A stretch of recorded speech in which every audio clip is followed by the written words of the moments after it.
A nobody gets sent on a reconnaissance mission to an area where the Manhwa sect operates. But a supreme master from the Manhwa sect kills him in one strike. At the moment of death, a mysterious window suddenly appears with a restart option. When I wake up again, I'm back in the collective dormitory where I lived before I died. Just as I'm wondering why I'm here instead of in the afterlife, suddenly a long-haired man walks in with a bald man. Then, without warning, a fierce punch comes flying. This sudden blow sends me flying a few meters away. The intense pain from my abdomen makes my whole body tremble. But what shocks me more is how familiar this scene is. It is clearly something I've experienced before. Even every harsh word from the bald man called Chiksan is exactly the same. Before I can recover, the long-haired man is already in front of me. He's Jeok Myong, commander of the Black Moon Company, commanding over 100 members and reporting directly to the Lord of the Great Imperial Pavilion. I'm just a squad leader with only 5 people under me. Jeok Myong looks down at me with contempt. You've got some nerve. Lord Sama wants to see you. With that, he turns to leave, but suddenly he turns back and strokes his hair like a woman. Oh, a word of advice. You're very lucky. That subtle tone really makes me nervous. Watching them walk away, I curse silently to myself. That damn bald guy. His position is lower than mine, but he provokes me just because Jeok Myong is here. Don't let me catch my chance or I'll definitely kill you. But what puzzles me is that symbols suddenly appear above Chiksan's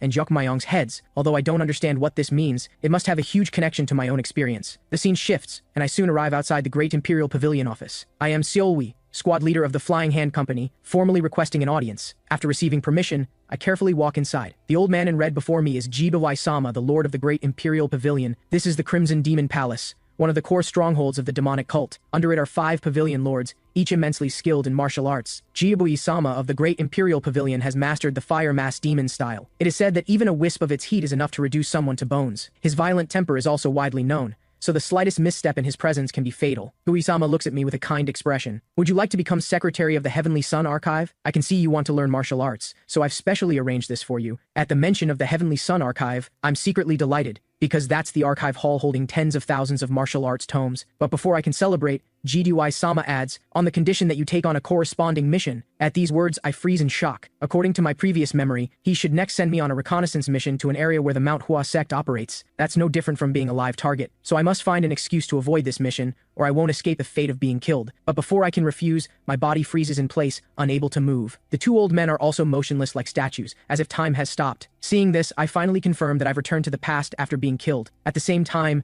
a system window appears before me. There's a countdown timer on it, as if urging me to make a choice. Also, the selection arrow moves according to where I look. If I choose to accept the mission Jiwai-sama gives me, I'll definitely die miserably. But I can't cruelly cut off my own right arm either. So my gaze finally lands on, I would like a different mission. At this moment, the countdown on the panel reaches 0. With a blinding white flash, the dim surroundings become bright. Then, beyond my control, I speak those words, I would like a different mission. The 2 old men stare at me intently as if time never stopped. I'm so scared I immediately cover my mouth, shocked that I had the nerve to say something that could cost me my head. Guai-sama suddenly sits up. A strong killing intent makes it impossible to breathe, as if a python has bitten my neck. But after a brief silence, Gui-sama suddenly shouts, "Stop!" Only then do I notice a gleaming blade is already at my throat. If his shout had come half a second later, that sword would have already cut off my head. I know this woman. She's Hookbi, Jigawai-sama's bodyguard. She could take on 100 weaklings like me at once. She usually crouches on the office ceiling. Whenever anyone dares to disobey Gui-sama's orders, she leaps down from the ceiling and kills them. After Hyukbi steps aside, Gui-sama sits back down. Let's hear it. What's your reason for refusing the mission? After you tell me,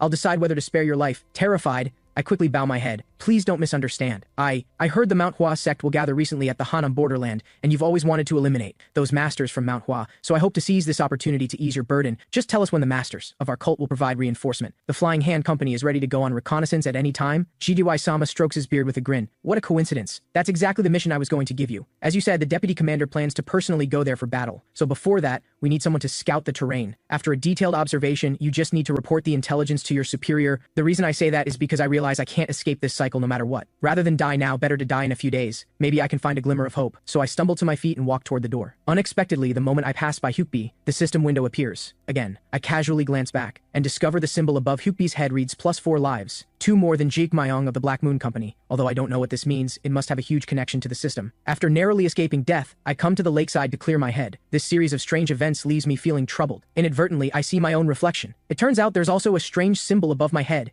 clearly reading Last Chance. I don't understand what this means. Right now I just want to escape from here. But the martial arts I practice are from the demonic cult. That evil aura can't be hidden no matter what, because orthodox martial artists who reach a certain level can easily sense this evil aura. Even if I escape to the central plains, I'll still have a hard time surviving. Just then, a mocking voice comes from across the way. It's Chiksun, who bullied me earlier. Hearing I took on a mission as cannon fodder, he burst out laughing. Seeing his smirking face, rage boils up inside me. Suddenly I notice the strange symbol above his head. A bold theory forms in my mind. I rush forward and quickly draw my sword. In an instant, the unprepared bald guy is killed by me in one strike. At the same time, the symbol above his head disappears. Considering my crazy action, I realize there's no turning back now. Then I take a boat to the middle of the lake. I tie Chiksun to some stones and throw him into the lake. After killing Chiksun, at first my body shows no change, until I see my reflection in the water. Only then do I discover with shock that the last chance above my head has suddenly changed to 2 chances. The scene shifts, and soon it's the day of the mission. I lead my team members to the assembly point. Just then, an expressionless woman walks over. There are people from the Manhwa sect nearby,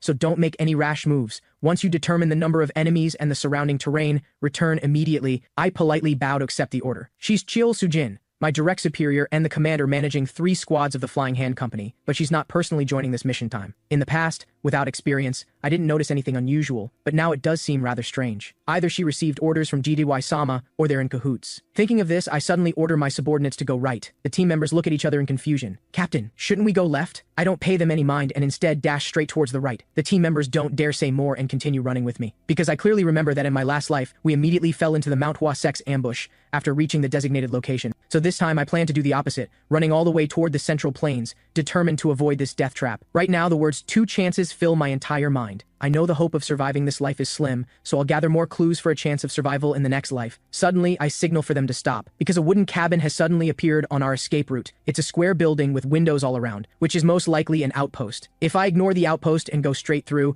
it will definitely make the team suspicious, so I signal for them to wait in place and continue only if nothing seems wrong. Then I crouch low and slowly approach. With each step, tension spreads through my whole body. I hope not to encounter a supreme master, because I don't want to be killed so quickly. Lost in various thoughts, I've unknowingly reached the window. Then I gather my courage and look inside. Seeing no one, I finally breathe a long sigh of relief. Moments later, the other teammates come to inspect around the cabin and conclude there's no guard here at all. At this moment, I fall into thought again. I don't know what to do. Because I killed Chiksun, I definitely can't return to the demonic cult. Should I just escape to the central plains like this? The team members, seeing how abnormal I am today, can't help but start whispering. I realize this too, and am about to come clean with them. Suddenly, the system window appears again, accompanied by a 10-second countdown. System prompt: an enemy has appeared. What would you like to do? My heart immediately races. There's clearly no enemy nearby. I haven't detected even the slightest movement, but watching the time tick away, I know I must make a choice quickly, because I realize that if there really is an enemy, and one whose presence I can't detect at all, it must be a supreme master. Right now, I can only choose the second option, trying to resolve this crisis through dialogue. With a blinding white flash, the dim environment becomes bright. Then I shout into the air, "There is no need for you to hide. Come out!" At these words, the team members immediately form up, ready for battle. But just as they take their positions, a white-haired old man descends from the sky, landing right in the center of the formation. I recognize him immediately. It is Master Guzhong Mayong of the Manhwa sect. No top martial artist can survive against him, so the demonic cult has classified him as the highest level dangerous person. My mood right now is like dead ash. From the moment I reached the assembly point,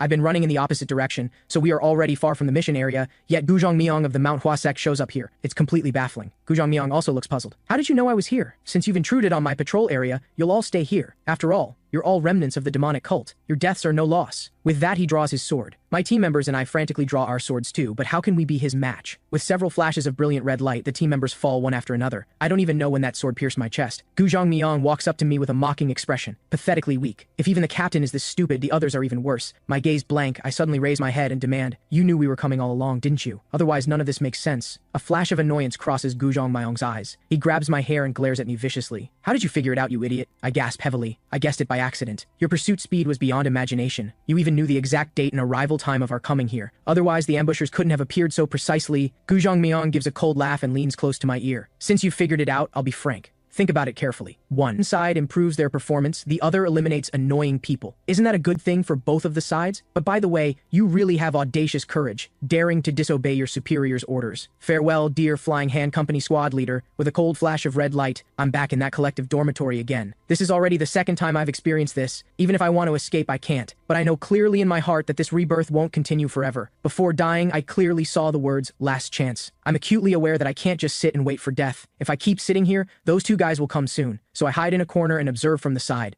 Suddenly I noticed the number above Chiksan's head has disappeared. Could it be because I already killed him once? It seems I can only get lives from people once. But right now I only have one last rebirth chance. If I escape from here, I'll definitely be hunted by the demonic cult. Even if I escape by luck, there's no guarantee I can survive in the Central Plains. Right now I can only continue to face those I cannot avoid, and opponents I cannot defeat. After a moment's hesitation I begin to act. Then I come to GW-sama's office again. This time, unlike before, I immediately kneel and kowtow upon entering. All of this started with the mysterious window that appeared saying now returning to the private meeting with the Lord of the Great Imperial Pavilion, so the method to survive must be in there. The dialogue then unfolds as expected. GW-sama then asks the same question as before. Would you like to become Secretary of the Heavenly Sun Archive? If I accept this proposal, he'll definitely attach conditions, then send me on a reconnaissance mission to the Hanam borderland, and I'll inevitably die again. After a moment's hesitation, I bang my head hard on the ground. I'm sorry, my lord. That's too great of an honor for someone like me. I don't deserve such a privilege. Gui-sama looks somewhat surprised at my reaction. Well, alright. By the way, I have a mission for you. Before he can finish, I speak first. My lord, I have something to say to you.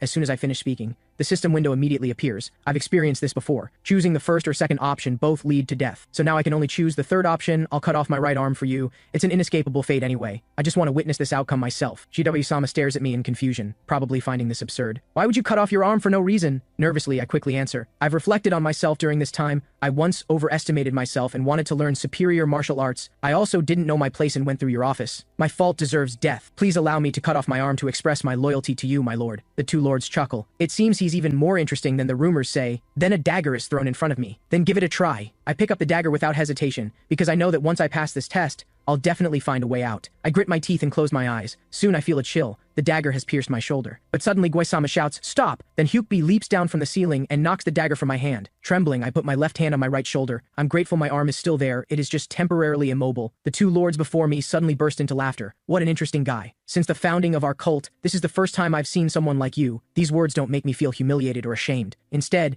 they make me unusually calm. Then a wooden plaque carved with Heavenly Sun Archive is thrown in front of me. Go give it a try. Didn't you say before you wanted to be in charge of the Heavenly Sun Archive? I pick up the plaque and bow to accept. Thank you, my lord. I will never forget your kindness. At this moment, Gui-sama is still laughing heartily, shaking his head and saying, well, you had better not. Through this, I finally understand that the mysterious window has 3 options total, and among these options, the method to survive is the last one in terms of outcome. From this, I can confirm one thing, that the method to survive must be among the options. After leaving the Great Imperial Pavilion, I change into clean clothes and head straight to the Heavenly Sun Archive to report. Du-hong, the administrator at the registration desk, looks at my file with confusion. You've been with the Flying Hand Company for 8 years, ranked 12th in combat power among 1,000 people at the Skyward Camp. I didn't expect your combat ability to be so high, yet you're willing to work in such a humble place. Suddenly he notices something wrong with my right arm. I casually say there was a small accident. He doesn't quite believe it and is about to speak, but suddenly sees the recommender on the file is GGY-sama, so he doesn't say more. Then he leads me to the archive hall. Books are densely packed here. At first glance, there are at least tens of thousands of volumes. My usual work is to organize the books here. As I walk and look around, I find these are all basic martial arts and some miscellaneous books.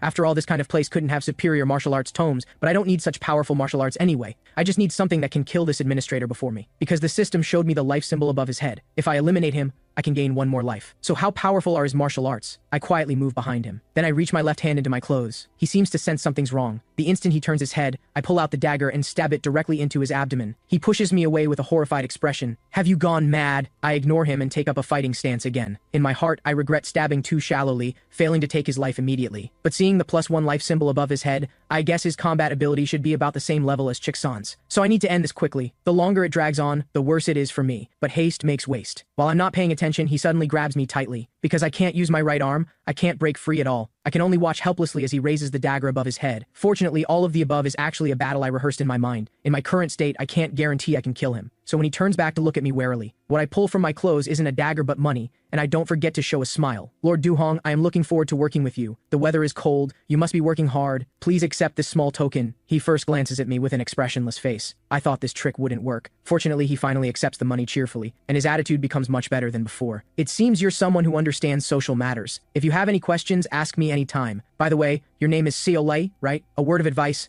If you want to live longer, try not to draw too much attention. After all, there are many monsters here. After saying that, he walks straight out of the archive hall. To leave this place and to take revenge on them, I'm not even afraid of death. What monsters should I fear? Right now I have only one thought: which tome should I study so I can defeat Duhong in my current state? So while organizing books, I search. Suddenly, the moment I touch a martial arts tome, the system sends a prompt. Which type of martial art would you like to learn? To my surprise, the system window appears again, and this time hasn't stopped. With my heart racing, I glance at the book's title, A Guide to Samsuan. Then I raise my head and look at the system window again. Among the three options, one says available and the other two say unavailable. The third option, Chogek School, was mastered by Jibu-Sama and is classified as an advanced martial art of our cult. The second option, Jaksu School, is also a martial art famous for being practiced as supplementary training by the former deputy commander. I laugh happily. I finally found these top-tier martial arts tomes. I lean forward to examine the mysterious window, planning to choose Chogek School, so I shift my gaze to it, and the cursor moves accordingly. But the window sends a prompt: with your right arm paralyzed, you cannot learn this martial art. I finally understand. The options marked unavailable mean I cannot learn them yet. Then I can only choose the first option, Sohui School. After selecting Sohui School, the system sends another prompt. Seeing they all have the word available after them, there's no need to worry. I might as well start learning from the sword technique. Then the window prompts again. You have selected sword technique. You will now be shown a video. I can't help but blurt out, what video? Along with my question, a black figure forms before my eyes. This suddenly appearing figure isn't just simply moving, starting from adjusting its stance, the standing support points, the naturally unfolding sword path, even the breathing method that creates white mist at the mouth, all are clearly visible. It turns out this shadow is demonstrating all the techniques of Sohui School bit by bit. But next, the chart of Sohui sword techniques that appear in the window leave me completely confused. Although they're all incomprehensible symbols, one thing is certain: as long as I learn this Sohui School, I can kill Duhong and increase my rebirth chances. Just like that, a month passes. My left-hand sword technique has become masterful. Then practicing the hand technique and foot technique turns out to be surprisingly easy, but no matter how much I practice,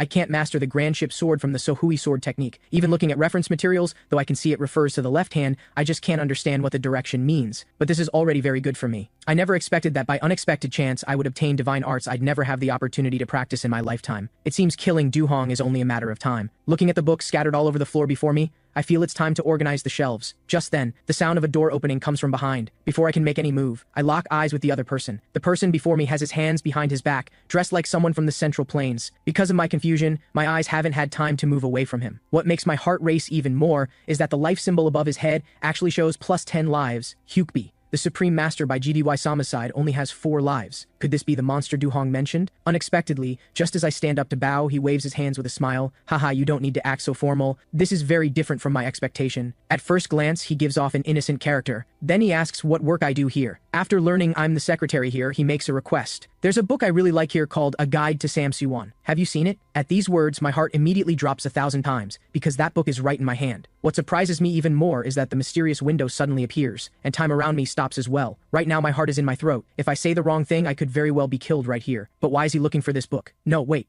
The key question is why these options appeared. If I say I haven't seen that book, it's a blatant lie, but I can't say I've mastered the martial art style in the book either, so I can't choose either of these two options. Seeing the countdown about to end, I must make a choice. Compared to the worst option, I can only choose the less bad one. I haven't seen that book. As the countdown ends, time around me starts flowing again. Sweating profusely, I force out that answer. The man nods. So you haven't seen it either. Where did I put that? Then he turns and walks toward the bookshelf. Feeling uneasy, I add, let me help you look for it. The man nods politely. Thank you. I really can't remember where I put it. Seeing his smiling and amiable appearance, I barely breathe a sigh of relief. But before I can take 2 steps toward the door, as if suddenly remembering something, he playfully claps his hands. I remember where I put it. I feel I should say something, so I carefully ask, where? After hearing this, he immediately stands still, then slowly turns his head with a dark expression. Aren't you holding it?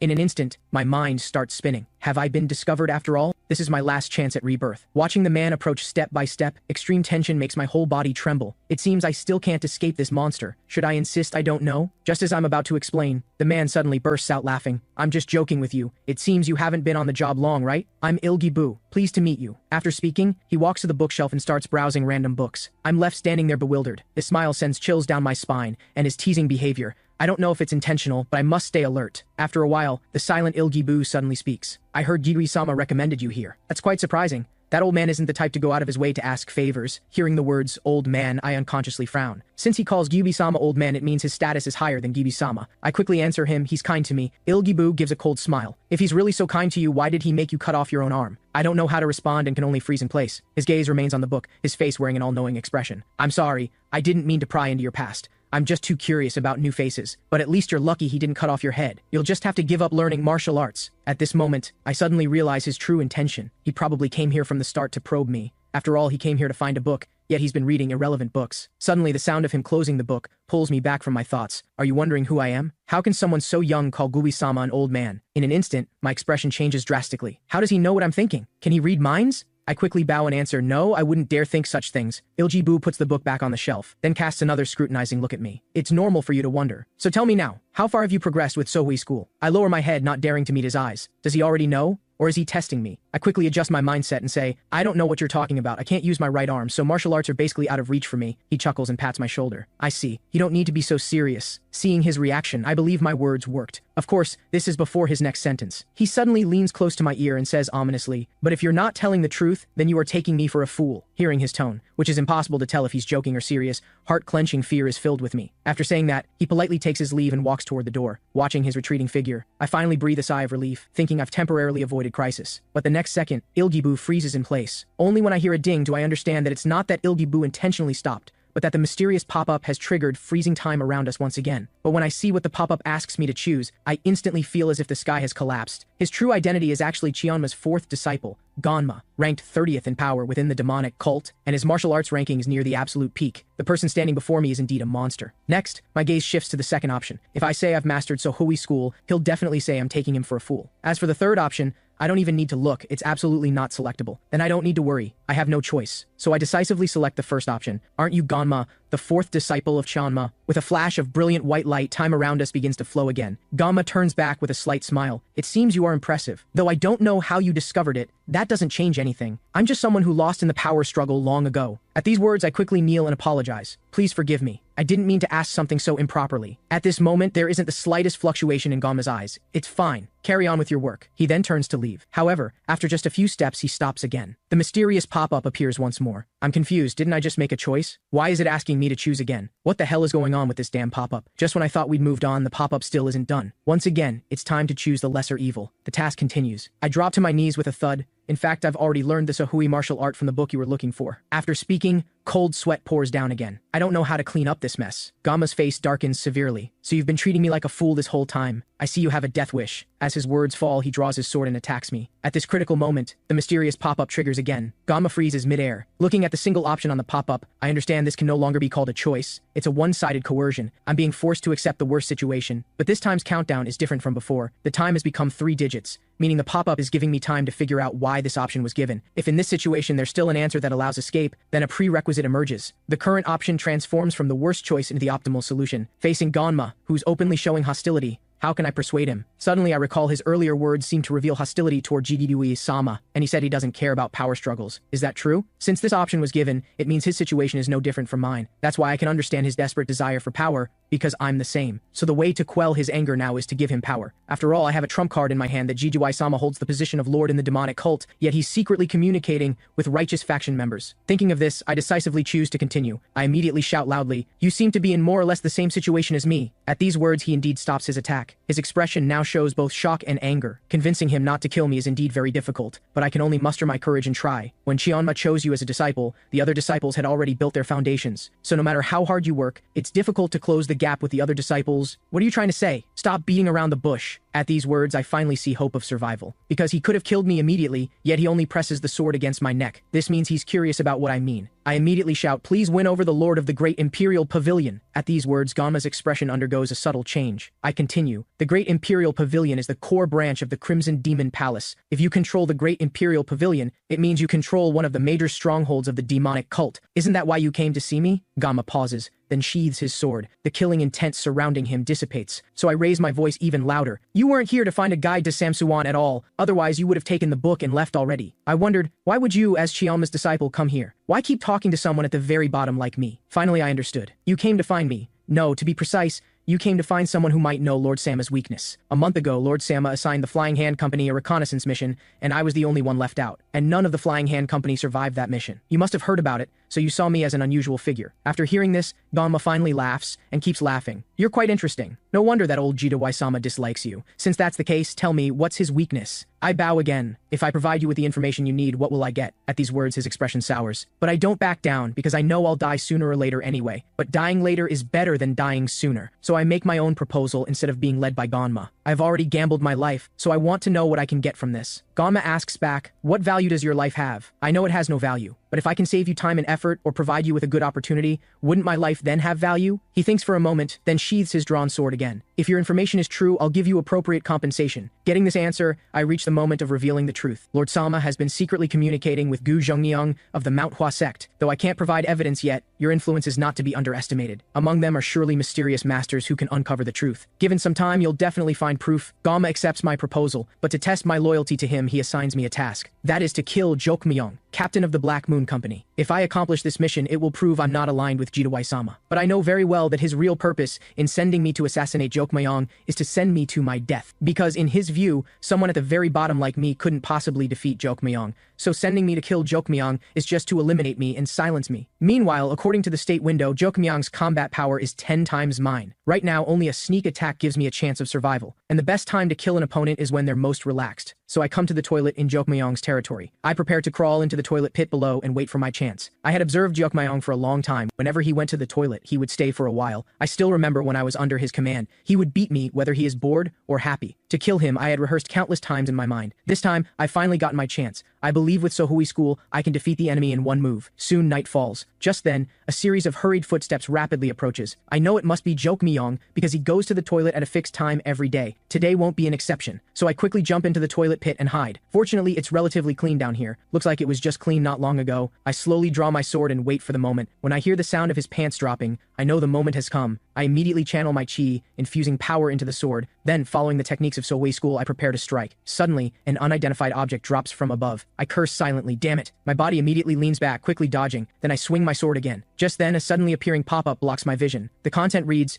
use the grand ship's sword technique. Not only that, there's another pop-up. It tells me I've discovered the enemy's weakness. Now is the golden opportunity to defeat the enemy in one strike. I really don't understand what this means, but my body has already started moving on its own, beyond my control. The magnitude of movement can no longer be called a sneak attack. Immediately, tremendous power surges from the sword tip. Accompanied by a brilliant blue light, Jokmyong is split in half. I look at the sword in my hand in amazement. It's actually emitting a faint sword aura. Though I'm covered in foul stench, my heart is extremely excited because Jokmyong has been killed by me in one strike. At the same time, with his death, his health drops to 0. Only now do I understand, depleting health also means death. But I don't have time to think more. The foul smell rushes to my head. I hurry to the lakeside and start bathing, but no matter how I wash, the smell won't go away. Inadvertently, I see my reflection in the water and discover my rebirth chances have increased from 1 to 3. A trace of greed flashes in my eyes, but I quickly calm down and think about how that the grand ship's sword technique was executed. Moreover, I clearly used sword aura just now, but the status bar shows no decrease in my chi. If I can freely use that powerful force, wouldn't I be able to become much stronger? But in this rebirth, I've already lost my right arm. If others find out I killed Jokmyong, I'll surely die a terrible death. And with this crippled right arm, it'll be hard to become stronger in this life. Since that's the case,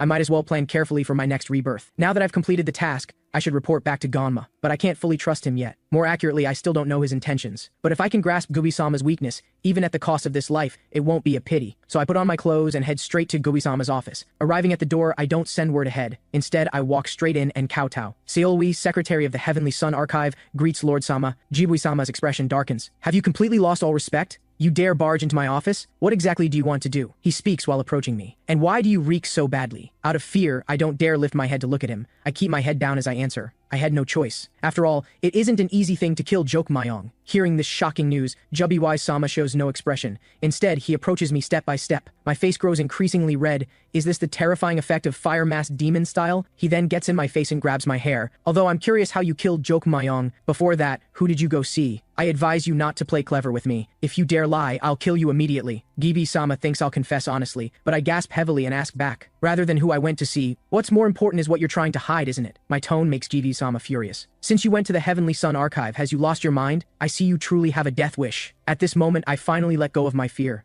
Admit it, you've been trying to put me to death all along. Since you're so curious, I'll tell you the truth. I went to see Lord Ganma. He's the one who sent me here. I know I'm lying, but even if I'm exposed, it doesn't matter, because right now I need to provoke him and extract important intelligence. Jidawai-sama releases my hair expressionlessly, then slowly stands up. His brief anger vanishes, and he actually appears composed. Since Ganma assigned you, then I can understand why Jokmyong was killed. So what does he want to know? He asks when and where you secretly met with Gu Zhongyang from the Manhwa sect. He also asks what the time and location of your next meeting is. I really want to know how he'll answer. Secretly communicating with a righteous faction is a grave treasonous crime within the demonic cult regardless of the reason. He remains silent for a long time without answering. Haven't I provoked him enough? I speak again. Lord Ganma has been thinking about this question for a long time, so please tell the truth. After a moment, he finally speaks. We agreed to meet at Mount Hwanga at the beginning of next month. My eyes widen, and I celebrate internally. This old bastard finally took the bait. Just then, a square patch of light suddenly appears on the ground. I quietly touch it with my hand, but feel nothing. Just then, the mysterious pop-up suddenly appears, first congratulating me on obtaining the secret map of the Lord of the Great Imperial Pavilion, then asking if I want to view more details. Of course I want to see it. It turns out this map shows a simple diagram of Mount Hwanga, where GBUI-sama first met with Gu Zhongmyeong of the Manhwa sect. Every quarter after that, they meet here for secret talks. I'm both surprised and delighted. Moreover, what attracts me more is this toolbox. But before I can study its use, GBUI-sama suddenly speaks. I sent you to work at the Heavenly Sun Archive just over a month ago, yet Ganma trusts you so much, not only teaching you martial arts, but also sending you to kill Jokmayong,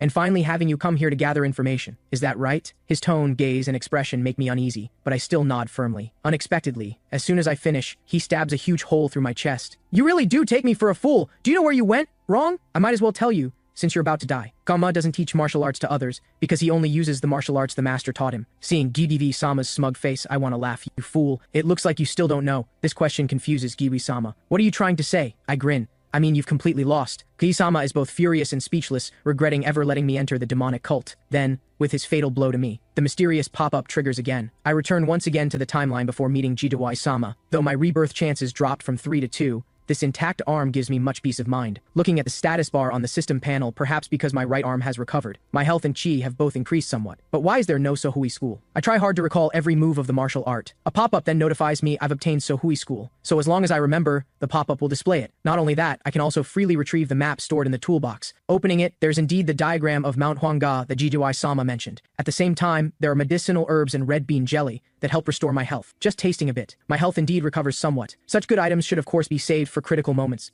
so I put it back in the toolbox for future emergencies. This time, I don't plan to follow the main storyline to meet GGBY-sama, because in the last loop, I already obtained his secret. I'll use it as proof of allegiance to make myself stronger. So I put on my clothes and head straight to the 12th floor of the Heavenly Sun Archive. It is Ganma's office. I bow respectfully. Lord Ganma, Seolwi, squad leader of the Flying Hand Company, requests an audience. Because this is a new Lupine I haven't met yet. He curiously asks why I've come. Facing his inquiry, I'm somewhat nervous but still muster my courage to state my purpose. I've brought important intelligence that can assist you in achieving your grand plans in the future. Though his tone is somewhat doubtful, he ultimately agrees to let me in for a talk. As before, his face constantly wears an inscrutable smile. So what's this intelligence that can help me achieve my grand plans? I breathe a long sigh of relief. As expected, he doesn't get angry at my boldness like Jidawai-sama, so I quickly present the secret map. When he unfolds the map and sees its contents, he instantly loses his composure.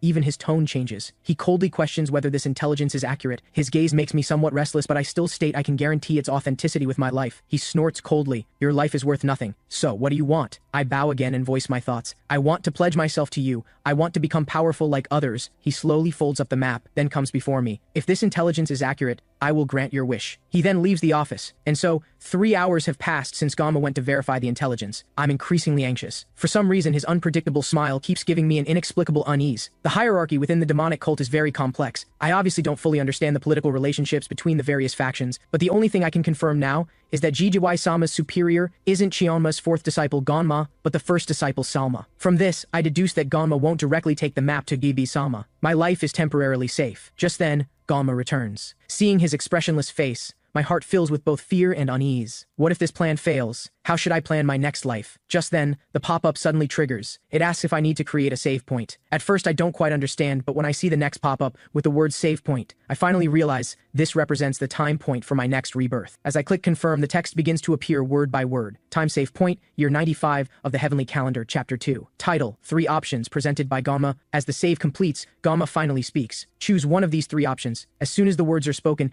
time around us stops again. This is a completely different form from previous choices. Each option points to a completely different life from now. The new text appearing below tells me the difficulty of each option. The first, the Martial Art Academy, is the representative education and training facility in demonic cult. The head of the cult personally provides instruction, selecting only 3 or 4 people from over 100 each year for cultivation. Though one can learn powerful chi and martial arts there, with just that level of skill, you still can't protect yourself. The second option is personal training by Elder Zhang Guan-nok, who ranks 94th in the cult. However, he is violent, and any slight mistake can easily result in my severe injury during training. The last option has the highest difficulty and gives me an ominous feeling. Who exactly does Ganma want to kill? Could the powerful target mentioned here also mean kill Gubawai-sama? But to kill him, I'd need the corresponding status and strength. Looking at these 3 options, I'm both hesitant and distressed. But before getting stronger, I need to stay alive first. so I decisively choose the first option with the lowest difficulty, becoming Gamma's foot soldier. As the pop-up disappears, time around us begins to flow. I'm very clear that in any situation, as long as I can obtain extra lives, I can change my circumstances through rebirth. Right now, there are 6 days left until I enter the martial art academy, so Gamma spoke with the administrator on the first floor, having me wait in the underground warehouse for arrangements. At the same time, before leaving, he tells me there's a book called A Guide to Samsuan in the archive in the warehouse, which I can study on my own. Only now do I understand that in the last loop, when he asked if I'd seen this book, he wasn't just making conversation. Just then, I think of a question. Right now, my right arm is intact. Perhaps I can learn the other 2 martial arts I didn't master in my previous life, so I rush to the archive in the underground warehouse. After searching around, I finally find a guide to Samsuan. The moment I touch it, the system pop-up triggers. Seeing the option contents, I almost jump with joy. Jaksu School practiced by the former deputy commander and Choguk School practiced by GWI-sama. I can learn both now. Jaksu School's techniques are very unique and highly destructive. Choguk School is what GWI-sama uses. It is one of the top martial arts in the demonic cult. Its destructive power is even more astonishing. This is power I didn't even dare dream of in my past lives. Right now, there are 6 days left until the selection. I must train intensively, and time passes quickly. Soon it's the day to enter the martial art academy. Though I've learned the above 3 martial arts, I still can't unleash power like the Shadow did. It seems this is due to my insufficient chi. Only with enough chi will I surely be able to use them. Just then, a stranger suddenly enters. He's Jio-un, the guide Gamma sent to take me to the martial art academy. At the same time, he hands me a medicinal pill, claiming that if I take it, it will increase my chi by over 10 years. Inwardly, I am overjoyed. It's truly getting what I wished for. Gamma giving me this pill before the competition is to help me survive. From this, I can deduce that opponents at the martial art academy are definitely not ordinary. Just as I take the medicinal pill, my chi surges and my health also increases slightly. At the same time, a pop-up notifies me I've also acquired mind reading. Though currently only at the lowest mimicry stage, it allows me to grasp opponent's status and enhance my own vision. Immediately, Jio-un's state window appears. He's one of Ganma's bodyguards, but also a spy that Xianma's first disciple Salma planted with Ganma. But what I don't understand is, why does he have such strong hostility toward me? If his identity as a spy is true, then I can expose him and leave a good impression on Ganma. Just as I think this, he suddenly stops, and then points to a building in the distance. That's the gate to the martial art academy ahead.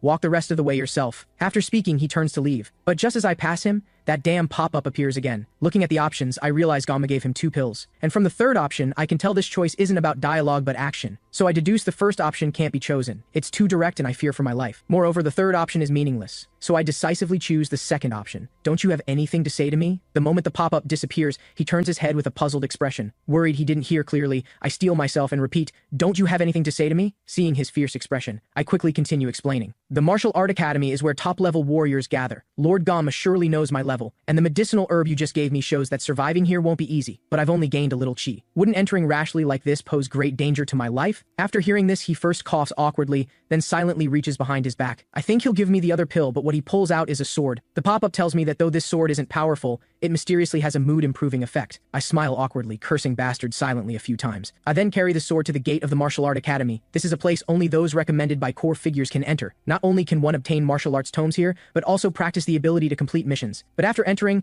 I worry they'll confiscate weapons, so I put this shadow-slicing sword into the toolbox. Only then do I walk in with peace of mind. The old man before me is the training supervisor of the Martial Art Academy. Though his strength is one stage below GB-sama's, they belong to the direct lineage, so no one in the demonic cult dares disrespect them. My first test is to choose one of 4 bamboo slips. The literal meanings are body, speech, writing, and judgment. It seems the test content at the Martial Art Academy will be determined by my choice. Anyway, all 4 must be chosen eventually, so thinking about which to pick first is meaningless. So I reach out and take the first slip marked with body. Seeing I've made my choice, the supervisor simultaneously gives the task content to collect 6 wooden plaques engraved with body with a 1-day time limit. More precisely, as long as I can survive until this time tomorrow, the competition ends. Following the instructions, I walk through the door on the right. He also tells me that inside are martial arts tomes, treasures, and weapons that everyone desires. I can take as many as I want, as long as I complete the main task. There must be other opponents who made the same choice as me. I need to get 6 plaques from them. In other words, I have to kill them.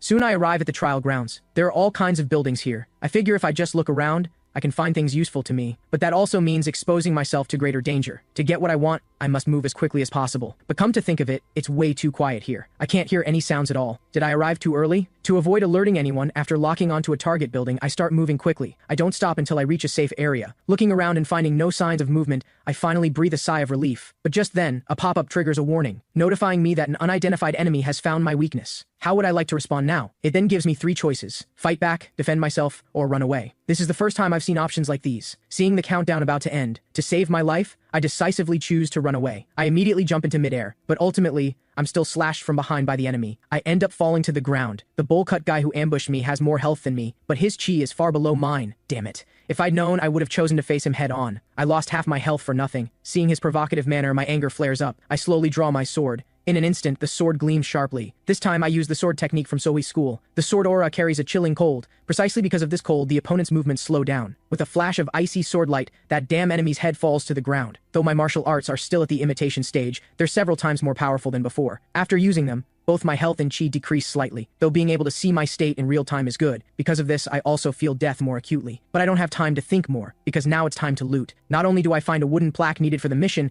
I also obtain a healing potion that can rapidly heal wounds. After looting the spoils, I quickly find a safe place to treat my wound. I originally wanted to use the healing potion, but the more critical the situation, the more cautious I should be. What if I encounter a master stronger than me? Wouldn't the healing potion be wasted? No matter what, I need to wait until I've killed those guys before leaving this world. So I open the toolbox and choose to use medicinal herbs to stop the bleeding. In an instant, not only does my health recover, but my wound also stops bleeding. Just then, a series of hurried footsteps approaches. I quickly find a hidden spot to hide, then steel myself and peek out. I see a man dragging a corpse walking in. Right now, he's searching for loot. I remember the Great Imperial Pavilion has 7 companies under it: metal, wood, water, fire, earth, plus the sun and moon. Each company name is prefixed with black. Joke Myung, who used to bully me, was captain of the Black Moon Company, and Choco before me is captain of the Black Fire Company. His strength must surely exceed mine. If I want to kill him, I need to defeat him in one move. I still remember the weakness pop-up that appeared when I killed Joke Myung. Can I use that pop-up again this time? But right now I don't know how to activate it. However, he's currently in a relaxed off-guard state. Why hasn't the weakness pop-up appeared? Do I have to wait for an even better moment than now? Seeing he's about to put on the looted gear, I decide not to wait. Though I'm currently injured, if he puts on armor and upgrades his defense, I'll never get another chance. But just as I'm about to draw my sword, a pop-up suddenly appears. You have found an enemy's weakness. How would you like to respond? Following this are 3 response methods, but from the literal text, I can't see any difference. Seeing Choco is about to put on defensive armor, I decisively choose the first attack option. But after selecting, the pop-up prompts again. You will now return to 3 seconds ago. Act immediately. So it means Choco will return to before he put on the armor. Heaven is truly helping me. I immediately draw my sword and move behind him. As the sword pierces through, his health drops to 0. I'm overjoyed. I quickly crouch down and search thoroughly. Finally, I find 5 wooden plaques on him. Besides these, there are some unexpected gains, so I put everything into the toolbox. The toolbox is thoughtful. It automatically categorizes items. Watching the healing potions go from 1 to 4, I decisively and extravagantly take one out and consume it. My health maxes out and the pain in my body disappears. But to be safe, I also put on that armor. Not only does it increase defense, but from the outside, you can't tell at all. But before I can celebrate, a warning pop-up notifies me again that an enemy has appeared nearby. Should I choose to fight back, defend myself, or run away? Damn it. Because I was just too happy, I didn't pay attention to enemies around me. But choosing to fight back is a poor strategy. After all, I don't even know who the opponent is. But choosing to run away, I'm afraid it'll be like last time with that bowl cut guy. So I decisively choose defense. After confirming defense, the pop-up also tells me the enemy's exact location, but the distance is too close. I have no time to react and ultimately take a slash from the opponent. My health nearly hits rock bottom. It seems compared to running away, defense just gives an additional hint about the enemy's location. Fortunately, I put on the armor in time. Otherwise, with this little health, I would have died several times over. This enemy is much stronger than any I've faced before. Am I going to have to reload my save again? Looking at the opponent's terrifying strength on the pop-up, my brain starts racing. His chi is 3 times mine, and his health is 20 times my maximum. But how could someone this powerful have only 1 life? My heart fills with both grievance and unwillingness. Every loop ends in despair. I don't know what fate awaits in my next rebirth. The man opposite me, named Omo, looks displeased. What are you muttering about? You're about to die and still so much nonsense. Unwillingly, I draw my sword, because I know even if I'll be killed, I must struggle to the end. I immediately leap above his head. Perhaps out of survival instinct, the ethereal aura and sword light feel exceptionally dazzling. But Omo looks disdainful. He casually raises his sword to block. Unexpectedly, due to carelessness, he's knocked back 10 meters by my sword aura. I didn't expect that just a simple sword technique would make his health and chi drop significantly. His expression instantly changes drastically, viciously questioning what martial arts I used. This scene makes hope surge in my heart again. There was once a martial arts tome called the Sosu School, one of the strongest martial arts that only elder-level figures in the demonic cult could perform using extremely cold energy. Because this martial art requires extremely cold energy, women practice it more easily than men, but because that martial art was so powerful, men all scrambled to learn it, so this technique spawned many derivatives. And so Hoi School is one of them. Though this attack succeeded, I'm not much better off either, because that move consumes a large amount of my chi, watching his attacks become increasingly fierce. Keeping up with his speed is indeed very difficult. All I can do is dodge as much as possible. Omo is extremely angry at me for dodging like a mouse. Each time he strikes, he uses his full strength, clearly wanting to settle this in one battle. But the more impatient he is, the more easily he reveals weaknesses. Ultimately, I still catch an opportunity. The moment our swords touch, bone-chilling cold energy makes his movement slow. Just as I'm about to use the same trick again because the power gap is too large, not only do I fail to hurt him, but I myself get kicked back 10 meters. Omo looks down at me condescendingly. I didn't expect you to last dozens of moves against me with just one skill. You're quite talented, but don't worry, I'll give you a quick death. Just as he raises his sword, the system pop-up suddenly triggers. It notifies me that Sohui's school proficiency has increased from imitation to beginner level. In despair, I instantly see hope. I immediately raise my sword and charge forward fiercely. Accompanied by several spectacular clashes, I again exchange blows with him evenly. At the same time, my movement speed is much faster than before. Omo is extremely surprised at my suddenly skyrocketing strength, probably wondering if I'm having a final surge before death. But before he can figure it out, his sword suddenly cracks with a snap, revealing a fissure. A pop-up immediately prompts, "You have found the enemy's weakness. Choose to attack, use martial arts, or use a tool." I don't have time to celebrate. My eyes immediately move down. Because choosing attack won't necessarily kill in one hit, this time I choose use martial arts. Though the pop-up shows 3 options, both Sohui School and Shogek School are unavailable, probably because my ki is insufficient. So I directly choose Jaksu School. My body immediately loses control. My right hand unconsciously strikes directly at the opponent's chest. The moment of contact, flames like a fierce beast burst from my palm. They directly burn Omo to charcoal. His health also drops to 0. Just like that, an originally unbeatable opponent is actually defeated by me. But more than joy, I'm more worried about my own life. Right now, both my health and chi have hit rock bottom. If I encounter another enemy, I probably won't have such good luck. So I quickly collect the loot and head to a safe area. As the sun rises, after using a healing potion to recover health, I hide in the forest at the outskirts of the building complex. At this moment, having collected 6 wooden plaques, I've already met the completion conditions. I originally wanted to put the extra plaques from Omo into the toolbox for use in the next loop, but the toolbox refuses. It seems to reject things that would help the next loop. There are also these 2 special pills I originally planned to use, but I feel it's necessary to plan more carefully. Because once I die, I'll return to the starting point, so using special pills without a plan is no different from waste. But martial arts tomes are different from special pills. As long as I remember the martial arts I've learned in my mind, they won't disappear. Like this cloaking tome I just got from that enemy. From this I can conclude that the more martial arts tomes, the better. If I can properly utilize tomes in weakness windows, they'll surely bring me benefits, through repeated rebirths. I've confirmed one thing, that whenever there's an opportunity, I must seize it all. Looking at the sun's position now, it should be around noon. Having hidden in a tree hollow all night, I can finally move. I cautiously walk toward the Martial Art Academy office entrance. Suddenly, a dazzling light bursts forth. This magical light clearly isn't a natural phenomenon. Finally, as I expected, the system prompts me again. Would you like to create a save point? Looking at the 2 remaining save slots, I pause for a moment, although I don't know when save pop-ups will appear again, or if this is the last time. This time I choose not to save. There are still many treasures here, so in my next loop, I'll definitely come back. As the light disappears, I walk straight into the Martial Art Academy office. As I put down the plaques, the supervisor's eyes flash with surprise, but he doesn't say much. Instead, he spreads out the remaining 3 plaques and has me choose one. Since I'll have to choose all of them eventually anyway, I directly choose the plaque marked Speech in front of me. The supervisor takes back the plaque and points to the left rear. Go that way, so I bow respectfully, then walk straight toward the entrance. Suddenly a question flashes through my mind. Why can't I see anyone else? Though there's more than one entrance. At least after finishing the first test, I should run into a few people. But where I am is completely empty. Well, forget it. I won't think about it. As long as I pass, that's what matters. Behind the entrance leads directly underground. After walking down a flight of stairs, a small room appears. The door is carved with a character for speech. What kind of test will this be? With this doubt, I open the wooden door. What meets my eyes is a disheveled man. The faint killing intent he emits makes my whole body uncomfortable, even nauseous. He must be a master. Just then, the life symbol above his head catches my attention. For me, this is more important than anything, because it represents the number of life rebirths. But this symbol is different from before. I can't understand its meaning. Suddenly, he curses loudly. "You brat, what are you looking at?" Frightened, I quickly lower my head and bow. I came for the Martial Art Academy test. I want to join, but before I can finish, he interrupts me again. "If you say one more word, I'll kill you." That heart-shaking killing intent makes me instantly shut my mouth. My hands also start trembling uncontrollably. I stand in place thinking about what to do.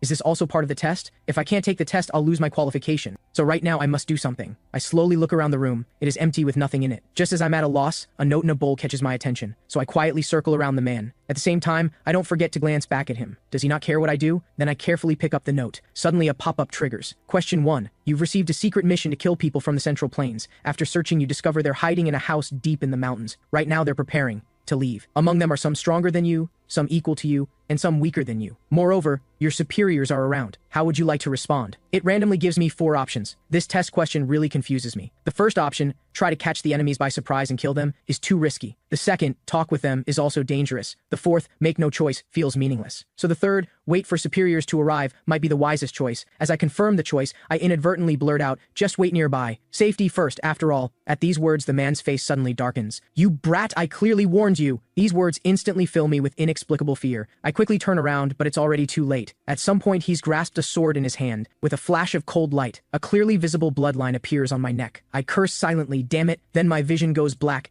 and my mouth can no longer make any sound. When I open my eyes again, I'm back at the first save point. Year 95 of the Heavenly Calendar, Chapter 2. 3 options presented by Gunma. Before leaving, Gamma doesn't forget to mention a guide to Samsuwan to me. After saying that, he leaves his office. I unconsciously touch my neck. I really didn't expect that disheveled man to be so powerful. I didn't even have time to resist before being killed. This only shows how weak I am. It seems if I want to survive, I need to prepare even more thoroughly. So I open the toolbox. As I expected, items in the toolbox can be permanently kept. In other words, if I steal things from Gamma's room and put them in the toolbox now, my next rebirth won't be affected. So I start searching for something valuable. Inadvertently seeing myself in the mirror, I can't help feeling melancholic. The extra life I worked so hard to gain by killing Omo was wasted just like that. So now I only have 2 rebirth chances left. But I don't have time to be sentimental. Right now I must act quickly. I carefully check every place that could hide things, including drawers and wardrobes, but don't find anything useful. Dejected, I'm about to close the wardrobe when I discover a small door behind the clothes. The moment I inadvertently touch it, a pop-up suddenly appears. You have obtained Advanced Tome Wind, one of the 4 elemental techniques. Looking at the content of the pop-up before me,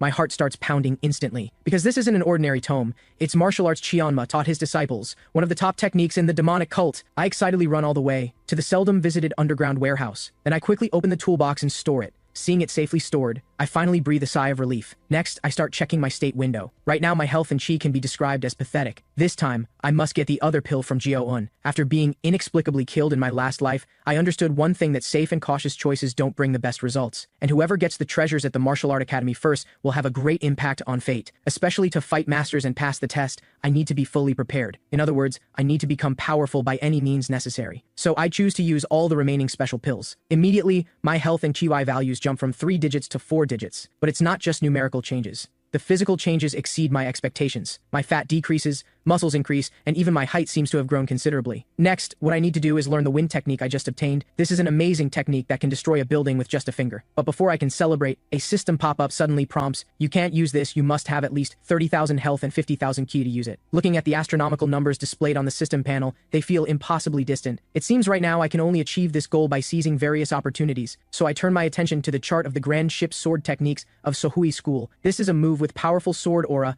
that doesn't consume chi. If I can unlock the secret, most problems will be solved. Time passes quickly. Soon it's the day to enter the Martial Art Academy again. As in my previous life, Jio-un finds me and hands me a pill. The moment I take it, both my health and chi increase, and the Juxu school also advances from imitation to beginner level. With this strength, I surely won't easily lose to others at the Martial Art Academy this time. After reaching the Martial Art Academy, he points to the building ahead. That's the Martial Art Academy. After speaking, he prepares to turn and leave, exactly like my previous life. The moment we pass each other, the pop-up arrives as expected. But the second option I chose last time has disappeared, probably because the shadow-slicing sword has already been stored in my toolbox. Though the remaining 2 options are both tricky, I still choose the most direct option. Hand over the other pill you received from Lord Gamma. Jio-un looks back at me with displeasure. What did you say? Right now I'm somewhat nervous, but still muster my courage to repeat. Lord Gamma said he would give me 2 pills, so I'm asking you. Jio-un stares at me without speaking, but I can feel his expression becoming somewhat rigid. Did you not receive it? Then I'm truly sorry. Though I might enter the Martial Art Academy a bit late after this, since things are as they are, I'll go get it from Lord Gamma myself. Sure enough, as soon as I finish speaking, Jio-un hands the other pill to me. Its texture is red, emitting blue light. At a glance, I can tell it's no ordinary pill. But unexpectedly, the moment I take it, a fierce punch hammers straight into my chest,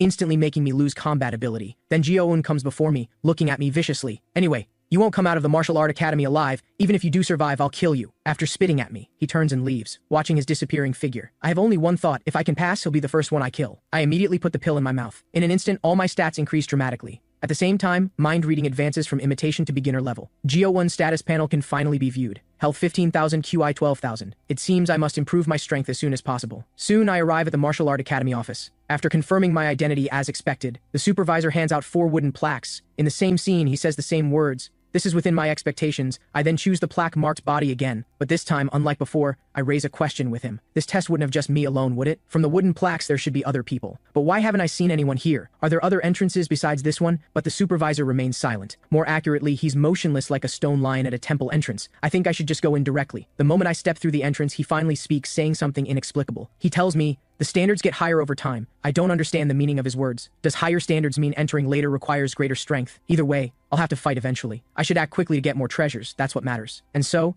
I arrive once again at this bloody place. After entering the test grounds, I vigilantly scan the surroundings. I remember last time I was ambushed as soon as I approached a building. This time I plan to ambush him instead, but after changing observation points multiple times, I still can't find the first opponent's location. I worry that I might be attacked by others if I continue delaying. Ultimately, I decide to use myself as bait and walk over. Just then, the pop-up triggers as expected. I grin. What should come has finally come. Last time I chose the option of running away. The result was leaving my back to the enemy and suffering severe injury. But I don't want to choose defense either, because I know the enemy's combat power isn't high. I can easily take him down now. As I confirm the fight back option, the bowl cut guy appears as expected. He leaps down from above, charging straight at me. I simply raise my sword to block easily. In an instant, sparks fly. The bowl cut guy is knocked back 10 meters. At this moment, there's an overwhelming power gap. It's as if proving that even while making eye contact with him, a weakness state window can appear. I didn't expect that witnessing such a gap would bring so much pleasure. The current me will win, regardless of which option I choose. I've already used attack and martial arts, so I plan to use this guy to understand the use of the tool. The tomes on the toolbox have disappeared, showing only usable medicinal items and gear, so I choose the shadow slicing sword. This time the pop-up raises another question. Where would you like to put the shadow slicing sword? I choose my right hand, then continue. Immediately, my right hand flashes with light,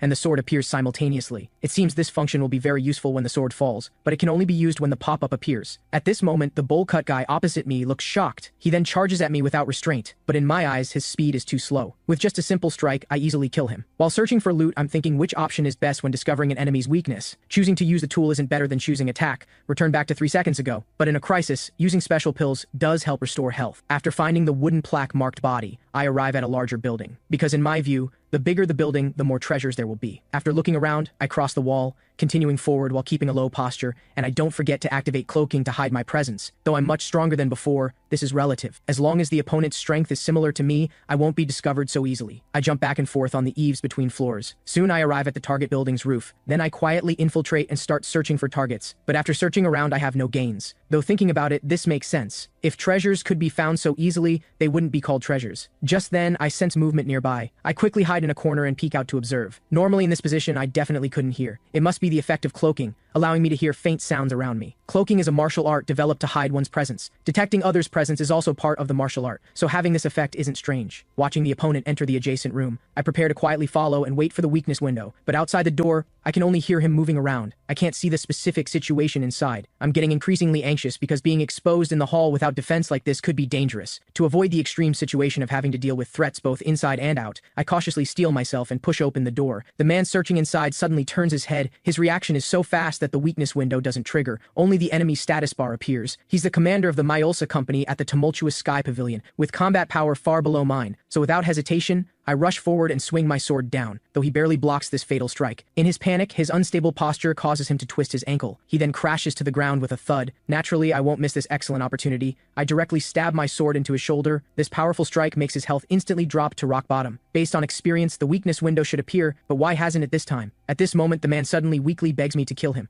Only then do I understand, for someone who has lost the will to fight, the weakness window won't appear. I inadvertently turn my head and see the storage cabinet he searched. Inside, besides a piece of red bean jelly, there's nothing else. I then look at the man with scrutinizing eyes again. You've been searching here so long. What exactly are you looking for? But he doesn't answer my question. I don't know if he's lost consciousness. Worried someone might come in at any moment, I pick up my sword, ready to kill him. Just then, a pop-up sends a notification. Based on my experience, at times like this, torturing him is more meaningful than killing him, so I place my hand between his broken collarbones and increase pressure. The tremendous pain makes him wail continuously. After a moment, I stop. Answer me. The man looks pained. What do you want me to answer? You know better than me, don't you? Do you want another round? As I speak, I reach my hand toward his shoulder. He finally becomes frightened. He tells me there's a secret in his headband. I open it and look. It's actually a fragment of a treasure map, 1 of 7. Inside, it details all the treasures within the purple-roofed building at the Martial Art Academy. There are 10 treasures in total. Seeing I've succeeded, the man immediately requests I give him a quick death. I smile slightly, indicating this is simple. I'll hit your pressure points, then send you off in one move. But the moment I strike the pressure point, a pop-up sends another notification. Kill him or torture him more. I'm speechless. So that guy still isn't wasn't telling the truth even at death's door. Later, looking at the blood on the ground,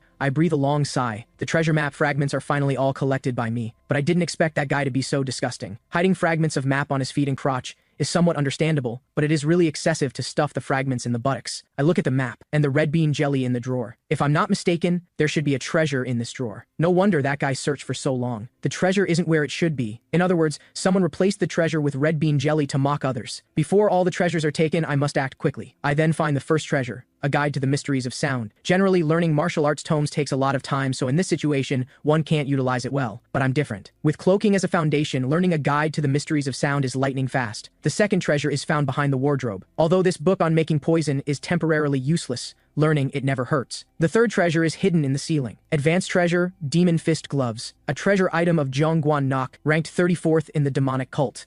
So far, I've obtained 3 treasures in total. One has been taken by someone else. Before the remaining treasures are taken by others, I need to act quickly. Suddenly, when I walk to a stairway corner, a clamor comes from next door. I approach and look, discovering there are actually 4 people eyeing each other, ready for a group battle. 2 members from the 7 Dragons Company of the official Demon Palace, and 2 members from the Demon Dragons Company of the Crimson Demon Palace. The official Demon Palace and Crimson Demon Palace are 2 of the 4 pillars supporting the centralized management of the demonic cult. Under the Crimson Demon Palace are the Great Imperial Pavilion and Tumultuous Sky Pavilion. They're all superior division members. Each one is stronger than Jokmayong, captain of the Black Moon Company. Right now the 4 are at a standoff, but the treasure is right there. Though I'm stronger than them, I am not strong enough to win them easily. If I could see their offense and defense, my calculations would be more accurate. Unfortunately, except in special circumstances, that data simply won't appear. It seems taking them all down won't be easy. Just then, the battle begins. The members from the Crimson Demon Palace launch the first attack. Logically, I shouldn't rashly engage them now, but I really don't want to just walk away, because without taking risks, I can't become powerful. This is the insight I gained after experiencing several deaths. Just as I'm hesitating, a system pop-up suddenly triggers. You have found the 7 Dragons Company member Gamja's weakness. I unconsciously curse, because I just wondered if a pop-up would appear if that guy called Gamja fell, and it actually appeared. At this moment, I'm somewhat afraid. Is this damn pop-up trying to get me killed? But this time, an option I've never seen before appears. Approach the enemy. Seeing the countdown about to end, even if I choose to use martial arts to kill one of them,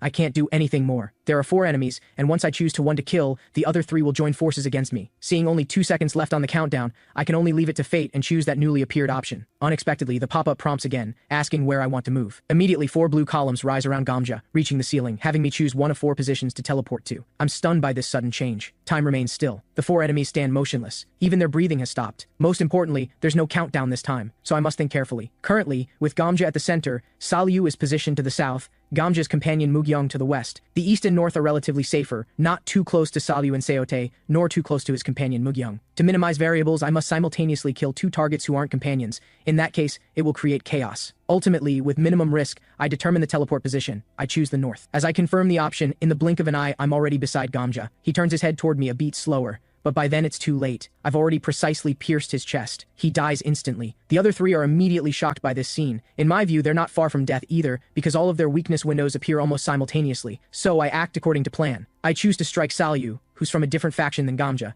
This time I directly choose to use Chogyuk School. In an instant, flames burst from the sword tip, flying toward Salyu. As the sword aura pierces through, Salyu falls to the ground. The power of this technique truly surprises me, but the cost of using it is also very high. It consumed nearly half my chi. Suddenly a roar comes from behind. I was too intoxicated with the thrill of killing Salyu. It's too late to dodge now. Just as the blade is about to pierce my chest, I remember the demon fist gloves I'm wearing. With a loud metallic clang, I forcefully block this fatal strike. This isn't over yet. It's my turn to counterattack. I immediately channel chi into the demon fist gloves. The moment I strike, the airflow formed by chi directly knocks the opponent back 10 meters. Perhaps it's a critical hit from the item bonus. The opponent's health drops to 0 and dies instantly. Yet I only consumed 200 QI. It couldn't be more cost-effective. Now only Gamja's companion Mugyong remains. This time I choose to face him head-on. After 5 minutes, I finally send him to meet Gamja. Next comes the looting phase. Not only do I collect 6 wooden plaques and 2 special pills, but also a defense-boosting Imperial full-body armor. This is obviously stronger than the Heavenly Silver armor. After collecting the loot, I approach the treasure box. Opening it, there's only a piece of red bean jelly inside. It seems I'm still a step too late. Suddenly, I sense a familiar killing intent. With a flash, I block the opponent's attack. The newcomer blurts out, "Damn it, I've encountered a strong enemy." I look closely and it's actually Oma from the Suricheon company that I encountered in my last life. At this moment, I finally understand why the box is empty. This empty box should have contained the special pill that would help me improve in this life. In my last life, Oma's health was 4,650, but now it's 4,350, 300 points less. In other words, in my last life, I entered this building much later than now. Moreover, with Oma's abilities, he couldn't kill these 4 people. So in my last life, they must have been killed by Oma's ambush during the battle. Seeing me standing motionless and expressionless, he finally can't help but speak. Hey, don't be impulsive. I just arrived here and I have nothing. Even if you kill me, you won't get anything. How about we part ways here? What do you think? My gaze is cold, but I don't attack. Instead, I ask him back, where are you planning to go next? It's better our routes don't overlap. Oma nods nervously. I'm going to the yellow-roofed building because there will be fewer enemies there, but I shake my head in disagreement. Indeed, there's no need to take risks. But I'm also planning to go to the yellow-roofed building, so you should go somewhere else. He agrees without even thinking, eager to get as far from me as possible, but I call him back again. I have one more thing to ask you. When will I encounter truly powerful guys? I feel like everyone I've met so far are just small fries. Oma looks puzzled. Are you joking? It seems no one told you some details before you came. I admit you're strong, but only until tonight. Because by dawn tomorrow, some top masters of a completely different level will come. If you can't obtain more treasures before then, it'll be very hard to survive. They're all commanders representing the central administration. Their strength is beyond your imagination. After saying that, he vanishes in a flash. I sigh deeply. The 5 pavilions and 9 offices supporting the central administration of the demonic cult, if they're at this level, they must all be absolute masters. Without adequate preparation, I'll indeed have difficulty surviving. So I sweep all the special pills from the toolbox clean, hoping I can survive. I then head to the yellow-roofed building. As in my last life, Choco is looting spoils. Next, a pop-up notifies me of his weakness. I chuckle and choose the approach the enemy option. In an instant, I teleport behind Choco. He turns his head a beat slower. Belated terror appears before my eyes. Though I carry killing intent, I smile. You needn't panic. If I wanted to attack, you'd already be on the ground. Choco realizes the gap between us, so he obediently lowers his sword. I glance at the ground. Sure enough, he's wearing the heavenly silver armor. It seems items not placed in the toolbox reappear after a loop. I glance at Choco, then casually squat down to collect loot. The heavenly silver armor naturally should be mine. I put it into the toolbox. As for these 2 wooden plaques, they're useless to me, so I toss them directly to Choco. Just answer my questions truthfully, and these are yours. Choco nods nervously. I didn't kill him this time because I want to learn more about this test. Do you know about the contents of the 3 tests? Speech, writing, and judgment? Choco's gaze is somewhat dazed. If I answer, you'll let me go? After getting my affirmative answer, he finally tells me the information I want. Someone of your strength doesn't know the test contents? Well, I suppose so. Seeing you chose the body plaque at the start tells me. In fact, the various tests at the Martial Art Academy have a set order. If you don't follow the order, you can't pass. Though I don't know the specific order of these 4 tests: body, speech, writing, judgment. I know the body test is the last one. At these words, I'm immediately shocked. I immediately grab his collar and confirm repeatedly. I can't believe this is the last test. If so, then in my last life after this test ended, what was the speech test I chose? Seeing I'm going crazy, Choco hurriedly explains, I only discovered after entering that the organizers have set this place to a mode where treasures can't be monopolized in advance. At this moment, I finally understand those powerful people don't enter from the start. Oma also said that commander-level figures will enter the test grounds at dawn tomorrow, so what I can do is use treasures to defeat them. Thinking this, I look up at Choco. I believe you. You should escape while you can. Choco pauses for a moment, then reveals some information to me. At dawn tomorrow, some people who've completed the other 3 tests will enter. Before then, if I can't find treasures to resist them, I'll quit. They're all top masters from the 5 pavilions and 9 offices in the demonic cult. At the same time, from our great imperial pavilion will come a captain of the black metal company called Birang Shin. He's one of the strong warriors from the great imperial pavilion's 7 companies. Just as I'm listening intently, a system pop-up suddenly issues a mission. Do you accept the quest to eliminate Birang Shin? Completion reward, 1 blue dragon pill. It can increase health by 16,000 and increase ki by 17,000. Looking at the pop-up panel, I cover my mouth in surprise. With such a huge boost, I have no need to hesitate about accepting the mission. I must eliminate him. The pop-up then prompts again. As I confirm the mission, my state window refreshes, and a new fighting power window is added. Naturally, the target character Birang Shin's state window also appears. Whether health, chi, or fighting power, he's far above me. Though there's a large power gap, if I can properly utilize the treasures I've obtained, fighting with him isn't impossible. Then I ask Chieko one last question. About the test contents, what else do you know? He answers one by one. First, I know judgment means making decisions. I heard that after a time limit, poison is released, and speech means someone will pose questions. If you can't give satisfactory answers, you'll lose your life. Though I'm not too clear about writing,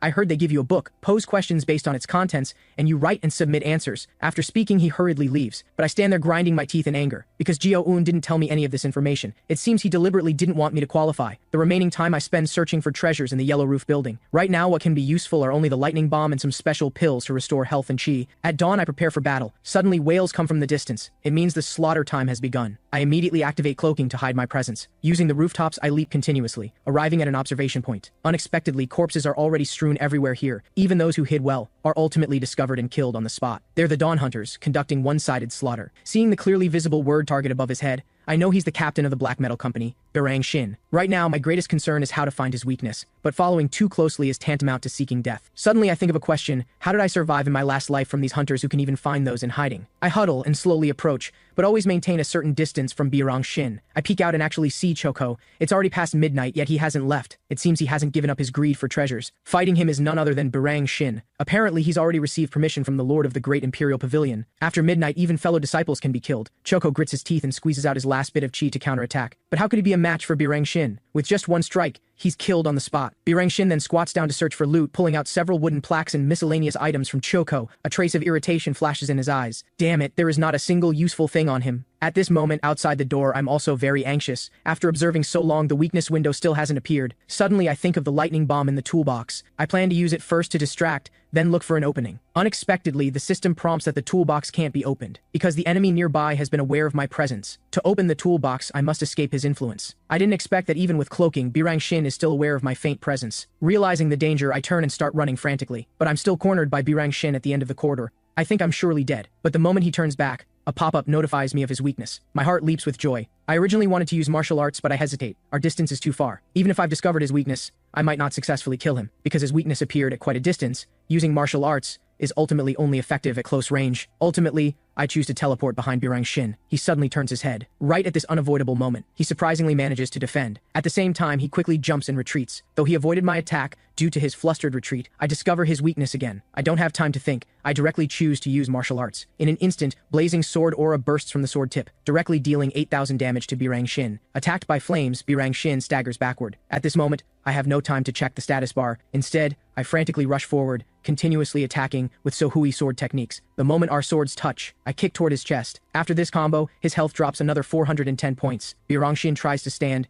but I don't give him the chance. This time I don't rush over. Instead, I use the fist wind generated by the demon fist gloves to attack. Barang Shin just stands up and has to dodge sideways, but doesn't completely avoid it. His health drops another 640 points, but this is far from enough. I grit my teeth and rush forward, not giving him a chance to breathe. Using Sohui's sword techniques again, I force him back. This time I also add sword aura to the technique. Barang Shin raises his sword to defend again, but doesn't completely negate the sword aura. His health drops another more than 1100 points. Under normal circumstances, he could definitely defend completely, but under my nearly insane offensive, he doesn't get a second to breathe. Just then, the pop-up notifies me again of his weakness. My heart leaps with joy. Barang Shin hasn't succeeded with a single attack opportunity. It seems the battle is about to end. But suddenly, a situation I've never seen occurs. My weakness window and warning window appear simultaneously. Barang Shin has also discovered my weakness. Both state windows timers are decreasing. No matter what, I must make a choice quickly. Attacking can briefly rewind 3 seconds to turn the situation around and let me see the enemy's movements. But at the same time, I'll still expose my own weakness. Right now, there's no time for me to consider. I can only make a choice based on instinct. The moment I confirm attack and counterattack, Barang Shin staggers back several steps. As I expected, the battle successfully returns back to 3 seconds ago. I understand this is both crisis and opportunity, so I quickly lower my body. Because my weakness is also exposed now, I can only not attack while preparing defense. In an instant, wave-like energy spreads. Though I didn't see his movements clearly, the blood dripping on my face is clearly visible. That powerful sword aura consumed a large amount of Barang Shin's chi. If I hadn't chosen defense then, I'd surely be dead. However, fortunately, with his current chi, it's insufficient to generate such powerful sword aura again. It means I have the advantage in health and chi. Barang Shin looks confused, questioning who I am and how I have such abilities, but I snort coldly. I have nothing to say to someone about to die. I then fiercely launch an attack forward. With each exchange, we are evenly matched, both dealing damage to each other. But I'm very clear that though my health is higher than Barang Shin's, relatively speaking, my chi is still insufficient. If he finds an attack opportunity, I'm completely done for. But I have no time to dwell on this now. I immediately use Sohui sword techniques again. After a frenzy of attacks, I find the chi gap between me and my opponent getting smaller. If I continue like this, I'll probably never have a chance to turn things around. Unexpectedly, just as I'm distracted, he suddenly swings his sword at me. I hurriedly raise my sword to block, but don't hear the sound of metal clashing. At this moment, I'm completely confused, because he's actually not attacking directly, but preparing to swing the sword. Though I don't understand his intention, I know well the principle of striking first. I immediately thrust my sword toward his chest, but Barang Shin suddenly steps back. Did he see through my intention? Were all his moves feints? I see him grin. But having struck at nothing, I instantly gave him an opportunity to attack me. At this moment, he seizes my weakness. The system also triggers a warning pop-up. As options pop up, time around us stops again. 3 options are all related to distance and movements with the enemy. If I choose fight back, I'll be very close to the opponent, so without powerful martial arts to kill the enemy in one move, I'll be in danger. If I choose run away, though it's easier to avoid the enemy's attack, I'll still be injured due to exposing my back. In comparison, defend is a good choice, It maintains distance and allows observing the enemy's movements, so I decisively choose the defend option. Unexpectedly, the moment I confirm, heart-wrenching pain instantly spreads throughout my body. Though I was prepared, this strike is much faster than I expected. At the same time, due to this attack, my health and Birong-shin's reverse. At this moment, I have no way to win, but Birong-shin's voice sounds especially confident. I don't know how many power-boosting treasures you've obtained here, but ultimately it's just this much. Birong-shin isn't bragging. His battle sense is quite sharp, honed through countless real battles. After all, he's responsible for core missions at the Great Imperial Pavilion and serves as captain of the Black Metal Company with guaranteed promotion. He then raises his sword and comes before me. The moment the blade swings down, I quickly retreat. Suddenly his sword aura changes, actually curving toward me. Unable to dodge in time, I suffer severe damage again. My health also drops to freezing point. In blurred vision, I sense something approaching me. Just as he's almost in front of me, I instinctively start moving my body, but not toward the enemy. Instead, jumping toward the window. He indeed falls for it, thinking I'm fleeing. To kill me, he also hurriedly jumps down. But suddenly my vision clears again, because the weakness pop-up appeared, notifying me I've discovered the captain of the Black Metal Company's weakness. No matter what situation I'm in, it won't affect the appearance of the window. As long as the enemy has a weakness, this window will definitely pop up. It completely meets my expectations, but I no longer have strength. Choosing attack will surely cost me my life, so I shift my gaze to the toolbox. I choose to use a healing potion to restore health, because right now, the most important thing is to survive. In an instant, my health value surges, and my still body starts moving again. At the same time, with my health recovering, I block a series of attacks with agile movements. Then both of us land almost simultaneously. Birong-shin looks at me, who is full of energy, with a shocked face. He's curious, wasn't I just on my last breath? What happened? But I smile confidently and raise my sword. Finally, Birong-shin falls to the ground and dies. This strike also nearly exhausts my health and chi, though I'm glad I survived. My hands can't stop trembling. From objective conditions, Birong-shin is far stronger than me. This battle can only be said to be my good luck. With the mission completed, as compensation I receive one blue dragon pill. It can raise my chi and health above 10,000, so it is a special pill even more powerful than the Martial Art Academy's treasures. But before I can celebrate, a voice suddenly comes from behind. I reflexively draw my sword. Looking back, it's actually a beautiful woman. On guard against enemy ambush, I freeze in place for a moment. Not just because of her appearance, but more because of her fighting power far exceeding Birong-shin's. But facing me, she doesn't choose to attack. Instead, she gives an inscrutable smile. Before leaving,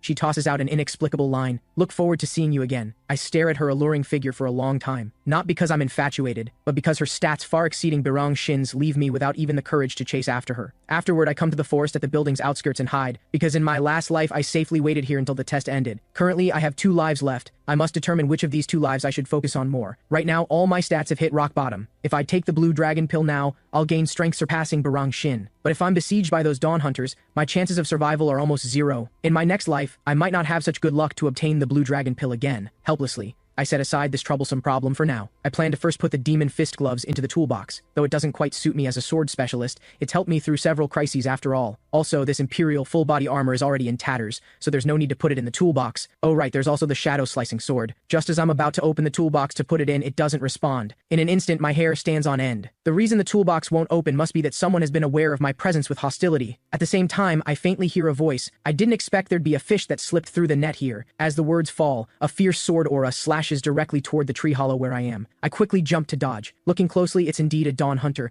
carrying a sharp sword on his shoulder. He's Yahello, captain of the 7 Dragons Company of the Crimson Demon Palace. Though his fighting power is on par with Birong-shin's, with my current physical condition, I'll probably be hard to escape death. Yahello grins. Why are your eyes darting around? Do you think of a way to survive? It is meaningless, you're going to die anyway. As he speaks, he raises his sword. Although what he says is true, even if I'm killed, I'll give it my all. I immediately draw my sword and channel chi, preparing to fight to the death. But suddenly my body is tripped by something. Looking up, it's actually a warning pop-up. Yahello has found your weakness. How would you like to respond? Is it because our strength gap is too large? I clearly attacked first, yet I'm at a disadvantage before even swinging my sword. So based on past experience, I choose to defend. The moment I confirm, he comes before me at astonishing speed, then kicks me fiercely in the chest, but he has no intention of stopping. Next, he fiercely strikes my back with his foot. A pop-up notifies me this strike dealt 235 damage. My health bar also drops to freezing point. I tremble trying to get up, but at this moment I don't even have the strength to hold my sword. Yahello could have just left me there to die, but he insists on coming forward to humiliate me before giving up. He then squats down, grabs my hair, and lifts it up. Trash like you can only become fertilizer from my back garden. Then while shaking my head, he continues mocking. When I want to step on you, you can only be stepped on. When I want to hit you,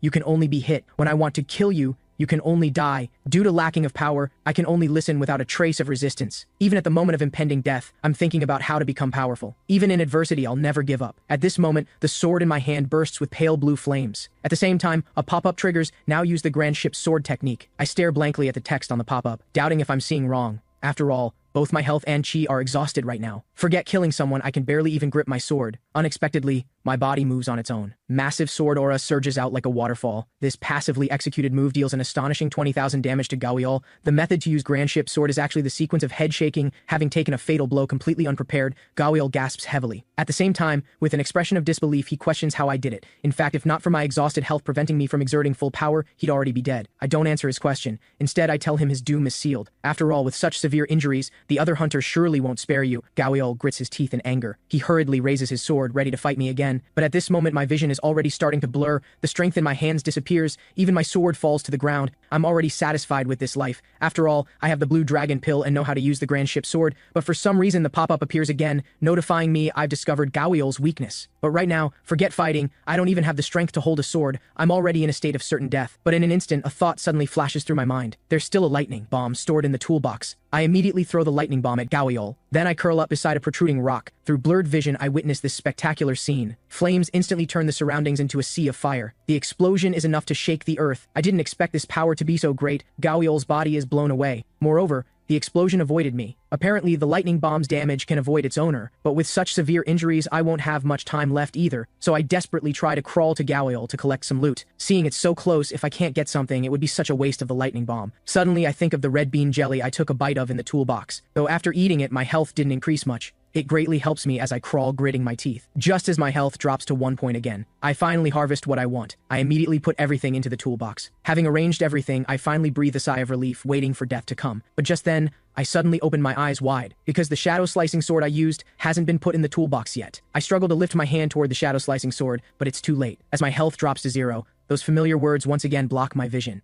Time rewinds, and I return once again to year 95 of the Heavenly Calendar, Chapter 2, 3 options presented by Ganma. This is my last chance at rebirth. Along with Ganma's voice, the surroundings brighten. I'm very familiar with these 3 options. Just like in my previous life, I choose become Ganma's foot soldier, but this time I don't follow the original script. Instead, I raise a question, Lord Ganma, if there's a spy around you, how should it be handled? Though I know this is risky. I need to ensure certain things. He doesn't seem to care, and says, if you learn any clues about spies on your way to the Martial Art Academy, you can report to me anytime. I should be at the Yuan Palace then. The Yuan Palace is an area reserved only for Chioma's disciples to rest. Ordinary warriors of the cult cannot approach that place. Anyone who approaches without reason will be eliminated immediately. Suddenly he stops and smiles slightly. Of course, it would be best if you could capture them. Then I arrive at the underground warehouse of the Heavenly Sun Archive to wait for Jio-un. I mentioned the spy to Ganma precisely to avoid going to the Martial Art Academy. It seems my roundabout tactic worked, though the Martial Art Academy still has many tempting treasures. But the Dawn Hunters are extremely powerful. The Martial Art Academy examination route is too dangerous, so I plan to capture the spy Jio-un first. But before that, my primary task is to analyze the toolbox. In my previous life, because I died,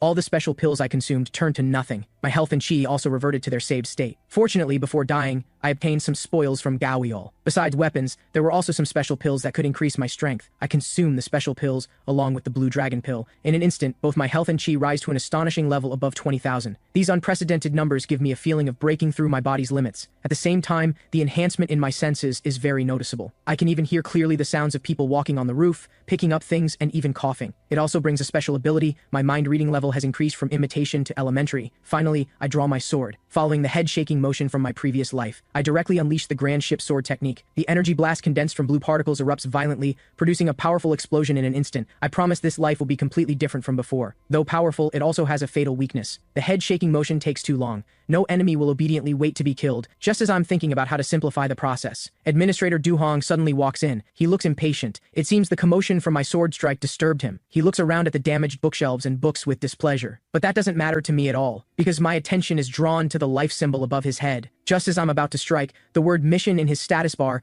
catches my attention. Mission become Du Hong's pet. Completing it will upgrade your combat type. Suddenly Du Hong opens his mouth and spits food from his mouth at me. Irritation flashes in my eyes. Then, when he spits food at me again, I involuntarily clench my fists. But reason tells me I can't kill him now. Of course, killing him now would be very simple, but I must consider the chain reactions that would follow, so I can't let any variables disrupt my plan. My first goal in this life is to eliminate Jio-un, so I quickly bow an apology and say I'll repair the damaged items in the archive hall as soon as possible. But this time, Du Hong goes even further and spits at me. He grins, saying he's been too bored lately and the people coming and going here always annoy him. Then he steps closer with a wicked smile like a creepy uncle. Let's know each other better from now on. Silwi. Ha ha ha ha. In an instant, killing intent surges in my eyes. I can't take this anymore. I might as well kill him. But remembering the mission completion reward, I decide to let him live a few more days, but I soon regret it. Not only does he call me out at night to clean the toilet until dawn, this morning he has me clean the toilet waste again. I swear, once I complete the mission, I'll kill him in the most cruel way possible. Fortunately, I completed one quest while cleaning the toilet last night. Now I just need to finish cleaning this waste and another quest will be complete. But there are still 6 quests left. They probably won't be easy. What exactly is the item type the system will reward? I really hope it's worth my hard work. Suddenly the sound of a wooden door shaking comes from above. Looking up, I discover it's the manager of the Heavenly Sun Archive's 3rd floor, Ibiok. I quickly tell him someone's here, but this damn manager ignores me completely. He just glances back at me and strips off his pants completely. Watching something pour out like a waterfall, killing intent surges wildly in my eyes. Afterwards, I quickly run to the lake to wash my body. While washing, I rehearse in my mind how to eliminate those 2 old bastards. First, I'll beat them severely, then press their heads into the waste and trample them madly until they stop breathing. But somehow, even though my skin is nearly rubbed raw, I can still smell a faint stench. Now all I can do is vent frantically where no one's around. After bathing, I return to the archive hall of the Heavenly Sun Archive. As soon as I enter, I see the 2 of them exchanging glances. Though I really want to beat them up right now, for the system reward, I must endure a bit longer. So I grit my teeth and force out a smile. I've cleaned up the task you assigned. Then a pop-up shows 2 out of 8 quests completed. You did well. Go prepare some bathwater for us too. I quickly bow my head, saying I'll fetch the water right away. But just as I'm about to turn and leave, the other old man suddenly adds, "Are your hands clean? They better not smell." I answer through gritted teeth, "Rest assured I washed very thoroughly." At this moment, my chi is surging wildly, reaching an uncontrollable state. Suddenly, the 2 relaxed old men stand up in panic. Then they rush toward the door with terrified expressions. My gaze naturally turns to the entrance. It's Soryang, the dawn hunter I met in my previous life. I wonder why she's here. Compared to when we met in my previous life, her power level is lower. It seems she hasn't received the mission to head to the martial art academy yet. She came to find Ganma this time. After learning he went to the Yuan Palace, she shifts her gaze toward me. "Who is that? I don't think I've seen him before," Duhong reports in a low voice. "He's sent by the Lord of the Great Imperial Pavilion to manage the underground warehouse. He's insignificant. You needn't mind him." Then she shifts her gaze, casting a subtle look at me. "Is that so? But he seems quite interesting." My cheeks flush slightly. She was like this when we met in my previous life too. Just looking at her makes my heart nearly stop. Then she approaches me and asks my name. "Though I don't know why you came to this underground warehouse." Suddenly, the conversation stops. She covers her nose and mouth. She must have smelled something. Realizing something, she continues, "But I'm sure there's a reason, right?" I suppress the rage in my heart. This foul smell won't wash off no matter what. It's all because of those 2 old bastards. Then Soryang waves goodbye to me. I involuntarily raise my hand too. Then I'm startled. Not because those 2 old men are glaring at me angrily, but because of the overly presumptuous choices in the pop-up. Looking at these terrible options, I can only protest silently in my mind. As the countdown timer approaches 0, I can only choose the lesser of evils, selecting a less presumptuous option. "Would you like to go out with me?" The moment I confirm, the surroundings begin to brighten. I hold my breath, wanting to know how she'll react. I ignore the 2 old men's expressions for now. Unexpectedly, Soryang gives me a faint smile. "I guessed right. You really are interesting." Seeing that she shows no hostility after hearing my unreasonable words, I finally breathe a sigh of relief. But the next second, the system pop-up triggers again, making me choose one more from the remaining 2 options. This is insane. Just like with Ganma,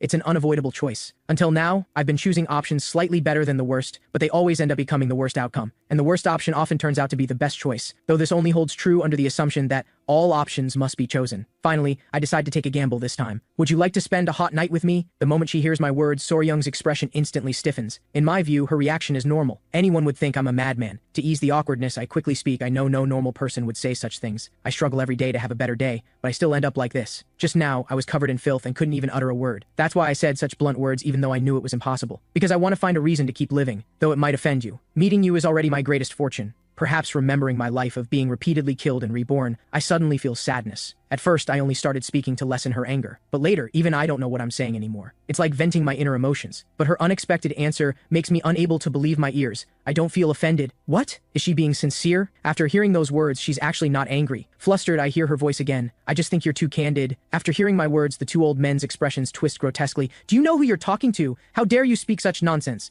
My lady, don't worry. We'll punish him for this outrage." Unexpectedly, as soon as they finish speaking, they're instantly knocked down by Soryang. I don't even see her move. Just as we pass by each other, I hear her whisper to me, "You must become strong as you wish, then escape this hell with me." After saying this, she turns and leaves. I feel that because of this choice, both my past and future have changed. Because a symbol I've never seen before appears above Soryang's head. Afterwards, I continue completing the quest, rubbing my swollen cheeks while washing bedsheets. Because after Soryang left, I had to endure the 2 old men's punches and kicks. My whole body still aches faintly. I finish washing all the clothes and bedding, hanging them one by one on the clothesline. Then I open the toolbox and smile with satisfaction. Inside is the King Myong's tunic that increases defense, the white spirit bomb that disrupts vision, and the book of understanding swordsmanship that increases sword technique proficiency. I didn't expect those 2 old men to hide such good things in their room. As payment for cleaning, I'll reluctantly take them. Now I've completed half the quest. In a few more days, the quest will be fully complete. By then, even if they discover it, it won't matter, because they'll be dead. Suddenly I remember Soryung's smile again. I look up at the sky. Though my power is still weak now, I will definitely become strong. When the opportunity comes, I can leave the demonic cult together with Soryang. After 6 days of hellish life, I finally complete 7 of Duhong's commands, but this last one truly surprises me. They tie me to a cross to serve as their human punching bag. They learn some hand technique from somewhere, and both insist their moves are the most authentic. To demonstrate to the other, Duhong places both fists at his waist, adjusting his breathing. Then with a loud shout, he throws his punch. Tied up completely, I endure all his attacks like a punching bag. After pounding several punches, he withdraws his fists and catches his breath. I naively think it's over. Unexpectedly, Ibiok beside him also wants to show off. His tireless punches are so heavy and fast that I almost cry out in pain. I silently pray for it to end quickly. Just then, his foot technique suddenly becomes strange. He seems to target my groin. I panic and tell him to stop, but before I finish speaking, that bone-deep pain surges through my entire body. Now I've lost interest in the system's reward. If I don't beat them up immediately, I can't relieve the hatred in my heart. So facing Duhong's incoming punch again, I decisively choose to dodge. The 2 old men look at me in shock. Have you been beaten, stupid? You dare to dodge? Just then, the number I've been longing for finally fills up. The long-awaited combat-type reward appears before me. One is turn-based fight, the other is AI fight, but I don't understand what these 2 options mean. Unexpectedly, just as I open the details page,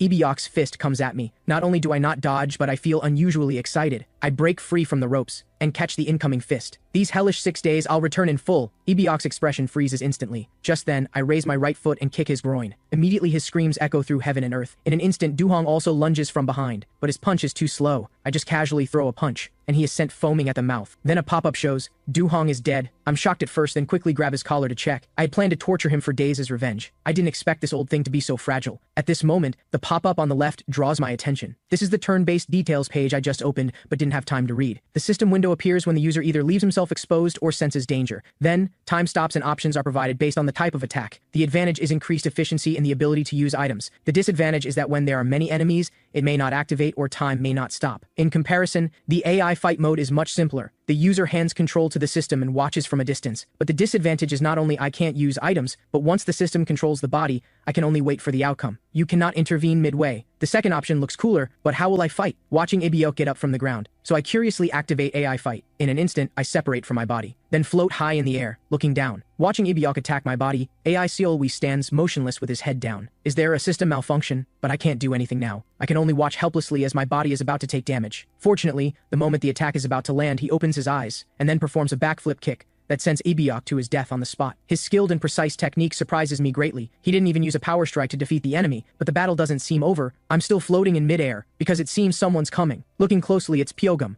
the director of the Heavenly Sun Archive. He glances at Ibiok lying on the ground, then looks up and questions AI Seolwi, "What do you do?" AI Seolwi stands motionless. I'm curious how he'll respond to Pyogum. Though Pyogum's combat power is below mine, he's not so easily dealt with. After all, he has a sword, while my body is empty-handed. Just as he's about to draw, AI Seolwi strikes first. His heel pushes off, then he charges at the target. Though striking first is risky, speed is crucial in battle. Pyogam seems to sense AI Seolwi's attack direction. He finds the attack point and thrusts directly. The speed from drawing to thrusting is like lightning. AI Seolwi seems to have predicted his move. After quickly dodging sideways, he immediately pulls back as if he never intended to get close. The next second, AI Seolwi charges forward again with a fierce attack. Like before, he dodges and retreats again, but this time he doesn't completely avoid it, leaving a slight wound on his face. The more I watch, the more anxious I become. His meaningless, reckless behavior truly baffles me. But since the target isn't eliminated, I can't intervene. Just then, AI Seolwi launches a third attack. Like the previous 2 times, he charges in the same direction. Feeling humiliated, Pyogam swings the sword with force. "What do you take me for?" Though his sword swing this time is fiercer than before, AI Seolwi quickly lowers his body and perfectly avoids it. Then AI Seolwi braces his hands on the ground, extends his right foot, and strikes Pyogam's abdomen fiercely. With a scream, AI Seolwi adjusts his stance again, and with amazing speed he uses a spinning kick to hit his jaw. Then Pyogam collapses to the ground with a thud, even dropping his sword. This scene leaves me stunned. Suddenly a pop-up asks, "What would you like to do with Pyogam?" I didn't expect AI Seolwi to give me the choice. I immediately select kill him. Then AI Seolwi breaks Pyogam's neck. I can't help but sigh, not because I defeated Pyogam, but because AI Seolwi's fighting style and tactics are so unexpected. More importantly, the AI fight is over. The entire battle consumed only 12 points of health and no QI at all. This isn't about winning or losing, it is a fighting method I never imagined. If it were me, I probably couldn't do it. The battle ends, and I return to my body. After disposing of the 3 bodies, I return to the archive hall. Having killed Administrator Duhong, my rebirth chances increase to 2. Now I just need to capture Jiowon to gain Gamma's trust, but just in case, I open the toolbox and put on the heavenly silver armor, and upgrade my martial arts by 1 level. Finally, I adjust the combat mode to turn-based fight. Now, To capture the spy Gyo-un, I'm fully prepared. In the blink of an eye, the day to enter the martial art academy arrives. Just as I'm reviewing my combat mode, a pop-up suddenly shows, "You have passed an important point. Would you like to save?" I choose save without hesitation. Though nothing special happened, I believe this pop-up must appear for a reason. Then the panel displays the save title. After failing the test at the martial art academy, the final opponent, if what the system says is true, I did take the martial art academy exam but didn't pass. But this so-called final opponent confuses me. Just then, a dark figure walks in. Looking closely, it's Gyo-un as expected. Is this the final opponent the pop-up mentioned? Like in my previous life, he hands me one pill. I take the pill and swallow it naturally. The pill's effect immediately appears in the status bar. After taking it, my gaze turns to Gyo-un again. "Aren't you going to give me another pill? I heard from Lord Ganma that he gave you the flying dragon pill to pass to me. Please hand it over." His expression seems somewhat displeased, but reluctantly takes out the flying dragon pill from his chest. After receiving it, I quickly take it. Just like in my previous life, after I take the flying dragon pill, he immediately plans to give me a heavy punch. Back then, his movements were too fast for me to see clearly, but now it's different. My strength has greatly increased. I can easily block even heavier punches than this. Why are you being like that? Did the first disciple teach you to be so impulsive? At this moment, as the flying dragon pill is absorbed, my mind reading also upgrades from elementary to basic level. Not only can I clearly see my fighting power, but also Gyo-un's is fully visible. I believe I can easily defeat him this time, but the next second I regret it. Previously, because my mind reading level was too low, I couldn't check his fighting power. Now that my mind reading has upgraded to basic level, I can finally see his fighting power. It's an astonishing 190,000. Birangshin's fighting power is only 70,000. He's actually stronger than the Dawn Hunters. The pressure of being 90,000 points below him makes me feel suffocated. Suddenly, a pop-up warns that Gyo-un has found my weakness. In this situation, choosing a frontal attack would be suicide, but I can't find anywhere to escape, so I can only grit my teeth and choose to defend myself. In an instant, Gyo-un attacks me at unimaginable speed. I desperately twist my body to avoid the attack. Finally, I barely create distance from him, but before I can catch my breath, the pop-up warns again that Gyo-un found my weakness. The power gap is too great. In panic, I have no time to think, and can only helplessly choose run away, but I still suffer his critical hit. My health also decreases by nearly 1/3. The huge power gap makes me unable to see his movements clearly, plus I can't use the Grand Ship's sword. Though my health and chi are high, I'm still at a disadvantage. The only things I can use against him now are my health and chi, so I stagger to my feet, preparing to counter with the Sohui School sword technique. Seeing the sword aura emanating from my sword, Gyo-un is clearly surprised, but he doesn't retreat. Instead, he blocks my wind-like sword technique. Then I quickly slash again. In an instant, his face turns pale. At the same time, the cold energy released by the Sohui School sword technique seems to slow his speed, but even so, he still blocks all my attacks. I firmly believe the Sohui School will work. I just need to keep pressing the attack. Unexpectedly, the system pop-up triggers again, indicating Gyo-un found my weakness. I don't understand why my weakness appears when every move I make is steady, but I don't want to escape anymore. I decisively choose the fight back option. In an instant, fury burns in me. I raise my sword and charge straight at Gyo-un, but just then, his sword tip bursts with dazzling red light. Before I can react, it pierces my shoulder. At the same time, my health drops sharply. I fall to my knees with a thud, watching helplessly as he walks up to me and raises his fist. As that heavy punch falls, my vision gradually blurs. At the same time, a line of text I've never seen appears, indicating I'm unconscious and in an immobile state. After several slaps, I finally slowly open my eyes. In an instant, stinging and dull sensations flood my entire body. Now I'm severely injured. I don't know what terrible things will happen next. Looking up, I see a dark figure slowly approaching me. A pop-up shows he's Ma Guian from the Crimson Demon Palace, an ally of Qianma's first disciple. But when he approaches, I discover he's actually the examiner for the speech examination at the Martial Art Academy, and the one who killed me there. But the insight symbol above his head confuses me, and he immediately asks strange questions. Who sent you here? If you answer my questions properly, I can make your death easier. I look up blankly, not understanding what he's saying at all. He seems to have expected this. It seems you won't talk without some punishments. Then he places his hand on my injured shoulder and applies force suddenly. In an instant, indescribable pain surges through my entire body. This is the habitual torture method in demonic cult called bone twist, which brings extreme suffering to those interrogated. Fortunately, he soon withdraws his hand, giving me a brief moment to breathe. I'll ask you again. Who sent you? As a mere squad leader of the Great Imperial Pavilion,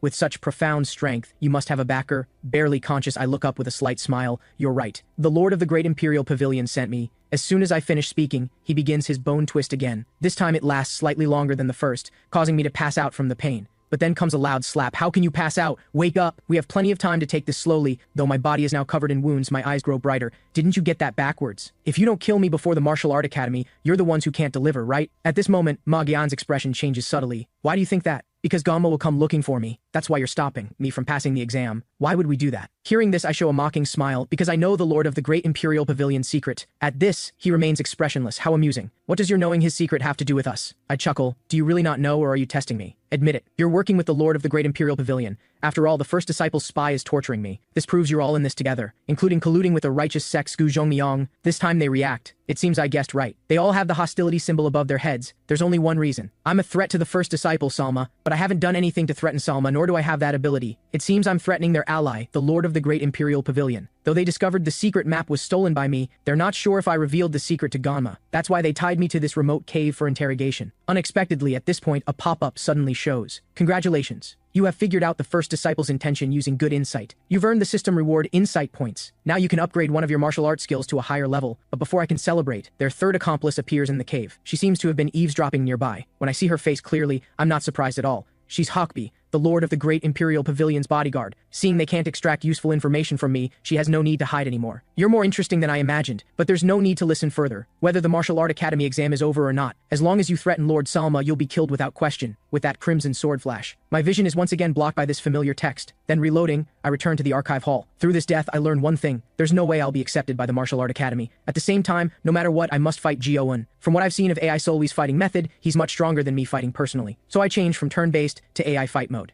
At the same time, I open the toolbox and equip myself with King Myong's tunic and the warrior spirit blade. Besides that, I hide a poisoned dagger in my chest and place the white spirit bomb on the table. Because the AI fight mode doesn't allow opening the toolbox, I prepare everything in advance so AI Seoli can seek the best solution during battle. This is my last rebirth chance, so I must win this battle. Suddenly I remember the insight I gained in my previous life. Just as I'm about to check the usage details, Jio-un walks in. When he sees me, he looks curious, questioning why I'm holding a blade, but before I can react, the AI has already intervened. The battle is about to begin. Then I suddenly realize I made a mistake. AI Solwe doesn't speak. I should have taken the pills first, then started the battle. That way the odds would be higher. Just then, Jio-un asks that question again. I asked you why you're here holding a blade. Are you deaf? At this moment, my heart sinks halfway. Unexpectedly, the next second, AI Solwe actually speaks because I was just training. Should I hold a mop instead of a blade? This statement leaves Jio-un with no rebuttal. Then he hands over the first pill as before. AI Solwe takes the pill and swallows it in one gulp. Jio-un turns around and says, "Follow me." Hearing his words, AI Solwe doesn't follow. Instead, he directly asks him for the flying dragon pill. I thought AI Solwe could only fight. I never expected he could not only speak but also make judgments in his own favor. Jio-un turns back with displeasure, exactly the same reaction as in my previous life. Next comes the moment for punching. I really look forward to seeing how AI Solwe will respond. After obtaining the pill, AI Solwe quickly launches an attack. Sensing something wrong, Jio-un reacts very fast, lowering his body to dodge, while quickly retreating and creating distance. He questions with a confused expression, "Are you insane?" Unexpectedly, AI Solwe gives him no chance to breathe and continues attacking fiercely. It's not a simple thrust this time, but a proper use of the sword technique from the Sohui school. AI Solwe continues the fierce attack, but Jio-un shows no intention of retreating, blocking all incoming attacks every time. Watching from midair, my heart pounds. Is AI Solwe going to attack blindly like last time? Facing Jio-un, whose fighting power far exceeds his own, blind attacks won't work. I already tested this in my previous life. Suddenly, I see an unbelievable scene. AI Solwe's grip on the blade isn't in his right hand but his left, and that motion creates a completely unexpected situation. Use Grand Ship Sword technique. In an instant, a dazzling blue light bursts from the blade edge. This powerful sword aura makes Jio-un unable to believe his eyes. With the eruption of the sword aura, Jio-un is also sent flying, crashing into the wall. I didn't expect the blade could also execute the Grand Ship Sword technique, and AI Solwe naturally chains the moves together. It seems his preparatory motions were calculated during the battle. Unexpectedly at this moment, Jio-un staggers to his feet. Though he's already lost an arm, his voice remains calm. Not only is your swordsmanship exceptional, but you can also use blade techniques to injure me severely. How you did it? Seeing AI Solwe doesn't answer, Jio-un has no choice but to draw the shadow-slicing sword, preparing to cripple AI Solwe before interrogating him slowly. He leaps up and instantly appears before AI Solwe. In this seemingly impossible-to-defend situation, AI Solwe easily dodges and retreats. While creating distance, he instantly launches the attack. Then a fierce flame bursts from the blade tip, striking directly at Jio-un. But Jio-un still escapes, only leaving some sparks on his clothes. His expression darkens. He's never encountered such a troublesome opponent. Then he leaps directly above AI Solwe, preparing for a quick finish. But he ends up passing by AI Solwe. AI Solwe jumps toward the wall, then uses the momentum to bounce again. Finally, he passes directly over Jio-un to land behind him. Along with the jumping arc, a delicate sword aura cuts through the air, dealing another severe blow to Jio-un. His powerful adaptability and operation leave me stunned. Jio-un no longer has his previous composure, replaced by a panicked expression. I thought victory was certain this time. But just then, AI Solwe's blade shows cracks, then shatters all over the ground. It seems this blade couldn't withstand the assault of the Grand Ship Sword. Jio-un also sees this scene. His panicked eyes suddenly brighten. Guma also told me to give you the sword. Fortunately, I didn't. It seems my luck luck isn't bad today. At this moment I start muttering in my mind, damn it, I should have asked for the shadow slicing sword too. But it's too late for regrets now. Suddenly AI Lee speaks again, you fool. Do you mention luck in front of me? At this moment I can't believe my ears. The AI is actually cursing. You slimy little spy, listen carefully. Your basic techniques and foot techniques are so slow I can't stand watching. If you don't believe me, try attacking. I'll crush your head directly. Hearing AI Solwee's words, I feel strange, as if another personality entered my body. But those words severely damage Jiowon's pride. He recklessly charges forward, determined to beat AI Sealway into pulp. Though he's now severely injured, his fighting power still doesn't lose to AI Sealway. After several minutes like this, AI Sealway doesn't want to play cat and mouse anymore. Taking advantage of Jiowon's pursuit, he throws the white spirit bomb. With a loud bang, Jiowon suffers another severe blow, just as he prepares to stand and fight again. Suddenly a hidden weapon flies from the smoke, striking his shoulder. The weapon contains poison. In an instant, the toxin spreads rapidly, causing Jiowon's whole body to tremble. If not detoxified immediately, he'll surely die soon from the poison. But I must bring the spy Jiowon alive before Ganma to maximize his value. However, the battle before me isn't over. AI Solway picks up the shattered blade from the ground, then approaches Jiowon. Semi-conscious, Jiowon stiffly raises one hand, seeming to want to say something, but AI Solway pays no attention, instead showing an expression full of killing intent. Then one hand presses his head, the other hand raises the shattered blade. Watching the seemingly out-of-control AI Solway, I have no choice and can only roar from midair. Just as the blade is about to fall, the system pop-up I've been hoping for finally appears. What would you like to do with Jiowon? At this moment, I finally breathe a sigh of relief. I decisively choose knock him out. The moment I confirm I regain control of my body, I don't dare delay a second. I quickly open the toolbox and take out the antidote, then forcefully stuff it into the dying Jiowon's mouth. At the same time, I don't forget to put the shadow slicing sword back in the toolbox. Right now there's still some distance to the Yuan Palace. Considering there are many people along the way, to avoid attention, I find a large sack and stuff Jiowon inside. Wrapped in the sack, Jiowon seems much more conscious, but I just need to punch him once and he quickly quiets down. Then I continue toward the Yuan Palace. Just then, a guard blocks my way. He's just a small gatekeeper at the Yuan Palace, but his fighting power is astonishingly high. Right away, he loudly questions what I'm doing. When he hears I'm here to see Ganma, his expression quickly softens. Then he turns to report for me, but suddenly killing intent surges in his eyes. If you dare lie to me, I'll take your life. Not long after, I see that guard again. After getting permission, I carry the sack inside. This is one of the largest gardens on the outskirts of the building complex. Looking up slightly, I can see mountains covered in snow. The Yuan Palace belongs neither to the 5 pavilions nor the 9 offices. It's an independent palace where only Cheonma and his disciples can reside. But somehow, the closer I get to Ganma's residence, the more something feels wrong, because the guard told me Ganma is currently receiving guests. Sure enough, when I approach, that familiar face makes me freeze in place. He's Cheonma's first disciple, Salma. The other disciples are also present. The status bar only shows Salma's body normal without displaying any of his other stats. Seeing my confused expression, Ganma immediately asks why I'm here, because in his view, I should be at the Martial Art Academy exam at this time.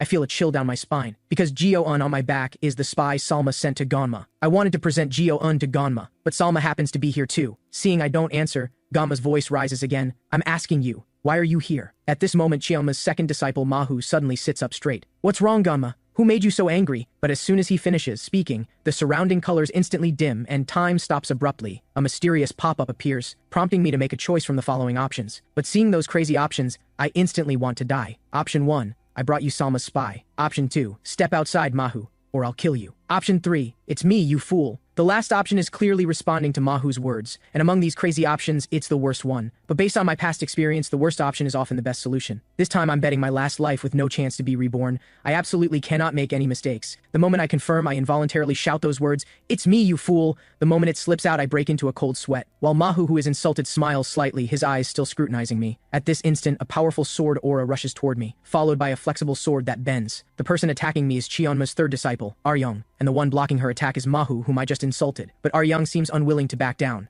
Though I didn't insult her, she seems to feel insulted too. Mahu glances at Ganma's stiff expression, then gives Aryung a look. You're attacking our dear Ganma's subordinate. How can I just sit by? Then he glances at Salma sitting silently by the window. Look at Salma. He's broad-minded and doesn't take this guy's insults to heart at all. Aryung and Mahu exchange glances. Finally, she slowly retracts the sword into her wrist. It's an automatic sword, also called a divine weapon. It is flexible like a snake. Seeing she's given up the idea of killing me, I quickly touch my neck. That move must have been Aryung's killing technique. Forget seeing the motion, I didn't even react when her sword was at my throat. So how strong is Mahu who can block such an attack? I begin to doubt whether I really have a chance to leave here alive. After several seconds of silence, Mahu finally speaks. Ganma, your subordinate, is truly interesting. He dares to curse me harshly. Ha ha ha ha. Ganma apologizes awkwardly. I'm sorry. I'll personally deal with him. At this, Mahu suddenly becomes serious. Didn't you hear what I said? I mean, there's no need to punish him. I see all of this. Maybe Mahu is a good person. If he hadn't defended me, I'd probably be dead several times over. But the suddenly appearing pop-up instantly changes my view. You have received 3 rewards for choosing that option. First reward, you can see the personality type of Chiyama's disciples. At this instant, a system description immediately appears above Mahu's head. He has antisocial personality disorder. To achieve his goals, he'll do anything. His seemingly kind behavior is all carefully calculated. He can disguise himself well and hide perfectly. This continuous appearing explanation makes my scalp tingle. Suddenly his gaze fixes on me. You didn't come here just to insult me, right? What's your purpose here? His gaze feels familiar to me, full of thrill and pleasure, exactly like Gowai-sama's eyes. I bite my lip, not knowing how to speak, but I can't not answer. It seems I need to interest Mahu to survive. Then I kneel on both knees and put down the sack. Lord Ganma, following your instructions, I caught the spy. In an instant, their gaze turns to Ganma. Ganma's expression changes subtly. What do you mean? I quickly open the sack, revealing the unconscious Gyo-un inside. Ganma seems shocked, unable to make a sound from his throat. Suddenly, my heart trembles too, because Salma's gaze is on me. Then the pop-up also displays Salma's personality type. He blocks out others' pain for his own benefit and will do anything to achieve his goals. His heart is full of desire to eliminate everything he dislikes, taking pleasure in destroying others' hope of survival before death. Though the demonic cult is full of madmen, he's the only one who takes pleasure in killing. Mahu turns back to ask Aryung if she wants to interrogate, but she refuses. But he doesn't give up. Try it, Aryung. Didn't he say that person is a spy? Maybe we can find out who the spy is connected to. Aryung keeps her distance. With displeasure. Please don't push troublesome things onto me. At this moment, Aryung's personality type also appears. She has histrionic personality disorder, specifically manifesting as a strong desire for attention. To get what she wants, she can perfectly manipulate her own emotions and physiological reactions. I can't help but sigh. Are there any normal people here at all? Then Ganma steps forward and asks me, why do you think he's a spy? At this, the other disciples' gazes gather again. I can only answer with difficulty. To make me fail the exam at the martial art academy, he deliberately didn't deliver the pills and sword you entrusted him to give me. Instead, he beat me and threatened my life. Midway, he also said something like this. Ganma blurts out curiously, what did he say? Then I give the answer I prepared before coming. You'll never pass the martial art academy exam. Because even if you're lucky enough to get out, I'll kill you. Just like that 4th disciple Ganma, cowardly as a rat, surviving underground. Though this is made up, seeing Ganma's furious expression, I should have successfully sowed discord between them. Because Ganma has 2 extreme emotions wavering between insecurity and blind obedience, which is borderline personality disorder, and I just hit his sore spot. His hands tremble. His weakness is accurately struck. Even emotional regulation seems powerless. At this moment, Mahu turns his gaze to me again. You already know whose spy he is, right? I can't answer this question because I don't have evidence to prove Gyo-un is a spy sent by Salma. Suddenly, the system gives the second reward. In an instant, Magvian's secret letter is placed in Gyo-un's chest. Seeing this message, I immediately understand. The meaning of the 3 options that appeared earlier with the numerical symbols +1, +2, +3. These aren't simple rewards, but rewards given according to the situation. Ma Gui-an is the person in charge of the speech examination at the Martial Art Academy. He's also the person I met in the cave when caught by Gyo-un in my previous life. Like Gyo-un, he's Salma's subordinate. Then I confidently extend my hand, indicating the evidence is in Gyo-un's chest. Following the system's hint, a secret letter is indeed found in Gyo-un's chest. Ganma opens the secret letter with a serious expression. Mahu also curiously leans in. What does it say? But Ganma readily hands it directly to him. Salma, who's been silently observing, finally speaks. How strange. Whether it's a spy voluntarily exposing his identity or trying to stop an insignificant guy from entering the martial art academy. But in any case, he's a warrior guarding Chiyama's disciples. Yet now he's defeated by a nobody taking the martial art academy exam. Doesn't that seem absurd? Seeing Salma look up at me, that deadly killing intent presses on me, making my whole body stiff and unable to move. I can't help but wonder if I can really survive from this monster's hands. Suddenly the system's 3rd reward appears, raising my health and ki to 100,000. All other ability values increase significantly, including the characteristic technique chart of the elemental techniques and mind reading. In an instant, I'm so happy I almost cry out. Power surges wildly through my body. This powerful feeling is simply wonderful. But before I can be happy for 2 seconds, the system pop-up suddenly sends a warning indicating Salma found my weakness. How should I respond? In an instant, I'm scared pale. Why did he suddenly attack? Though I become very strong, I can't compare to Salma at all. Most importantly, even though I've increased my mind reading level, I still can't check his ability values. But I absolutely can't die like this. Right now, escape is the only option. The moment the option is confirmed, Salma's sword aura also attacks me. I use all my strength to dodge his attack while involuntarily letting out a miserable scream. I thought I was surely dead.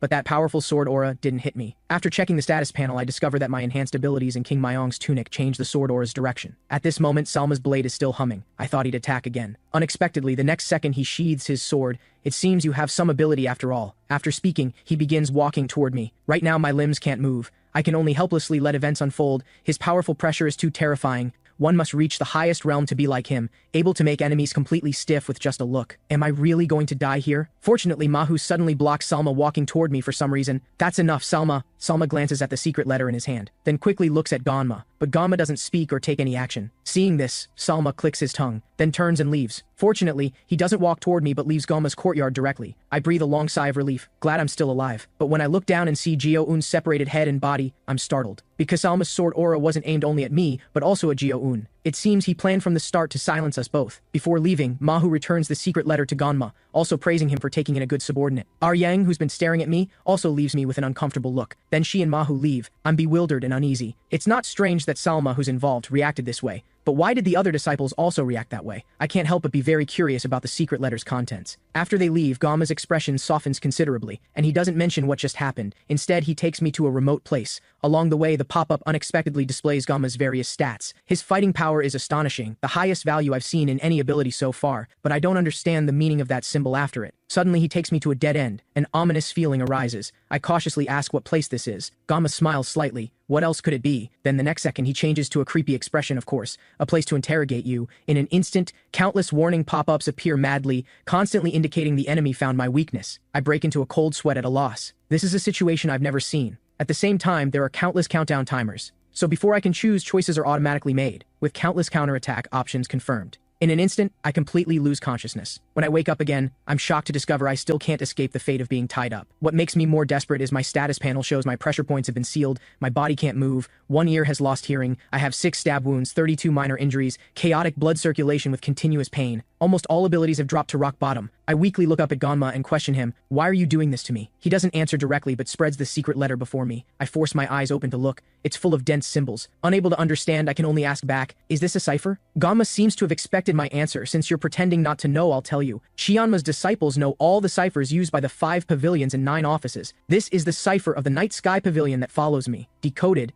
the secret letter means, kill the traitor. These words completely confuse me. What does kill the traitor mean? What is the Night Sky Pavilion that follows Ganma? Isn't this Ma Guian's secret letter from the Crimson Demon Palace? Seeing I won't admit it, he grabs my hair, his expression becoming increasingly twisted. Your acting is really good. What mission did you receive? Who's behind you? But I have no idea what he's talking about. Unexpectedly, the next second, bone twist is performed on me again. This interrogation lasts longer than when Ma Guian interrogated me. When the torture stops, my mind has no thoughts, only endless pain and voices full of warnings. Let me make this easy for you. Guisama killed your teammates. Then he sent you to the Heavenly Sun Archive. You gave me his secret map. To please me, you told me you wanted to become stronger, so I sent you to the Martial Art Academy. But it seems your strength far exceeds the Martial Art Academy level. So I guess you never intended to pass the Academy test. Your ultimate goal was to become a spy and gain my trust. Hearing his words, I didn't expect that catching the traitor Gyo-eun would make me the traitor instead. I listened carefully to every word Gamma says, silently telling myself I'll definitely find a way out. So I hypothesized that the secret letter saying, kill the traitor, is likely true. This can be confirmed from how the Chianma disciples turned and left after seeing the secret letter. That's why they left the right to deal with me to Ganma. Simply put, Ganma's subordinate discovered a traitor nearby, so he commissioned Gyo-eun to find and execute this unknown traitor. And in their view, whoever killed Gyo-eun proves they want to cover up the truth. After sorting out the whole story, I raise my head again. I just need to prove that I don't work for Jiduai-sama, right? Ganma looks puzzled. What do you mean? I mean, you just need me to prove I'm not on their side, right? Can you prove it? Of course, because I know clearly the mysterious pop-up will guide my escape as always. It created the opportunity for me to be alone with Ganma after becoming a spy, and the secret letter is the reward to appease Salma's suspicion. Sure enough, the pop-up arrives as expected. This time, it's the toolbox that can't be opened during battle. Then a tome appears in my chest. Please search my clothes at my chest. When Ganma sees that book in my chest, his expression instantly becomes panicked and shocked, then asks me, how do you have this? I know this is a tome only Chianma's disciples would possess. Now it's found in my chest, so it makes him unable to understand. I quickly answer, I got it from Gyo-eun. Please think, if I were really a spy, how could I possibly have this? May I ask, when did you lose this tome? Ganma definitely can't answer, because the shame of losing something so important isn't permitted by his pride. He looks at that elemental techniques tome and falls into thought. Then that mouth closed for so long finally opens. You're right. The time the tome was lost doesn't match the time you appeared, but he still looks at me with suspicion. However, the Lord of the Night Sky Pavilion couldn't possibly betray me. I continue to argue. If the Lord of the Night Sky Pavilion gave no instructions, then at least one conclusion can be drawn. Once we take action, the enemy has no reason to sit and wait. Those good at strategy always prepare in advance for everything. Whether Gyo-eun dies or his identity is exposed, they prepared in advance for both situations. Ganma seems to understand my meaning. You're saying this current situation was also planned in advance by them? He looks depressed, not knowing whom to believe. This is probably what the pop-up called borderline personality disorder. For this personality, recognition is key. So I add again, if I really had ulterior motives, how could I hide the elemental techniques in front of other disciples? At this, Ganma finally can't respond. His position in the cult is already quite difficult. If I had taken out the tome then, his position position wouldn't just be awkward, but would escalate to a question of staying or leaving, because the tome the head of the demonic cult gave him is actually in the hands of a lowly nobody like me. He slowly turns around, showing the smile from when he first met me. Your answer this time slightly pleases me. Then he sits in front of me. But I still have one question. When you arrived at the Yuan Palace, why were you disrespectful? I'm startled at first, but in just an instant I figure out how to answer. Lord Gamma, I was just expressing my inner thoughts for you. Hearing this, Gamma's expression differs from usual, his eyes carrying a trace of curiosity. At this moment, I finally confirm I can definitely persuade him. Among the 4 disciplines, one is a viper, one is a fraud, and one is a madman. You must have been tormented by those abnormal people for a long time. Thinking of this, I can't control the anger in my heart. In addition, seeing them gloating beside you, I couldn't control myself ever more. I'm truly sorry. I overstepped, unexpectedly. As soon as I finish speaking, Gamma begins laughing madly. Then he stands and comes to my side, gripping my shoulders tightly. I think I said the wrong thing and will endure bone twist again. But he tells me gently, Silwy, among all your explanations so far, this is the answer that satisfies me most. Then I become dizzy and pass out. When I open my eyes again, I find myself on a very comfortable bed. At the same time, I feel power surging wildly inside my body. A pop-up tells me I've taken flower of blood pit fruit and white deer gallbladder.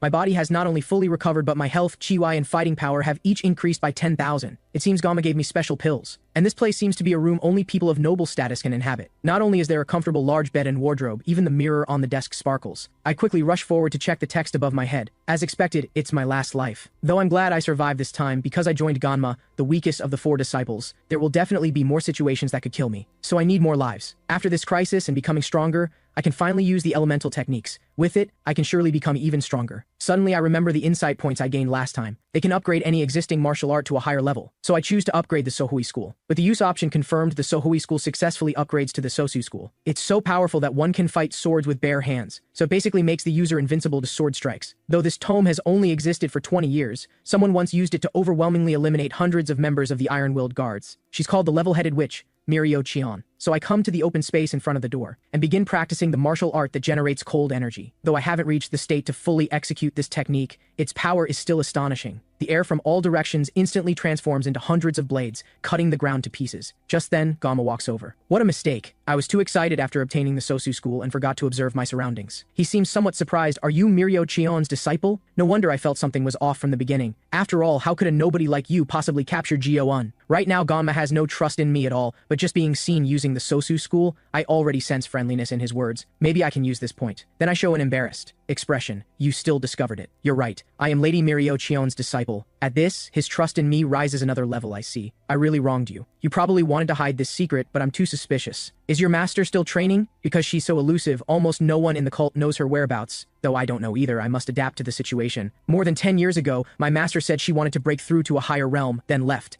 I haven't seen her since, and she hasn't contacted me to this day. Hearing this, Gamma's face shows a satisfied expression. I understand you. After all, she's famously cold in the cult. You were right before. The Lord of the Night Sky Pavilion never interfered in this matter. It seems someone is manipulating things in the shadows. So I'm thinking, how about you join the Silver Spirit Unit starting today? Hearing this, I'm immediately stunned. Because the Silver Spirit Unit is one of Gamma's core forces. They're mainly responsible for tracking and concealment. They also assassinate enemies as needed. Though the brutal training is hard to endure, this is a more efficient opportunity to become stronger than going to the Martial Art Academy. So I decisively bow and express I won't fail his trust. As soon as I finish speaking, a pop-up sends a message. You have completed the mission. Become Gamma's foot soldier. Based on your total score, you are given 3 new lives. At the same time, a simulation combat mode is added. During battle, you can switch combat styles. You can switch from turn-based fighting to AI, then to simulation mode. But after switching from turn-based fighting to AI, you cannot switch back to turn-based fighting. Simulation mode becomes more effective as you reach greater levels of mastery and learn more martial art styles. As in AI mode, you cannot see your opponent's stats while in simulation mode. Simulation mode provides only one opportunity. When facing multiple opponents, the strongest opponent is used as reference. The system also sends a suggestion. If you're not satisfied with your current life, try a higher difficulty level, such as the 3 options presented by Ganma. Suddenly, Ganma has some urgent business and leaves, telling me to wait here. I wanted to use this gap to sleep well. Unexpectedly, he returns shortly, bringing someone with him. It's Hyukgu, head of the Silver Spirit Unit. His combat stats are astonishingly high.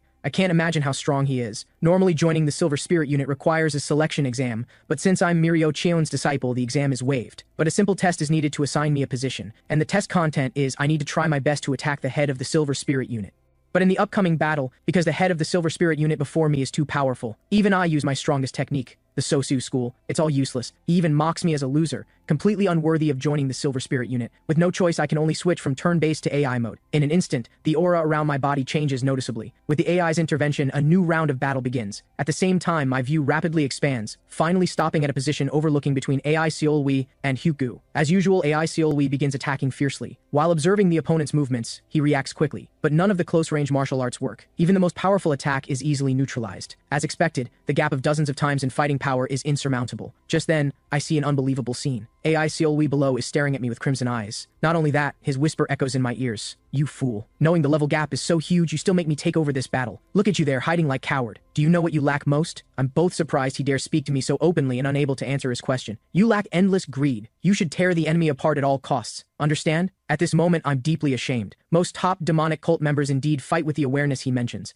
Only bottom-level people like us are indecisive. Hyukgu, who's been silently observing, finally speaks impatiently. Are you going to fight or not? Seolwi then turns his gaze to Haiku opposite. With just this body, I can't possibly beat you. Suddenly, he begins pressing pressure points continuously. Divine Spirit Channel, Energy Gate Channel, and Mysterious Gate Channel. This scene makes my heart pound. I never expected this madman would want to forcefully develop potential at the cost of his life. Just when I'm at a loss, the information pop-up finally triggers, asking if I want to intervene in the battle. I choose to agree without hesitation. Just as he's about to press the last fatal channel, I finally regain control of my body. Hyukgu walks up to me smugly, praising my good performance this time, but I want to fight him again, only to be refused. Seeing me persist, his expression becomes gloomy again. That's enough. Didn't I say? I already know your strength. Suddenly Ganma, watching from the side, speaks, do as Seolwi says. This time give it your all, Seolwi. Under Ganma's pressure, Hyukgu can only agree very reluctantly. Looking at Hyukgu's displeased expression, I raise my sword again. I know well that no matter how well I perform, my movements could never be as fluid as an AI's. Since I can't beat Hyukgu anyway, I decisively try the new combat type, simulation. It can analyze the best moves in martial arts and present them in video form. After a few seconds of waiting, the system finally organizes and analyzes dozens of moves. Hyukgu begins urging me impatiently, are you going to fight or not? I also becomes increasingly anxious. Just then, the system pop-up indicates it will play a video. This shadow's color is deeper than when I first practiced the Sohui school. After rushing out from my body, it heads straight for Hoku. At the same time, a shadow also emerges from Hoku's body. He just thrusts his sword into my shadow's chest, and the shadow representing me disappears. But next, more than a dozen shadows emerge from my body again. They show me all the moves I can use, but none can shake Hoku's shadow, who can handle any attack my shadow launch. Just when I think everything is about to end, one shadow of mine suddenly slashes Hoku's waist. In an instant, all other shadows disappear, leaving only the successful shadow in place. Then the pop-up shows the attack motion and sequence. As the battle begins, I leap up and rush to Haiku, trying upper and middle attacks. Naturally, Hyukgu blocks these simple attacks, but I don't stop. Instead, I continue following the pop-up description, moving laterally to the right and trying a lower slash, but this is also easily neutralized. Then I try upper and lower attacks. While continuously blocking my simple attacks, Haku's expression becomes increasingly twisted, using such childish moves to fight me. Are you mocking me? Sure enough, after blocking the last attack, the irritated Hyukgu can no longer endure and draws his sword to counterattack. For some reason, I unexpectedly dodge his attack. Even I'm extremely surprised. But I don't stop for my lucky escape. Instead, I deploy moves like the last shadow. After a brief silence, the fiercely swung blade slashes Hoku's waist. In an instant, Hoku is filled with shock. I used ordinary slashes to irritate him, then suddenly deployed moves he doesn't expect. It's his carelessness that gives me an opening. Seeing blood, killing intent gradually surges in Haku's eyes. Then he angrily raises his sword and charges at me. With a gloomy wind blowing, Haku is already before me. Fortunately, the moment his blade falls, Gamma stops him. That's enough. If you attack Sowi with such force, he will die. Hearing Gamma's warning, Hiku quickly regains his senses, stepping back while hurriedly bowing an apology. I'm truly sorry, Lord Gamma. Please forgive me. Gamma waves his hand. No need to say sorry. Even from my perspective, it was Seolwai that provoked first. I watch from the side in confusion. The power Hyukgu emanates certainly shocks me. But what's more surprising is Gamma blocking him. His ability value isn't very high, even lower than Hyukgu's, yet he can block him so easily. I finally understand the meaning of that strange symbol marked next to the ability value. His power is unimaginable. Suddenly Gamma looks back at me. According to the performance, I should appoint Seolwi as the captain of the Dead Spirit Company. But considering he needs time to adapt in the unit, I'll arrange the training instructor and have him receive the necessary training. After the necessary training, then I will appoint him as the captain of the Dead Spirit Company. How about that? Hyukgu bows again. I was thinking the same thing. Hyukgu has quickly calmed his emotions. After that, Gamma turns his gaze to me again. Listen carefully, Seolwi. I'm temporarily making you a member of the Dead Spirit Company. After I excitedly accept the order, a pop-up appears. You have been appointed as a member of the Dead Spirit Company of the Silver Spirit Unit. In the following 3 days, I spend time in a cycle of cultivating energy, regulating breath, eating, and sleeping. But AI Seolwi's advice keeps flooding my mind. You lack endless greed. Looking at the 4 remaining rebirth chances in the mirror, I understand that each time my lives increase, my sense of urgency slowly decreases. It seems I still lack the courage to face difficulties. Gamma said, As long as I adapt and complete the Silver Spirit Unit training, within 3 years, he'll promote me to captain of the Dead Spirit Company, so I must surpass that AI Selwee within 3 years, to a level he can't catch up to. Just as I pick up my clothes to prepare for training, suddenly a pop-up appears, asking if I would like to save. This is a notification that only appears when I've solved special events or when something is imminent, but it popped up when I approached the bed. It seems something is about to happen, so I decisively choose to save. Year 95% of the Heavenly Calendar, Chapter 3, 3-year period of explosive growth after becoming Gamma's foot soldier, based on my current experience. The save point will tell me the current situation in detail. So these 3 years of explosive growth refer to an excellent period for rapidly improving my strength. But my mind is a bit chaotic now. Rather than overthinking, it's better to act immediately. So I get up to wash and then begin cultivation.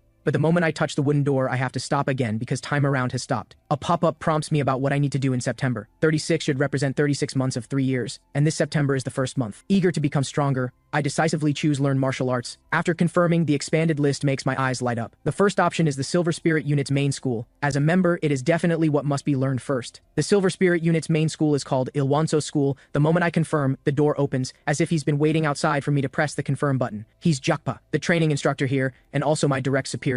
Starting today, he'll teach me the Silver Spirit Unit's main school. Unexpectedly, to his surprise, on the first day of practice, I learned the Ilwanso School. After 5 long months of diligent training, all my physical stats improve by leaps and bounds. Even my realm reaches Supreme Master. But when it reaches the 6th month, I suddenly sense something wrong. The learning missions in the original list disappeared. Presumably, there are no more martial arts to learn in this training academy. Then next, I can only choose to accept missions. But after all, I've now reached Supreme Master. If I do missions, I should do the hardest ones. So I select the first option with anticipation. Then I arrive at Gamma's office. Seolwee, you've become much stronger than before, but you still lack a few things. You are not ready to carry out this mission now. Come back when you're ready. After Gamma's brief answer, I reappear at the room's entrance. At the same time, the first option has an added suffix indicating it's not available. Without much thoughts, I move to the second option, Hyukut. At this moment, he's covered in sweat, seemingly carrying out a special mission. Seolwee, I heard you unlocked full circulation this time. Truly impressive. But this isn't the right time for me to give you a mission. Come back in a year. Then I return to the room, again. From the brief conversation, I deduce I'm not yet qualified enough, or the time hasn't come. To avoid this situation again, I move my gaze to the last option. Servant who brings your meals. The moment I confirm, someone suddenly requests an audience outside. This servant is No-Sam, attendant to Elder Bacon-sama, and also the one responsible for my 3 meals a day. According to his description, one day Elder Bacon-sama went to the deputy commander's office to find him, but the deputy commander happened to be out, so Elder Bacon waited there. And coincidentally at that time, he discovered a martial art tome in the furnace that wouldn't burn. After struggling, he finally secretly handed this tome to his confidant outside the door. And the problem arose from this. The confidant who received the tome suddenly disappeared. In other words, that confidant left the cult and went to the Central Plains. What's certain is that confidant wasn't killed or personally dealt with by the deputy commander, because no body was found. Moreover, it wasn't him but Elder Bacon who entered the office. So the connection between the two isn't strong. Right now, Elder Bacon is in a state unable to act. If the deputy commander deliberately placed the tome there and Elder Bacon acted, then he essentially fell into a trap. I don't understand the internal power struggles of the demonic cult and Elder Bacon's position well, so I directly ask No-Sam why he is telling me all this. He becomes increasingly anxious. If that confidant fled from the cult to the Central Plains, then someone must eliminate him. So right now, we need someone with no influence who can move freely to find and kill him. I pretend to look troubled. Though he speaks high-mindedly, I know they actually just want to find someone whose death during the mission wouldn't be noticed. Because I have no backing. There are no concerns. As for moving freely, it means the demonic cult won't care about my life or death. After thinking for a moment, I speak again. If I bring that person back, what will the reward be? No-Sam quickly nods. Elder Bacon said if you encounter difficulties in the future, he can unconditionally help you through one crisis. I think getting one favor from a current elder is indeed a good condition. With a ding, a mission pop-up triggers, indicating I accepted No-Sam's mission. Elder Bacon's top disciple Mugi Eum has run away to Chonghae with a martial art tome. Please bring him back within 1 month. After completing the mission, you will earn the trust of Bacon-sama, ranked 31st in the demonic cult. Moreover, you will receive a tome of camouflage, map fragment to cult leader's secret book and a key, but among these rewards I'm most interested in the tome of camouflage. I heard it's a tome that allows freely changing appearance. Suddenly I feel Mugi Eum's name is a bit familiar, so I ask No-Sam, is Mugi Eum a lecher? After getting an affirmative answer, a string of curses involuntarily escape. Then I ask No-Sam when I should depart. No-Sam looks embarrassed. There's one more thing to tell you. Elder Bacon said you need to go with someone he sent. That person knows Mugi Eum well, and can easily enter and exit the cult. I immediately understand they don't trust me, so they're just planting an informant beside me. Though I'm somewhat displeased, I don't object. This person is Saek-du, a carpenter by trade. The first impression can be described as very fierce. That kind of oppression makes one involuntarily want to draw a sword, but strangely, it also carries a bit of cuteness. Though he looks somewhat strong,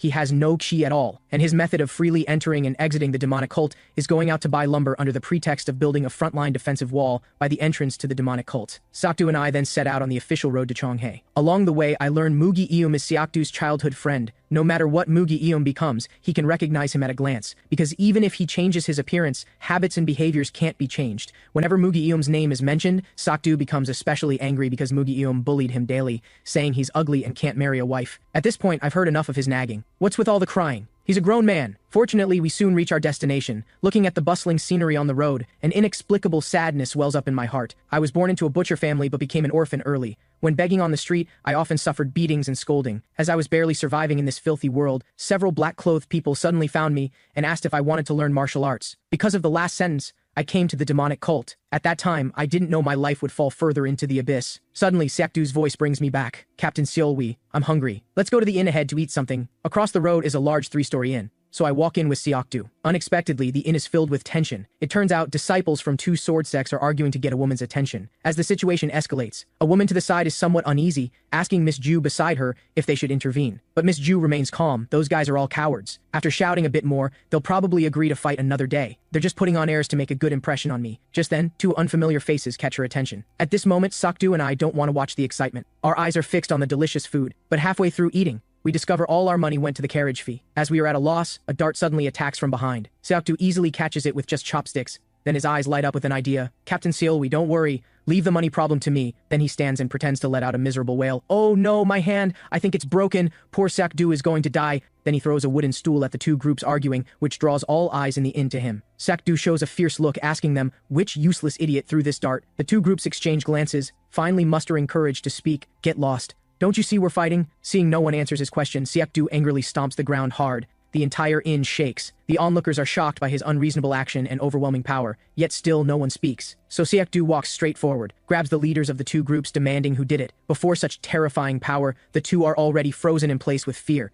Sakdu knows his plan succeeded, so he pretends to be fierce and informs them, you are going to pay for our meal. Do you understand? The 2 men nod repeatedly in fear. Never mind just a meal. Even if it meant buying this entire inn and presenting it, they would agree. Their answer satisfies Sakdu greatly. Just as he's about to turn and leave, crisp applause comes from behind. Truly impressive. She's So Ye-ju, granddaughter of the Lord of Manjumsan Manor, the wealthiest person in Chonghae. Though from the stats she has nothing special, she can even be called weak, but she still wields considerable influence in Chonghae. No wonder the 2 swordsmen fought over her. More importantly, a pop-up indicates she has 2 special missions related to foot soldier. Probably they are only obtainable by choosing Nosim's mission and coming here. She comes to me excitedly. I haven't seen such brilliant freeloading tactics in a long time. Unlike those blockheads from the sword sects who only know how to show off verbally. Whenever I see masters like you, I'm especially interested and would like to get to know you. In conversation, she thinks we're disciplines from some sect, not thinking of the demonic cult at all. Seeing her admiring gaze, I seize the opportunity and make a small request of her. But as soon as I finish, she turns to leave. Are you asking for help at our first meeting?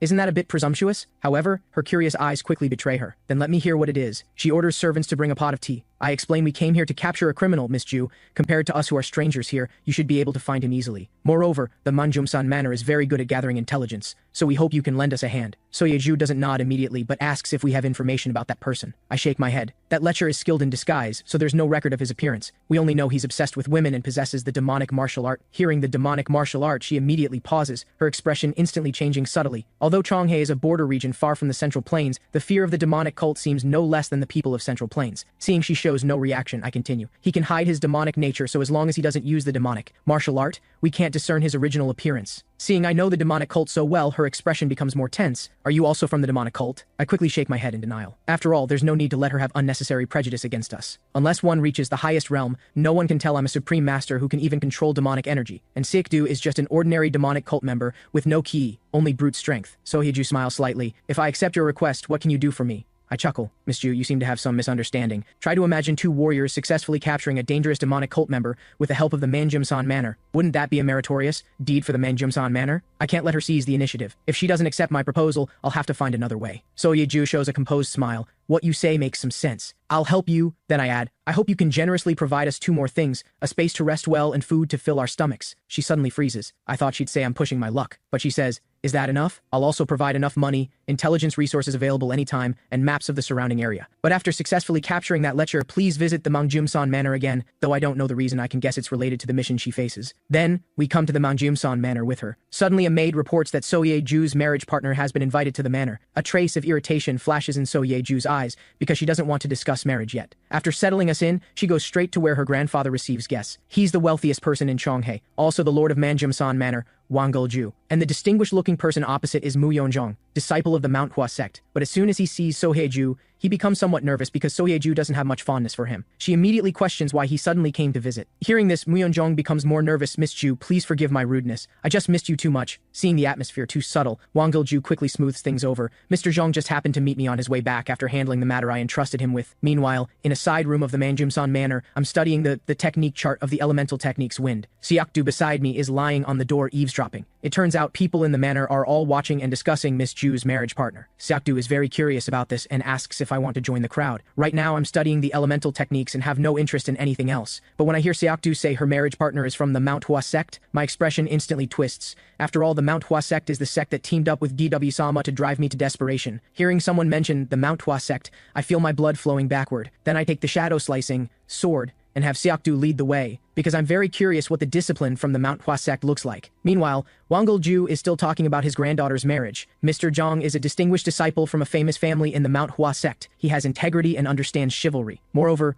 he's a recognized master of this generation. I think you two are well matched. But Sohee-ju has had her own opinion since childhood and won't compromise because of a few words from her grandfather. Your indecisive yet impatient personality often messes things up. What's more, the rumors about Mr. Zhang's obsession with women are already widespread, but Wang Gulju doesn't agree with her view, thinking as long as there are no bad habits or doing whatever he wants with women, it's not a big problem. Mu Yonjong also pats his chest beside them, guaranteeing those are just rumors. At this moment, Mu Yonjong is deeply attracted by Soye-ju's beauty, not noticing at all that people have surrounded them. When he leisurely finishes a cup of tea and looks around, his expression instantly changes subtly, then unusually makes an excuse about having urgent matters and not wanting to disturb further, preparing to leave. This baffling behavior leaves Wang Zilju unable to understand. Seeing Mu Yonjong about to leave, I ask Sakdu, is he really from the Manhwa sect? Sakdu firmly confirms this is true. Then I cast a doubtful gaze at Mu Yonjong again. You said before that as long as you meet Mugi Eom, you definitely recognize him, right? But now it seems camouflage really exists. But looking at the text appearing in the system pop-up, I fall into thought. It seems now that Mu Yonjong may have been killed and Mugi Eom has taken his identity. Though I've heard his strength is great, I didn't expect him to have 1.68 million fighting power. Moreover, this is my first time seeing a boost symbol. Although I'm concerned about this additional ability,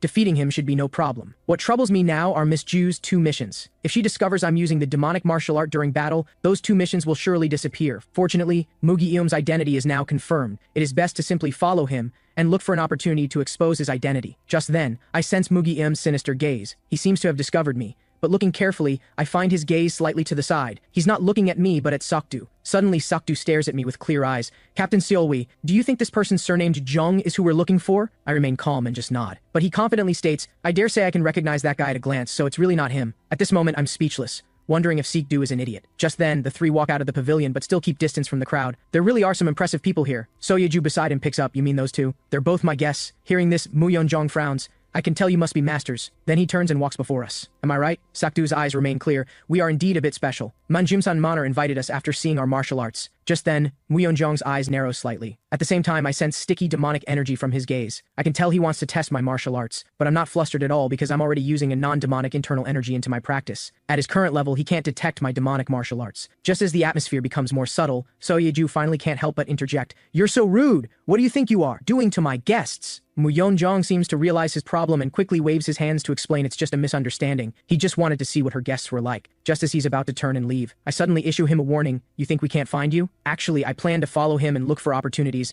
but I've changed my mind now. Unexpectedly, just as I draw the shadow-slicing sword, time around instantly stops. A pop-up indicates I found Mugi Eom's weakness, along with additional reference conditions for the mission. According to this reference, first I can't kill Mugi Eom but must capture him. And if I use the demonic martial art or righteous people die, I can't accept Soyeju's missions. After reading, I open the details page labeled Warning. If Mugi Eom doesn't use the demonic martial art, you will be branded an enemy of the martial world. If Sakdu dies, you fail this mission. In summary, it seems I must induce Mugi Eom to use the demonic martial art. At the same time, I can't let Sakdu die. Then familiar options appear before me. Since there's no need to give up the system's rewards, I just need to respond appropriately. So I choose the most effective fourth option, approach the enemy. With a brief flash, I'm already standing behind Mugi Iyum. Just as he reacts, I directly thrust the sword into his abdomen. The strike should have landed cleanly, but for some reason, it is bounced back by strong recoil. At the same time, Mugi Iyum uses this gap to distance himself from me. In the end, I only caused him minor injuries. Looking carefully, I discover this is his protective energy shield. But even so, it's no big deal because the power gap is too large. The weakness pop-up voice keeps echoing in my ears, indicating I've found the enemy's weakness. With each move I make, Mugi Iyum's protective energy shield is already shattered.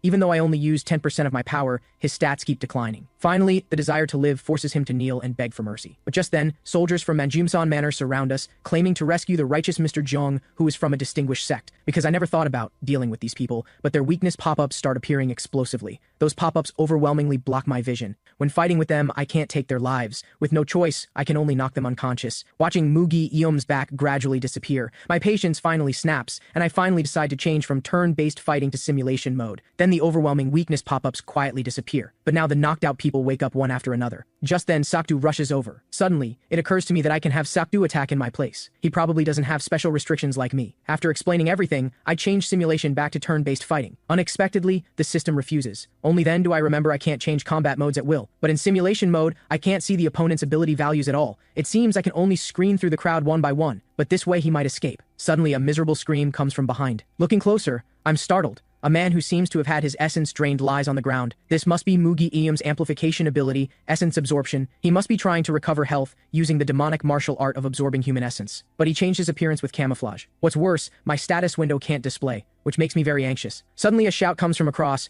Someone died here too! I quickly rush forward to check the situation. Two corpses lie on the ground in the same state as before. An old man points not far away. Warrior, he ran that way. I look in the direction he points and tilt my head in confusion. Without any warning, the simulation mode suddenly activates and prompts me to jump immediately. In an instant, my hair stands on end, but there's no time to think. Then I mimic the shadow's motion and leap into midair. Almost simultaneously, the old man thrusts his blade. That was close. I almost got ambushed by Mugi Iyum. I didn't expect him to disguise himself as an old man, but before I can react, he mixes into the crowd again and changes appearance. Suddenly, screams come from not far away again. I don't hesitate and rush there directly. Sure enough, I see a corpse drained of essence. Beside it is a woman holding a child. I gasp heavily, asking if she saw the killer. She doesn't speak, just keeps shaking her head. This time I don't fall for it and directly grab her wrist, but through her pulse, I sense she has no chi. So this person definitely isn't Mugi Iyum. Then I release my hand and look around. Suddenly the shadow jumps out again, and the system pop-up prompts me to jump. Before I can react, a searing pain comes from my waist. I reflexively swing my sword backward. I sever the neck of the woman behind me, only to find she is already a corpse drained of all essence. But the child in her arms is gone.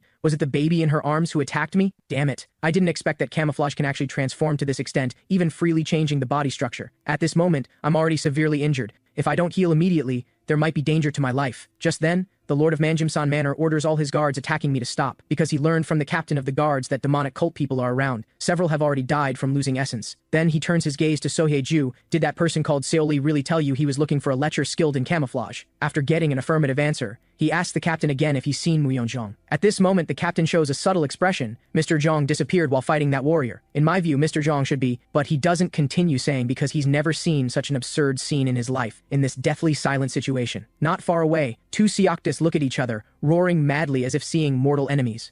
Sohye-ju, who has a general understanding of the current situation, comes to me. Sir Warrior, is the person you're looking for among these two? What about Mr. Jong? I explained to her. The lecher we're looking for has been disguising himself as Mr. Jong. Presumably he's already dead at the hands of the person before us. This sudden bad news makes the startled Sohye-ju cover her mouth. But I have no time to comfort her emotions now because Mugi Iyum is truly difficult to deal with. No wonder Elder Baekon took him as his final disciple. At this moment, Sohye-ju's gaze changes from shock to confusion. What should we do now? We need to distinguish which of the two is your partner. I ignore her question and walk directly before the two Seoktis. You don't need to argue anymore. I'll beat you both half to death first. Then the fake will surely reveal himself. Brace yourselves, both of you, with my rubbing fists. The expression of Seokdu on the right quickly changes. At the same time, his body's joints crack. Finally, he changes back to his original appearance, and his aura obviously differs from before. He must have temporarily increased his power using the essence he absorbed from others. Suddenly, Mugi Iyum pulls out a vine-like iron chain from his waist. This should be his signature weapon. I sigh helplessly. Mugi Iyum thinks now is an excellent opportunity, probably because he believes the earlier ambush injured me, making him so confident. Little does he know I've secretly taken a healing potion. At this moment, Mugi Iyum suddenly attacks. Such an astonishing speed makes Sohye-ju beside me cover her mouth. Suddenly, The sound of tearing skin fills the air, caused by his whip precisely hitting my body. But I don't resist, just passively taking the beating. Sakdu beside me wants to help. Unexpectedly, he also takes a strike from the whip. Mugi Aum then laughs triumphantly. Don't fall down before I've vented my anger. Let me torture you properly. But his continuously swinging whip suddenly stops, just to confirm how long I, covered in wounds, can hold on. But I contemptuously touch my wounds. Is this all you've got? It's no different from scratching an itch. This dismissive provocation instantly enrages Mugi Aum. Then he injects massive demonic energy into the iron whip, preparing to launch a lethal strike. At this instant, everyone around senses this demonic energy, so he's from the demonic cult. With the success of the plan, my eyes fill with excitement. It seems these lashes weren't taken in vain. Then a pop-up indicates, you have met all the requirements for completing this mission. You may now capture Mugi Aum. Almost simultaneously, I teleport before Mugi Aum. While grabbing his hair, I directly give him a loud slap. Then a second, a third slap. From now on, I won't stop. You better grit your teeth and hold on. I'll shatter all the bones in your face. Only now does Mugi Aum, grabbed by the hair, realize how terrifying being beaten is. After that, I have Sakdu carry him to a small enclosed room. But, no matter how heavy Sakdu's fists are, Mugi Aum still doesn't speak anything. He even threatens. Once I successfully escape, I'll kill you two first. Moreover, you can't get any intelligence from me because I've experienced this kind of torture many times. Before entering the door, he said, as long as there were no punches and kicks, he'd obediently tell everything. But as soon as we ask him to write out the content of the Tome of Camouflage, his eyes immediately change. Perhaps he thinks as long as he doesn't speak, we have no way to deal with him. In fact, whether to let Mugi Aum go or kill him, I don't really care. Though the mission is complete. As rewards, I only got two things. One piece of map to cult leader's secret book, and a key. So I speak. On the way here, I was thinking about how to make you yield, and it hits me that there's a special method to deal with a lecher like you. Mugi Aum's brain races, but still can't figure out what method I mean. I grin. Then using strange foot techniques, I kick his groin. Mugi Aum immediately screams. The mentally crushing pain and sting make his whole body tremble. I look at him apologetically. I should have hit both, but it was a bit off. I'm truly sorry. But I guarantee this time I definitely won't fail. When I raise my leg again, he finally begs for my mercy. In an instant, he seems to become a docile little lamb, continuously writing his Tome of Camouflage. Seeing his frightened expression, I can't help but sneer coldly. I have no sympathy for someone who absorbs people's essence. Unexpectedly, Mugi Aum looks even more aggrieved. I didn't mean to do that. It's just that I'm only good at one technique. I just wanted to leave the demonic cult and live a new life. I'm sick of doing things for the cult, so I lived as Mr. Zhang. His act of playing pitiful leaves me speechless, so I changed the topic. Why did you run away with the tome Elder Bacon gave you? Mugi Aum freezes. You mean the shadow deception technique? In an instant, I'm full of doubt. The unexpected martial art from his mouth surprises me greatly. So before, he used the shadow deception technique to change his bone structure. With the completion of writing camouflage, the system's reward pop-up triggers, indicating I've learned camouflage and the shadow deception. Camouflage can allow one to hide the Adam's apple, change the voice and hairstyle. Moreover, it can't change bone structure or eyes that observe things. However, it is possible to change bone structure by using the shadow deception technique. And the system's compensation reward, including pieces of map to cult leader's secret book and the key, which should also be related to it. The cult leader's secret lair I once dared not enter due to too many guards. Now with such powerful martial arts, I should have some chance of success then. When I walk out of the interrogation room, Wangil Ju and Sohye Ju have been waiting for a long time. This time, Sohye Ju isn't just here to deliver a message, but also mentions the request she made at our first meeting. Can you come to the Manjimsan Manor again when you have time? Looking at the mission symbol above her head, I nod, indicating I won't go back on my word. Afterwards,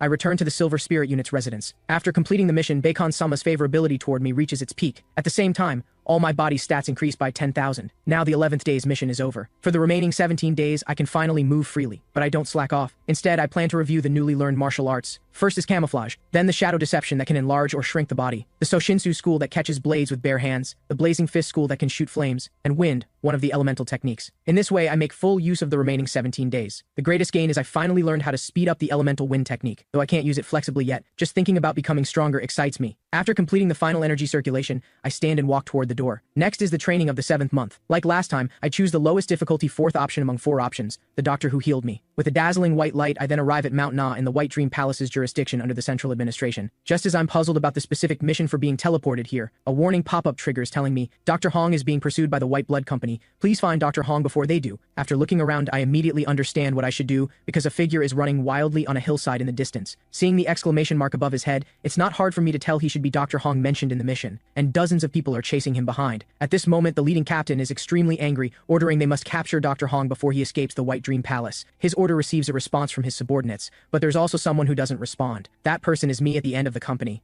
At this moment, using camouflage, I've already infiltrated the White Blood Company, but I still don't know how to save Dr. Hong being chased by them, because the captain commanding at the front of the line possesses extraordinary fighting power. The White Dream Palace is one of the main forces of the superior branch, so even a small captain, Someone like Jok Myung from the past can't compare at all. If it's just one person alone, I could still find a way to deal with it. The problem isn't Captain Hyeogwang, but the subordinates he leads. Their fighting power is all above several 100,000, and some even exceed 1 million. Just then, everyone suddenly stops, because 3 forks appear ahead. One is wetland, one is a cave, the other is a hillside. After thinking for a moment, Hyeogwang decides to split into 3 routes to pursue. I mix into the squad entering the cave, because I faintly sense Dr. Hong's presence from outside the cave. But halfway through, the squad stops again. Then the squad leader signals to divide into 2 columns on each side of the cave. If another fork appears, continue forward in groups of 2. After speaking, he steps back, indicating he'll wait here. As long as I'm here, he'll definitely have nowhere to go. You just need to concentrate on searching every corner. I'm glad that this path also seems to be the direction Dr. Hong run away. When the numbers of members keep decreasing, it won't be too late to act. Meanwhile, Dr. Hong is gasping heavily. He no longer has the strength to escape. Just then, he thinks of Ganma. I'm truly sorry, Lord Ganma. I wanted to bring this valuable purple dragon herb to you. Unfortunately, before I could escape, I'm about to die here. But even if I die, I must destroy it. Just as Dr. Hong is about to put the purple dragon herb in his mouth, somehow a blade is already at his throat. From now on, if you move even a bit, I'll take your life. I won't let you die peacefully, but will make you die in pain. A trace of wavering flashes in Dr. Hong's eyes, but before he can decide, I've already grabbed the man's throat.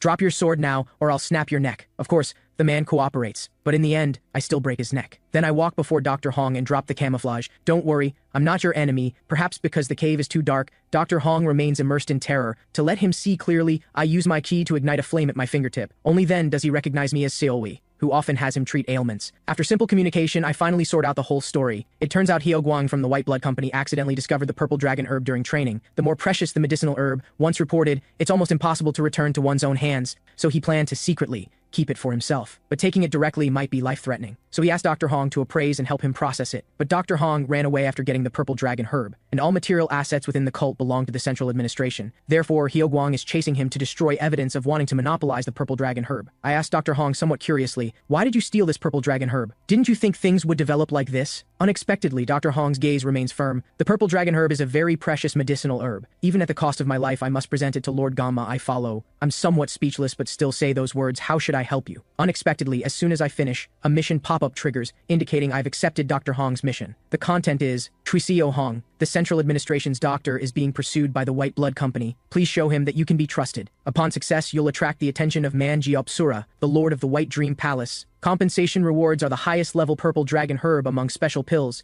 and a piece of map to cult leader's secret book. After reading the content, a trace of wavering appears in my eyes. The Lord of the White Dream Palace is a very influential figure in the central administration. If I annihilate his soldiers, he should be furious. Just then, I hear someone slowly approaching. After instructing Dr. Hong to try not to make noise, I activate camouflage and walk toward the entrance. Just then, a White Blood Company member walks over. With his appearance, the mission notification also triggers. If you don't demonstrate absolute might, Dr. Hong won't give you the purple dragon herb. If you take too long to complete the mission, an even more powerful enemy will appear. Then I move my gaze to the warning pop-up. You will fail this mission if Dr. Hong dies. At the same time, you must keep your identity a secret from the enemies in order to complete the mission. As time flows again, the man holding a torch finally speaks. He's not inside.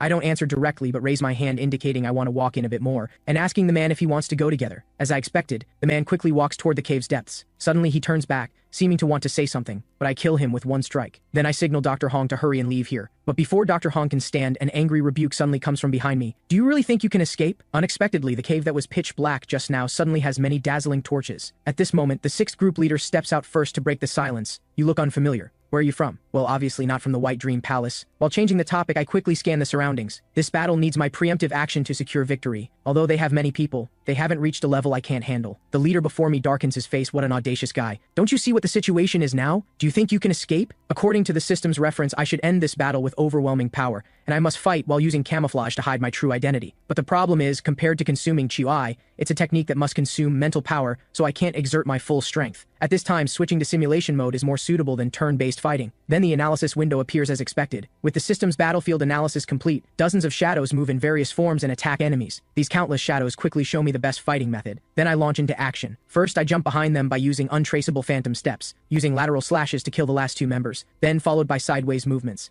I perform continuous slashes by using Soshinsu School. At the same time, I condense frozen armor emitting cold light around my body. Ordinary swords can't penetrate at all. Finally comes the finishing Sosu School. The moment it's activated, Countless sharp blades condense from the ground, mainly used for large-scale harvesting. This scene pulls the despairing Dr. Hong back. He previously thought I only entered the Silver Spirit unit through connections. He didn't expect I'd have such powerful strength. With the appearance of the end simulation pop-up, I finally breathe a long sigh of relief. Looking down at my slightly trembling sword, I can't help but feel amazed. Just by following the shadow's route, I can eliminate enemies so accurately. Even though I couldn't exert my original power due to camouflage, I still easily defeated them. But somehow, I always feel this all ending is somewhat chilling. Just as I prepare to take Dr. Hong away, a familiar voice suddenly comes from the cave entrance. Why hasn't the sixth group come out yet? I seem to hear Captain Hyoguang's voice, damn it. Did they sense something wrong and all gather here? But killing them all isn't the best strategy, and right now the biggest problem is Hyoguang and my fighting power are evenly matched. Moreover, his mysterious fighting spirit isn't an ordinary ability. Even if I'm lucky enough to kill everyone, it will definitely leave future troubles. Just when I'm at a loss, Dr. Hong suddenly speaks, but his expression seems somewhat strange. It seems we can only stop here. You should know too, I was destined from the start to be unable to escape from here. If the news hadn't leaked, it would be fine. But now some members have died. If I don't make a sacrifice, I'm afraid it will implicate you. I don't agree with his defeatist words. Without trying, how can we know the result? If we kill everyone, no one will suspect us. But Dr. Hong shakes his head. The truth is, it's not just the White Blood Company who saw me escaping. At this, I immediately fall silent. As he said, if I kill them, it will bring greater disaster. Not just me, it might even bring trouble to Ganma. And Dr. Hong clearly knows this. Suddenly, he hands over the purple dragon herb. Please be sure to give this purple dragon herb to Lord Ganma. Can you promise me? I stare at the herb, first freeze, then nod. Almost instantly a pop-up triggers, indicating the mission is complete, and I obtain one purple dragon herb and a piece of map to Cult Leader's secret book. I'm somewhat puzzled because I thought the mission would fail, but now I've successfully completed it. Wasn't this initially a mission to escape with Dr. Hong? But thinking carefully, rescuing Dr. Hong being pursued by the White Blood Company wasn't the mission. Showing him my reliable strength and obtaining the purple dragon herb is. Just then, he slowly stands. I'll go attract their attention. You take the opportunity to escape. Then as he limps toward the exit, he doesn't forget to remind me. Please be sure to give the purple dragon herb to Lord Ganma. Then he musters courage and charges toward the cave entrance. With several miserable screams, I also return to my residence. Calming down, I begin thinking about how to handle this precious herb. Though this is what Dr. Hong entrusted me to give Ganma, he's now dead. So there's no need to fulfill the promise. If no one knows of the purple dragon herb's existence, even if I eat it, no one will know. Of course, Dr. Hong might have already sent this message via carrier pigeon. Just in case, I prepare to do an experiment. I first open the toolbox and put the purple dragon herb in. Then I open the save panel and overwrite the least important second save point. It becomes the first year of explosive growth. This way, even if Ganma knows of the purple dragon herb's existence, I can respond. After all, I have 4 lives left. With a successful save, I open the toolbox again, take out the purple dragon herb, and stuff it in my mouth in one bite. Unexpectedly, a warning pop-up suddenly triggers, indicating I need the extreme yang mental technique to absorb the purple dragon herb's effects. Otherwise, it takes 1 year to fully digest it. Looking at the system pop-up's warning, I'm very speechless. It doesn't tell me what effects the purple dragon herb has, or what the extreme yang mental technique is. Suddenly, my face starts getting hot. Is this its side effect? I'm starting to regret it. Without knowing if this herb is good or bad for me, I stuffed it in my mouth. What if I get diarrhea? Just as my cheeks continue burning, the system pop-up suddenly triggers, indicating Asura, the Lord of the White Dream Palace, wants to meet me. I need to choose accept or refuse. I'm so scared I immediately sit up, while an inexplicable fear surges in my heart. His sudden visit must mean he discovered some connection between me and his subordinates, so I decisively choose to refuse the meeting. Unexpectedly, the system indicates refusal is invalid. Damn it, I can only bite the bullet. So I very reluctantly open the door. He's Asura, the Lord of the White Dream Palace, one of the cult's 8 palaces. He is not subject to any restrictions from other cult organizations and reports directly to the cult leader. Within the cult hierarchy, he holds the 29th rank, but the cooperation symbol above his head confuses me, and I can't see his fighting power value at all. I ask what brings him to deign to visit my humble dwelling, but he tells me to guess. Immediately a bad premonition wells up to me. His question seems as if he already knows I stole the medicinal herb, but I've learned all advanced tracking courses. The lightness technique used then was also so I shouldn't have been discovered. As he approaches me, he says those words again in a commanding tone. I told you to guess. Didn't you hear? Facing his repeated pressing, I have no time to hesitate. Just as I'm about to answer, I can't guess. The system pop-up suddenly triggers. Looking at these 2 speechless options in the pop-up, I instantly want to die. The arrogant answers are like the replies when I first met Ganma, making me unable to choose. At this moment, the countdown timer is rapidly passing, but at least there's a glimmer of hope that each time the option I consider worst is the only way out. But even so, this time's options are simply too excessive. So, both fearful and irritated, I choose the first option. As time flows again, I blurt out, "What the fuck are you talking about? This is bullshit." After speaking, I nervously break into a sweat, but don't forget to observe his expression. But whether it's because these words too deeply touch a nerve, or he wants to show magnanimous indifference, after hearing these words, his lips instead curl up slightly. You're quite bold. After speaking, he turns to leave. At this moment, I finally breathe a sigh of relief, glad this old man is fairly approachable. But suddenly he stops. Occasionally when walking, I can see signs of fever on subordinates' faces. This is generally a reaction that appears when side effects occur after taking medicinal herbs. But it's okay. I can understand your desire to hide it. After all, it's a precious medicinal herb. While speaking, he slowly turns toward me. Your face is very red now. Is something uncomfortable? At this instant, my neck is tightly gripped by him. His speed isn't just fast, it even makes one doubt whether it's possible in reality. Young man, if you think I can't take your life, you're very wrong. I don't belong to any Chiyama disciples' camp, so even if I take your life, there won't be any problem. With intense pain, my vision begins to blur. Then his hand pierces through my chest. With a dazzling white light, I return to the save point. At this moment, I have 3 lives left. I touch my chest, getting angrier the more I think. The life I worked so hard for was so easily lost. I even had no time at all to dodge that fatal strike. Getting the purple dragon herb is good, but everything got messed up after that. It seems the Lord of the White Dream Palace is very certain of the purple dragon herb's existence. That's why he came to find me. Thinking carefully, the correct option is very likely not the first, which means it's the second option. But I should also consider other possibilities. If I don't eat the purple dragon herb, but give it to Ganma as Dr. Hong instructed, perhaps that's the correct answer. Fortunately, I saved the purple dragon herb in the toolbox in my previous life. Right now I still have a chance to decide how to use it. But even if I give it to Ganma, what if this can't settle the matter? Even if the Lord of the White Dream Palace knows Ganma took the purple dragon herb, he won't let it go. And before that,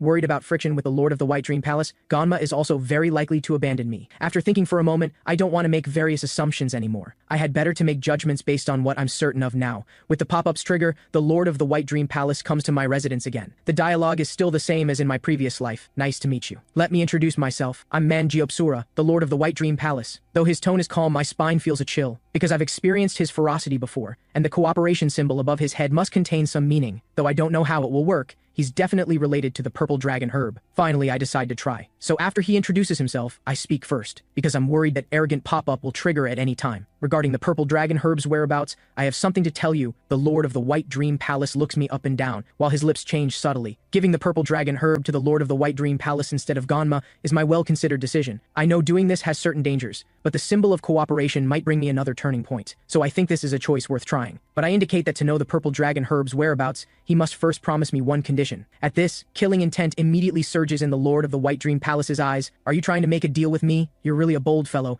Why don't you tell me directly? In this situation, I must avoid direct confrontation with him as much as possible. Rather than trying to read his thoughts, better to guide him in a direction favorable to myself. So I decisively answer his question. Because Ganma also knows about the purple dragon herb? Is that so? So Ganma also knows. After thinking for a moment, he finally agrees. But from the start, this purple dragon herb was ours. I'll also explain properly to my disciples. Then, let's cooperate with each other like this. The word cooperation surprises me. It's not that I didn't expect him to give an affirmative answer. I just didn't expect him to proactively propose cooperation. This is also the first time my gaze directly meets his. Then I take out the herb from my chest and give it to him. Before leaving, he even says something like, "Thanks for your cooperation." But watching his back, I discover something wrong. The cooperation symbol above his head hasn't disappeared, but he clearly said he'd cooperate. In that case, the symbol above his head should disappear. But after just a few steps, he stops again. Oh right. I suddenly remembered something. I forgot to take back one thing from you. I ask in confusion, what is it? Then his words and the warning pop-up before me appear simultaneously. Revenge for my dead subordinates. The system issues a warning pop-up. The Lord of the White Dream Palace discovered your weakness. What would you like to respond? In an instant, my heart rises to my throat. Was my speculation wrong? But the opponent is the Lord of the White Dream Palace, ranked 29th in the demonic cult. Though there's no way out, I must make a choice. After all, if death is certain, the weakness pop-up couldn't appear. When I died in my previous life, I couldn't resist at all, but with a weakness pop-up appearing like now, doesn't it mean that even with extremely low probability,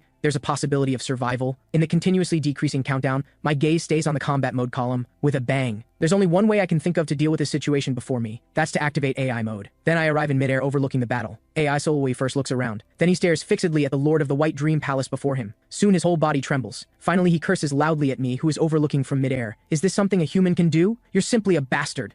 The sight of AI Solway barking like a mad dog sends a chill down my spine. Perhaps his current mood is somewhat similar to mine. But soon, AI Solway composes his emotions, and his aura changes accordingly. You should also know that I killed your subordinates completely out of consideration for them. A trace of doubt appears in the Lord of the White Dream Palace's cold gaze. What do you mean by that? At this moment, AI Solway becomes even calmer. What I mean is, I could have killed them all, but I only killed the 6th group members. Isn't that showing them mercy? Perhaps because AI Solway's words are too provocative. The Lord of the White Dream Palace makes no movement, just quietly watching from the side. At this moment, hope ignites in me, who is floating in midair. AI Solway actually dares to say such provocative words. So, he should have a way to defeat the Lord of the White Dream Palace. After all, he always displays things beyond my expectations, with a deafening roar. AI Solway pushes off and leaps into the air, but he doesn't charge at the Lord of the White Dream Palace. Instead, he charges in a completely different direction. This scene leaves me speechless. But before he can run a few steps, he's split in half by the sword aura of the Lord of the White Dream Palace. With that dazzling blade light, those familiar words appear again. I look at the save panel and think for a long time, wondering whether to choose other save points. With only 2 lives left,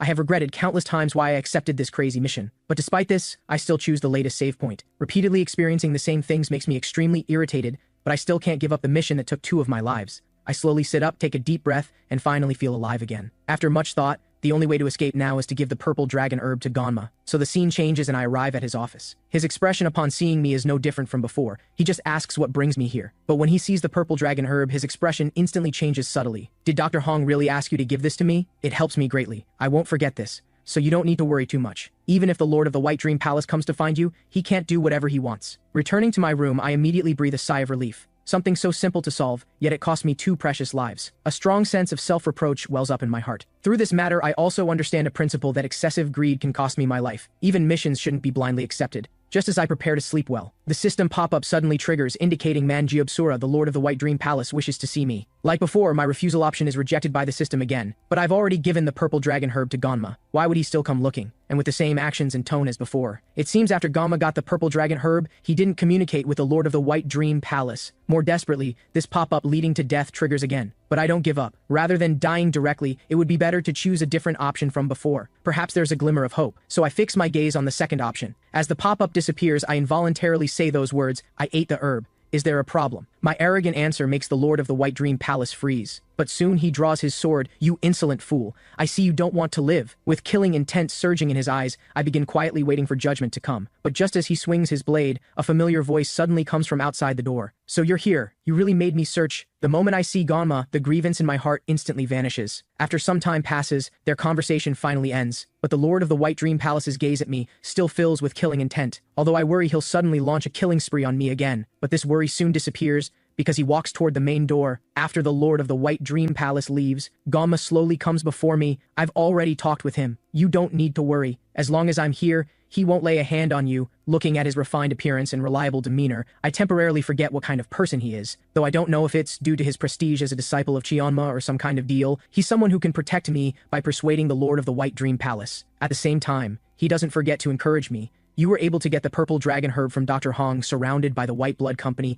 and return alive, which shows you definitely possess corresponding strength. So you're qualified to receive this. Saying this, he hands me a sword. In an instant, I'm extremely excited, quickly bowing to express I definitely won't disappoint. What Ganma gives me is a divine weapon. Not only can it increase fighting power, even my combat mode abilities are greatly enhanced, so I can't wait to come to the open space in front of the door, preparing to try the precious sword only Chionma disciples can use. If I use it to execute my current strongest ability, Wind God, what effect will it have? With the completion of the preparatory motion, I instantly execute that strongest strike. A powerful sword wind whistles past, quickly devouring everything around. What remains is only a huge deep pit. At this moment, I finally understand the meaning of destructive power increased 30%. Unknowingly, it's already the 8th month of training. The long unseen status window appears again. But since that last incident, I've grown weary of executing missions, and I also want to master the technique of Wind God. So I decisively choose to continue training. Soon I'm teleported to the garden of the Black Martial Arts Academy. The terrain here is flat, so it's not easily monitored. In the blink of an eye, it's the 13th month of training. In the past 5 months, I've swung my sword madly, but the success rate of executing the Wind God is only 30%, and I still haven't found the root of the problem. At the same time, the second year's panel adds a new schedule option.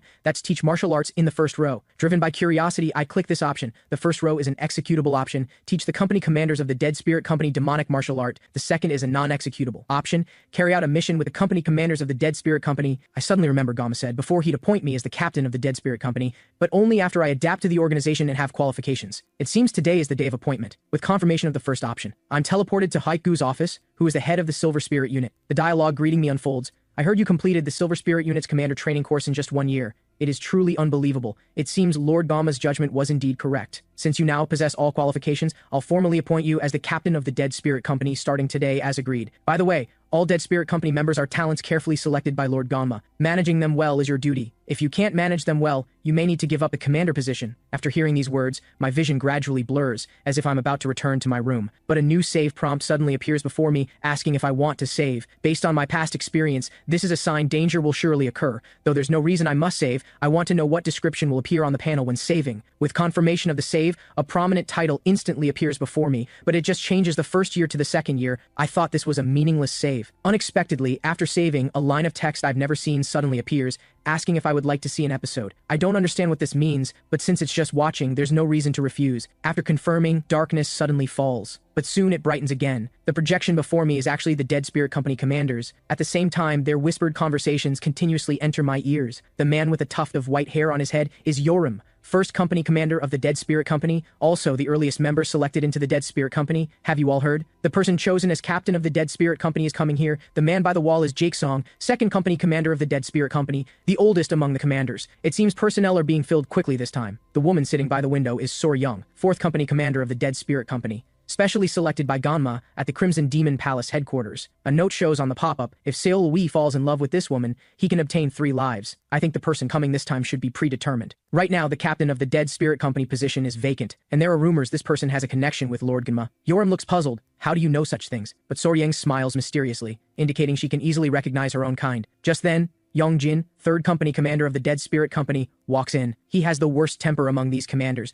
but also has an honest side without schemes. Only power can make him submit, he says with an annoyed expression. Whether he got in through connections doesn't matter. If he knows what he is doing, I'll listen to him. If not, I'll kill him. As soon as he finishes, new text appears, indicating the prologue has ended and action formally begins. With the disappearance of video, unknowingly I've arrived outside the door where they gather. At the same time, the system puts custom clothing for the captain of the Dead Spirit Company on me, and also asks if I want to wear a mask. I think for a moment, guessing the reason this option appears is very likely due to Soryung's presence. After all, though I first met her at the Martial Art Academy through repeated rebirths, I truly met her at the Heavenly Sun Archive. After all, back then I was just a handyman working under the administrator, so if I appear here now, she should become suspicious of me. Therefore, I decisively choose to wear a mask. But the moment I open the door, time stops flowing. A pop-up indicates I need to talk with each commander, but this time is different from before. In stop time, I can actually move freely. This is my first time experiencing this, so I first choose to come before Yorim. With popping up of the option, would you like to read Yorim's mind, I finally hear his inner monologue. Since entering the Dead Spirit Company, I haven't practiced proper martial arts. The so-called missions I'm responsible for are just peripheral searches, because we only do these odd jobs.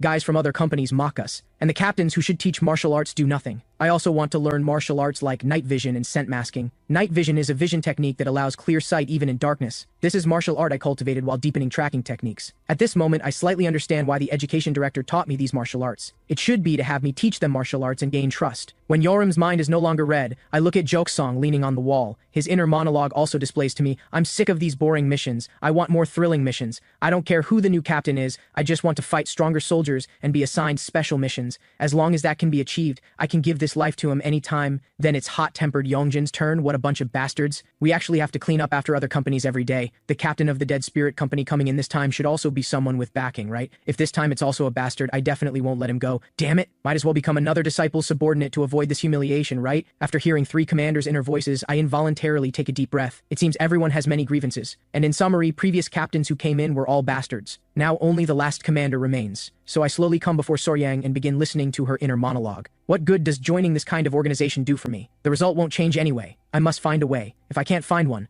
the Lord of the Great Imperial Pavilion will take our lives within 2 years. Hearing this, nameless anger wells up in my heart. Why does Giwai-sama suddenly come from her mouth? Will that damn guy harm us? But her next inner voice makes me unable to believe my ears. That person in my heart should also want to escape this hell like me, right? In an instant, my heartbeat accelerates. Who is that person she's talking about? Is it me? After a moment, her inner thoughts no longer come. Instead, a suddenly appearing pop-up blocks my vision, indicating I've finished peeking into everyone's hearts and will return to the position just inside the door. With a dazzling white light, I return to the moment I just pushed the door open. Almost instantly, their inner unease and disgusted gazes all turn toward me. So in the heavy atmosphere, where no one wants to speak, I break the silence first. You should know who I am, right? But I know nothing about you. Frankly speaking, I'm not interested in you at all. I don't plan to make you do anything or change. Those who want to follow me, I'll welcome very much. Those unwilling can pack up and get lost. The reason I say this is because I know clearly in my heart that even though I heard their inner voices, I don't agree with their thoughts. After all, I also struggled with the cult's lowest people for 10 years, and experienced countless dirty and unequal things. Therefore, I know very well how to teach them, so they'll follow me. Sure enough, hot-tempered Yongjin speaks, just as he's dissatisfied with his previous captain in his heart.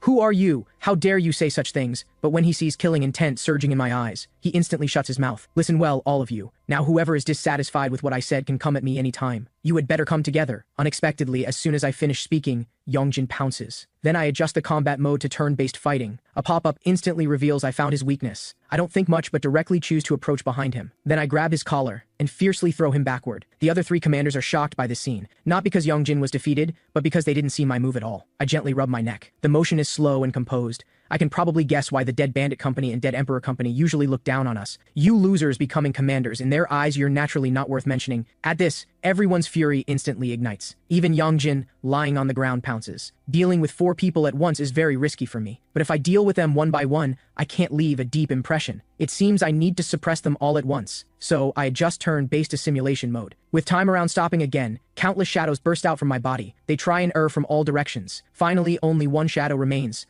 With time flowing again, I also begin preparing to counter. First is a diagonal slash at 15 degrees, precisely deflecting 2 darts flying from Soryang. At the same time, the deflected darts precisely fly in 2 directions, one toward Jakesong, the other toward Yoram. Due to the sudden hidden weapon counterattack, Yoram tries to dodge but falls to the ground. Jakesong can't dodge in time and is hit by a dart, but I don't stop there. Instead, I deploy the second motion. After moving laterally to the left rear, I raise the sword to chest height. At this moment, the sword tip points directly at Yongjin, preparing to ambush. Like this, everyone is instantly subdued. After brief silence, I speak first. What do you think of my strength as this captain who got in through connections? Or do you think I'm just lucky? Or do you regret choosing the wrong path? While speaking, I step forward, beginning to capture their gazes one by one. I'll say again, I don't care at all what you think. Those dissatisfied with me can skip my class tomorrow. It has no effect on me. After speaking, I glance at the frozen Soryang, then leave here directly. Honestly, I just want to quickly end this damn useless matter and find my own way to survive. But for face, I still need to put on an act. Just then, a pop-up suddenly appears, indicating the Dead Spirit Company commander's likability toward me has risen. Looking at these dense numbers, I suddenly understand that as long as these values rise to 100%, I can lead them to execute missions together, thus opening a more meaningful path. In the days that follow, like usual, things go very smoothly at first, but I know crisis will come again. This system, like a curse descending on me, though it can transform crisis into opportunity, pushes my peaceful life toward danger in a twisted way. In this situation, the only thing I can do is quickly get them on my side and complete tasks at hand. By early the next morning, I come to the Dead Spirit Company office with an uneasy heart. Will anyone come? After all, I went that far yesterday, but when I push the door open, to my surprise, the originally hostile commanders for some reason have all sat in their positions. Then from this moment, time suddenly enters acceleration mode. Day 1, teaching them advanced courses of the Ilwanzo School. Day 2, teaching them advanced courses of the Ilwanzo School. Day 3, still teaching them advanced courses of the Ilwanzo School. Like this. In training lasting 1 month, the Dead Spirit Company commander's likability toward me all increases. Then comes the 14th month of cultivation. Like last month, I choose teach the Dead Spirit Company commanders, but unlike before, teaching areas increased to 5. There must be a reason for this change. Though there's no special time or opportunity now, I'm certain these 4 added locations have special meaning. So I first choose to go to the outskirts of the Black Martial Arts Academy, with the scene's rapid change. Yurim's figure also comes into view, but seeing me, he just exchanges simple greetings then turns and leaves. Though he seems polite, he doesn't seem to want to continue talking with me. I'm very curious why the system would teleport me here. I don't believe I'd appear here for no reason. After all, during this time,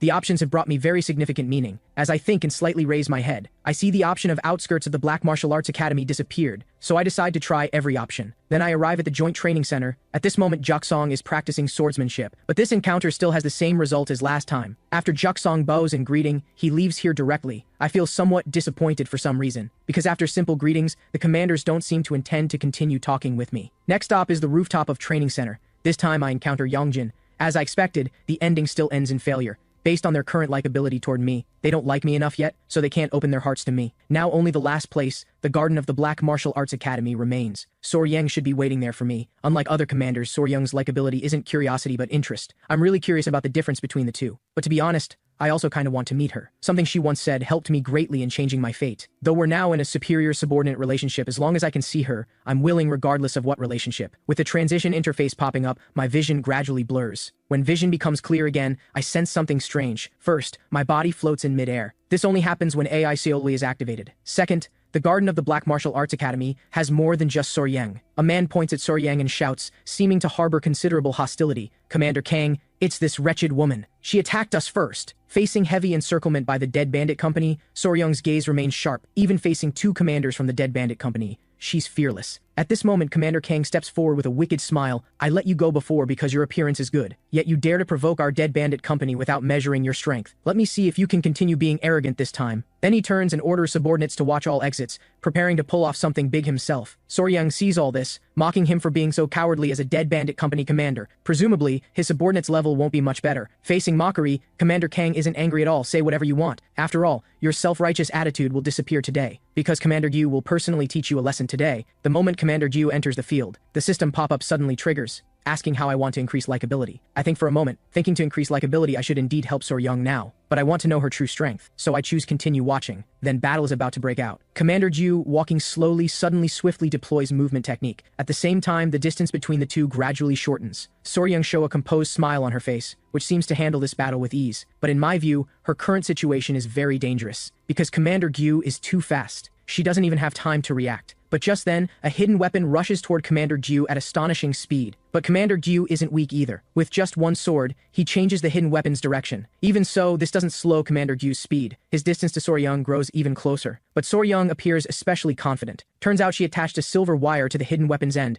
allowing it to be thrown then quickly retrieved. Then she grabs the silver wire with one hand and quickly swings it. This is a situation Commander Gyu didn't expect, but he can react instantly, leaning back in a handstand to dodge, at the same time swinging his sword to cut the silver wire. But So-young doesn't stop. Instead, she draws her sword and charges like swift wind. Just then, the pop-up asking me whether to join the fight appears again, but I think it's better to continue watching now. Like this, with So-young's continuous attacks, Commander Gyu is also suppressed into continuous retreat. At this moment, faint green energy emanates around So-young. Presumably, she's executing the Ilwanso school. It seems her swordsmanship is even more outstanding than I imagined. But it's not eye-catching swordsmanship. Rather, it's the excellence shown by someone who perfectly masters basic swordsmanship. But what makes me doubt is the opponent is a dead bandit company commander, although So-young's strength is unquestionable. What amazes me is Commander Gyu's continuously disadvantaged state, but he doesn't seem to be hiding strength either. Just as they fight fiercely, the pop-up sends another prompt, asking how I wish to increase my likability. This constantly appearing question makes me feel something's wrong. Do they have some scheme? And that companion called Commander Kang hasn't made a move. I hesitate, finally still choosing to continue watching, because when problems appear, this pop-up will presumably appear again. But suddenly the battlefield situation undergoes an astonishing reversal. Commander Gyu's seemingly ordinary palm strike sends So-young flying 10 meters away. At this instant, their respective ability values finally appear. Dead Bandit Company 4th Company Commander Yun Gyu, fighting power 2.2 million. Dead Bandit Company 3rd Company Commander Sok Kang, fighting power 2.4 million.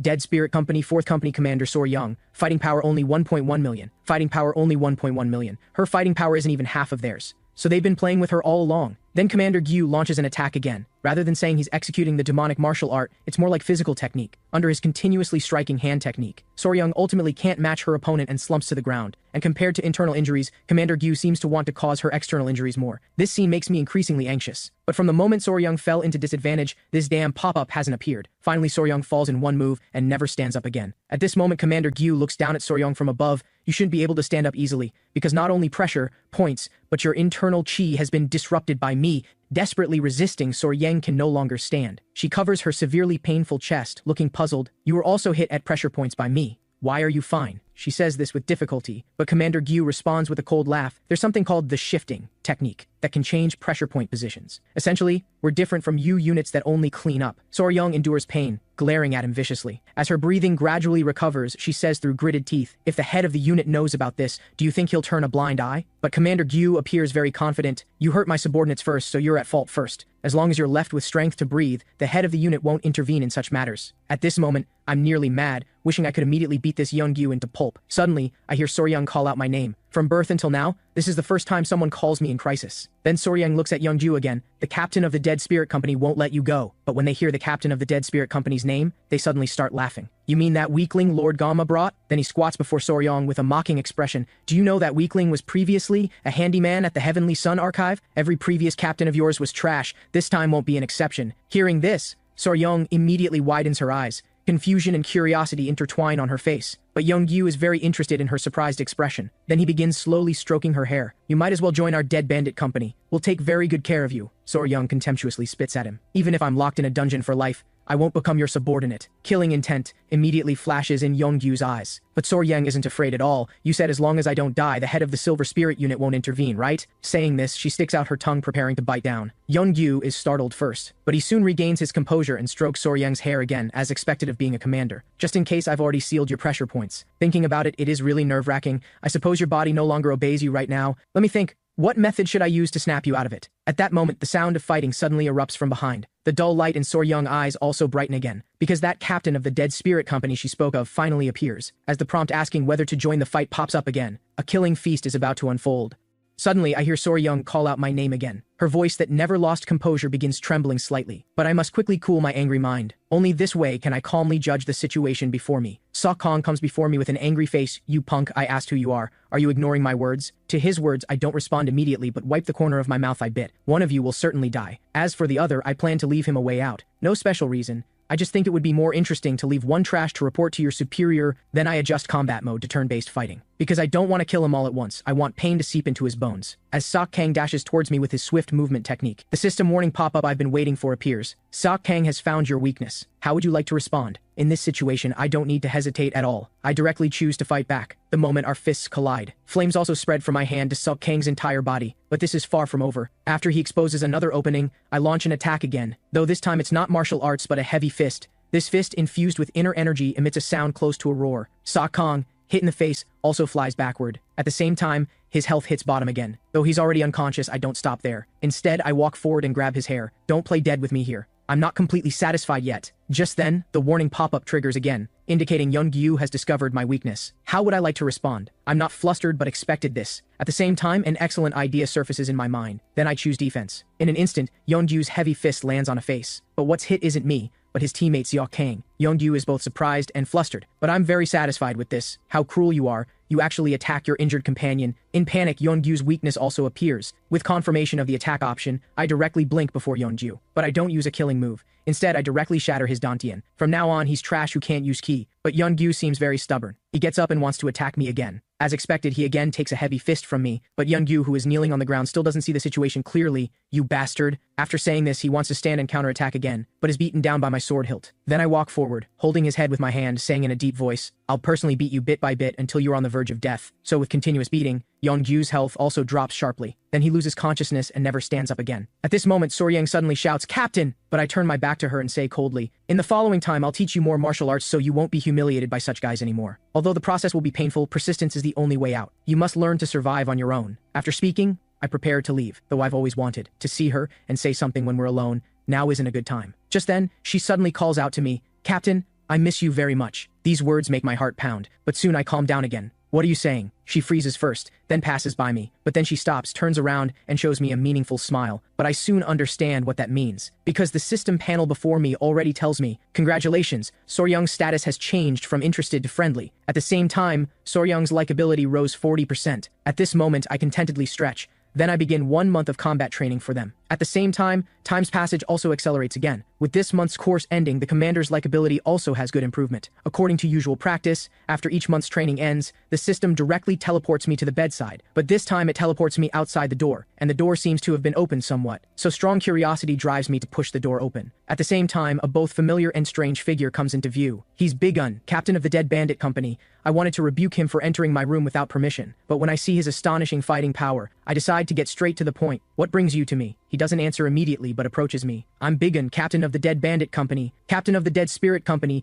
Don't you know what you did?" Though he identified himself first, I never said I'm the captain of the Dead Spirit Company. This means he already knows of my existence to some extent, so I smile coldly. "Hearing you say this, I understand 2 things. Bigun responds with raised eyebrows. "What 2 things? I involuntarily adjust my mask first. My mask is very handsome in others' eyes, otherwise you wouldn't appear here. Second, I think you came to make friends with me." Hearing this, he laughs speechlessly. "Ha ha ha, you're really interesting." But soon his gaze becomes extremely fierce. Through simple communication, I know he suspects the masked person who crippled his subordinates is related to me. But he can't be very certain, so he suddenly came to my residence to test me. I wanted to dispel his suspicion by claiming external forces plot to split the Silver Spirit unit, for instance guiding him toward the Lord of the Great Imperial Pavilion line. Unexpectedly saying this, I'm bitten back. He says I was once a subordinate of the Lord of the Great Imperial Pavilion but now serve under Lord Ganma. Then he begins mocking me. "My 2 commanders are both powerful. With your power, it is impossible to beat them." His words prevents me from directly refuting, because if I admit I'm stronger than his 2 commanders, I'd indirectly admit my suspicion, and this kind of veiled insult I've experienced countless times at the Lord of the Great Imperial Pavilion, so this level doesn't even count as provocation to me. I slowly walk beside him and respond contemptuously. "You're right. With my strength I indeed can't easily suppress them, but I didn't expect those 2 commanders to be so useless, actually crippled by an ambushing spy, and I heard they provoked Commander Soryang because they couldn't control their primitive desires. Is this how you teach subordinates?" Hearing this, killing intent in Bigun's eyes surges more fiercely, but I'm not overwhelmed by his momentum. Instead, I meet that killing intent and stare at him. Though our fighting power doesn't differ much now, his health and chi values are several times higher than mine, and when he's angry, fighting power also increases 12%. If I use existing advantages, I might win this battle. But if one of us is seriously injured or dies, whoever strikes first will definitely be held accountable. So even in battle, I can't strike first. So after brief deathly silence, I speak first. Seeing you so excited, it seems what I said is true. It really fits that saying, when the upper beam is crooked, the lower beam is askew. I wonder if you're same as your subordinates. My words completely ignites his fury. With his anger increasing, his fighting power also greatly increases. Then he blurts out, "Go die, you bastard!" Seeing that he has taken the bait, I directly adjust combat mode to simulation. With the system analysis complete, I also begin to take actions. First, while moving laterally to the right, I use Flaming Dragon Flash from the Blazing Fist school. In an instant, flames burst from my palm. Though Big Un dodges my attack in time, a few scattered sparks still remain on his body. But I don't stop there. I quickly draw my sword and slash diagonally to the left. Though he jumps outside the courtyard in time, he's still injured by my sword aura. Then I chase outside the courtyard and activate turn-based fighting. In a situation where I can avoid fighting Big Un, the reason I still choose to provoke him seems to be because of Soryang, but more than that, I'm also very curious about my current fighting power. I want to know how big the gap is between 6 million fighting power and over 7 million. The moment the blades collide and spark, his expression becomes more twisted. "You bastard, I'll take your life." Then he disappears from my sight. Only mud continuously splashing around remains. His movement technique is so fast it's impossible to track. Then sword auras appear out of nowhere, numerous and without trajectory. For a moment, I can't respond adequately. Just then the alert pop-up suddenly triggers, indicating Big Un has found my weakness. How would I like to respond? Right now I have no choice. After all, his movements can't be tracked, and counterattacking now is too dangerous, so I must take the safest response. So I decisively choose to run away. The moment I confirm, a crimson sword aura suddenly appears before me, though I dodge in time. The successive sword auras that follow leave me unable to dodge. Damage to my body also gradually increases. Big Un, who stopped attacking, again enters taunt mode. Ha ha ha ha, with just this level of skill, you still dare to act so recklessly, but I don't respond to him. Instead, I switch to another combat mode. My original martial art, the Soshinsu school. It not only efficiently increases defense, but can also attack over a large area. Although it consumes immense chi, it's a necessary choice to defeat Big Un. Perhaps sensing my unusual aura, Big Un appears somewhat excited. It seems you plan to get serious. Then I won't hold back anymore. Since it's come to this, just say it straight. What's your reason for provoking me? I pause for a moment before responding. I found everyone thinks our dead spirit company is easy to bully. So this time I plan to teach them a lesson. If anyone dares bully my subordinates in the future, they shouldn't expect to live. Then I concentrate the power at the sword tip. But what I didn't expect is Big Un launches action first, and it's the same move as before. But I'm now completely different from before. The moment I sense the opponent is nearby, I fiercely thrust the sword tip into the ground. Then countless blades transformed from cold air burst from the ground. Big Un, unable to borrow force, finally appears. I seize the opportunity and quickly slash a sword aura at him. Big Un, unable to dodge, suffers heavy damage. At the same time, I also receive his sword aura's attack. What follows is a brutal exchange of blows. Every strike I land costs me one in return, although I also cause him serious harm. The gap between him and me in health and chi is too large, so I'm still at a disadvantage. Seeing him launch another attack, helplessly I can only plan to use Wind God from the elemental techniques. It not only can exert absolute power, but also won't consume chi. It can reverse the current situation with one strike. But the problem is the success rate isn't high. If it goes smoothly like usual training, the success rate would reach over 50%. But I must create an opportunity to perfectly deploy the move. That is, the so-called preparatory motion. So I decide to gamble. The moment of several contacts, I finally wait for that opportunity. Then I throw away my sword and switch to using fist. But unexpectedly, the moment I execute, my posture collapses. At the same time, my unpredictable action also stuns Big Un after dodging. "Are you trying to make me laugh to death? What are you doing?" I smile awkwardly while cursing, "Damn it." Feeling humiliated, Big Un fiercely swings a sword at me, directly dropping my health to a critical point. I originally thought fighting power is most important for survival. Therefore, I concentrated on increasing fighting power. This led me to relatively neglect health and chi, ultimately creating the current situation. Big Un slowly comes before me, eyes full of mockery. "How disgraceful. No matter what, you're the captain of the Dead Spirit Company, to display the disgraceful act of throwing away your sword. Don't you feel any shame? Come to think of it, if you knew shame, you wouldn't wear a mask. I actually fought such a useless guy. You are not even worthy of dying under my sword." After saying that, he slowly sheathes his sword. In fact, I have a way to knock him down, but I didn't want to use it before because taking his life would invite much trouble. But now I can't care about all that. Then I activate AI mode. In an instant, my consciousness floats into midair again. Seeing me slowly stand, surprise appears on Big Un's face. Then he draws his sword again. "If you don't plan to give up, then I have no choice. For Lord Gama's sake, I won't take your life, but I'll sever one of your arms." But the moment he draws his sword, AI Silwi before him disappears, then arrives before him at uncatchable speed. Then the earth begins shaking. The ground underfoot also begins cracking. At the same time, with a huge sound, a hurricane dozens of meters high rises from the ground, sweeping away everything before it. This scene leaves me dumbfounded. The technique I can't even use in actual combat, AICOE easily displays as soon as he appears. With just one strike, he completely ends this battle. AICOE stares at Big Un on the ground and smiles coldly. "You are merely a small character." Then he turns to look at me in midair. His gaze also carries a trace of disdain, as if saying, "You're really trash," with the battle's complete. And I also regain control over how to deal with Bigun. When he wakes again, the first thing he asks me is, was the martial art you used at the end the elemental techniques? Ha ha ha, so you hid your power. I don't answer his question because that wasn't used by me but by AI Seowi. Then I ask him a question. Regarding the Lord of the Great Imperial Pavilion, how much do you know? Bigun scans me with an examining gaze. After thinking for a moment, he finally responds. Recently, several of our subordinates who were tailing died. I wanted to investigate further but was stopped by Lord Ganma. Even though sacrifices appeared on our side, Lord Ganma still refuses to let me deeply participate in this matter. This means he has his own difficulties. I think this matter should be related to me. After all, I told Ganma the Lord of the Great Imperial Pavilion's weakness. But what matter would dispatch his private forces? Just as I fall into various thoughts, Bigun speaks again. Actually, I've always wanted to know what kind of person you are. If you were useless, I wanted to recruit your subordinates. So I had 2 commanders provoke that commander named Soryoung. I just didn't expect my subordinates would do such dirty things. For this, I apologize to you. I don't know if he's sincerely apologizing or wants to induce me to admit I'm the one who hurt his subordinates, but I ultimately remove my mask before him. I originally wore the mask to avoid meeting Soryoung. In fact, from a long-term view,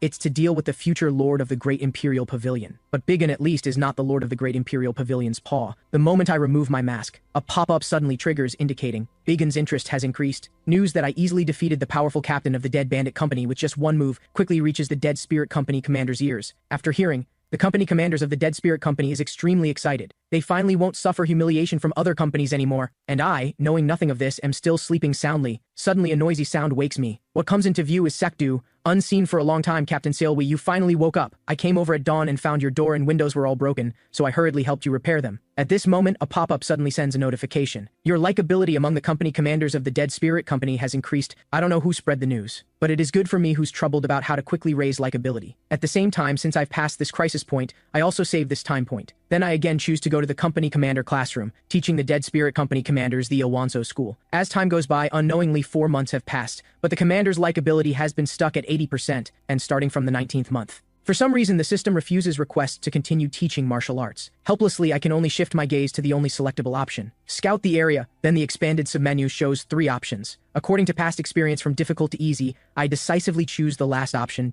Dead Spirit Company Commander's Rest Area, with that white light's disappearance. Jigsong's figure also immediately appears before me. But this time, unlike last time, after seeing me he doesn't hurry to leave. Instead, he very enthusiastically approaches to chat with me. Presumably, this has much to do with my likability increase. After Jigsong bows in greeting, he then asks me a question. Captain, I heard you weren't this strong before. I'd like to presume to ask, how did you rapidly become stronger in such a short time? I think for a moment, recalling that when I was dying, mysterious pop-ups with options appeared before me. I just need to do as described to become stronger. But even if I say such things, he won't believe. Just as I'm troubled about how to answer, the system pop-up suddenly triggers, indicating I can choose an answer for reasons to become stronger from 4 options. But this time, unlike before, there are no strange answers in the options. All could possibly be correct answers. But until now, I've never encountered a meaningless question. From this, I deduce the current choice will definitely affect likability. But most importantly, it's not what option I choose, but what I say after choosing. To convince Jigsong, I need to tell him my story. So I decisively choose the first option. I was desperate. I was born into a butcher family. Until now, I still clearly remember those livestock's cries and bloody smell. Because when slaughtering livestock, their screams penetrate my ears. Though each type of livestock sound is different,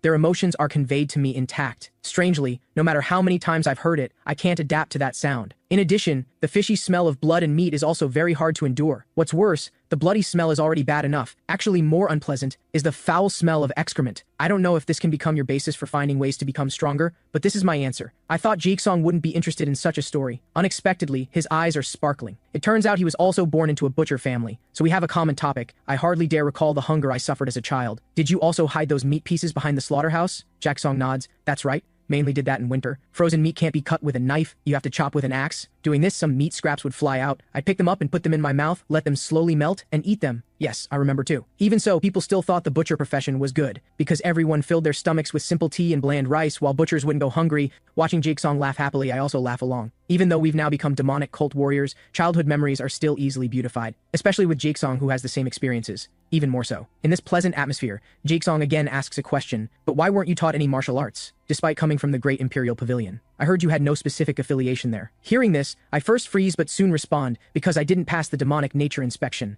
Jigsong can't believe his ears. Being able to use such advanced demonic martial art, why would you still be unqualified? I look up at the sky, recalling those unbearable past events again. You must be very confused, right? Most people without demonic nature only live on as handymen, but to become stronger, I had to take risks. So I often ransacked the Lord of the Great Imperial Pavilion's office. At this, Jigsong is immediately scared into a cold sweat, because if caught doing such behavior, It's no different from seeking death, but I don't mind his expression anyway. It's just losing this one life. Fortunately, I was lucky to grasp the Lord of the Great Imperial Pavilion's weakness and met Lord Gamma. Jigsaw is genuinely surprised by this, Captain, so this is why you are desperate, right? To become powerful, you have the courage to bet your life and the urgent drive to keep growing stronger. I suddenly start laughing heartily, indicating his understanding isn't wrong. Then Juksong also laughs along. Just then, a pop-up indicates my likability with Juksong has reached its peak. At the same time, the likability has risen to the stage of trust. As long as no special situations occur in the future, likability won't decrease, and I've gained qualification to command Juksong to execute missions. At this moment, I think of my likability with other commanders. If they can also reach the stage of trust like Juksong, then I can execute missions I've long anticipated. Seeing my expression is somewhat strange, Juksong also speaks, Captain. If you have any questions, just ask me. Suddenly a pop-up appears again, indicating I can obtain some intelligence from Juksong. I scan it and find which option to choose doesn't seem important, because whichever option I choose, I can get the so-called intelligence. So I decide to ask, starting from the first, what future do people who didn't pass the demonic nature inspection have? Juksong's expression becomes somewhat ugly. Their future will be unbearable to see. This is the inevitable fact that the weak will be eliminated. This is also why warriors who use standard techniques can't be stronger than our demonic cult. His answer leaves me speechless. Then I ask him the second question, about the current relationship between the Lord of the Great Imperial Pavilion and the Silver Spirit Unit. Recently, Silver Spirit Unit members investigating the Lord of the Great Imperial Pavilion. To be precise, 6 dead Emperor Company commanders disappeared. They should have used bone-melting acid themselves to conceal their identities, but if it reached the point of using bone-melting acid, that's equivalent to them already exposing weaknesses. The Lord of the Great Imperial Pavilion should already know someone is monitoring him, and with just a little thought, he can know who that person is. Therefore, the Silver Spirit Unit has fallen into danger. From the overall situation, Lord Gamma's position has also become precarious. Conversely, our role becomes even more important. These words make my heart feel a trace of self-reproach. The root cause is all because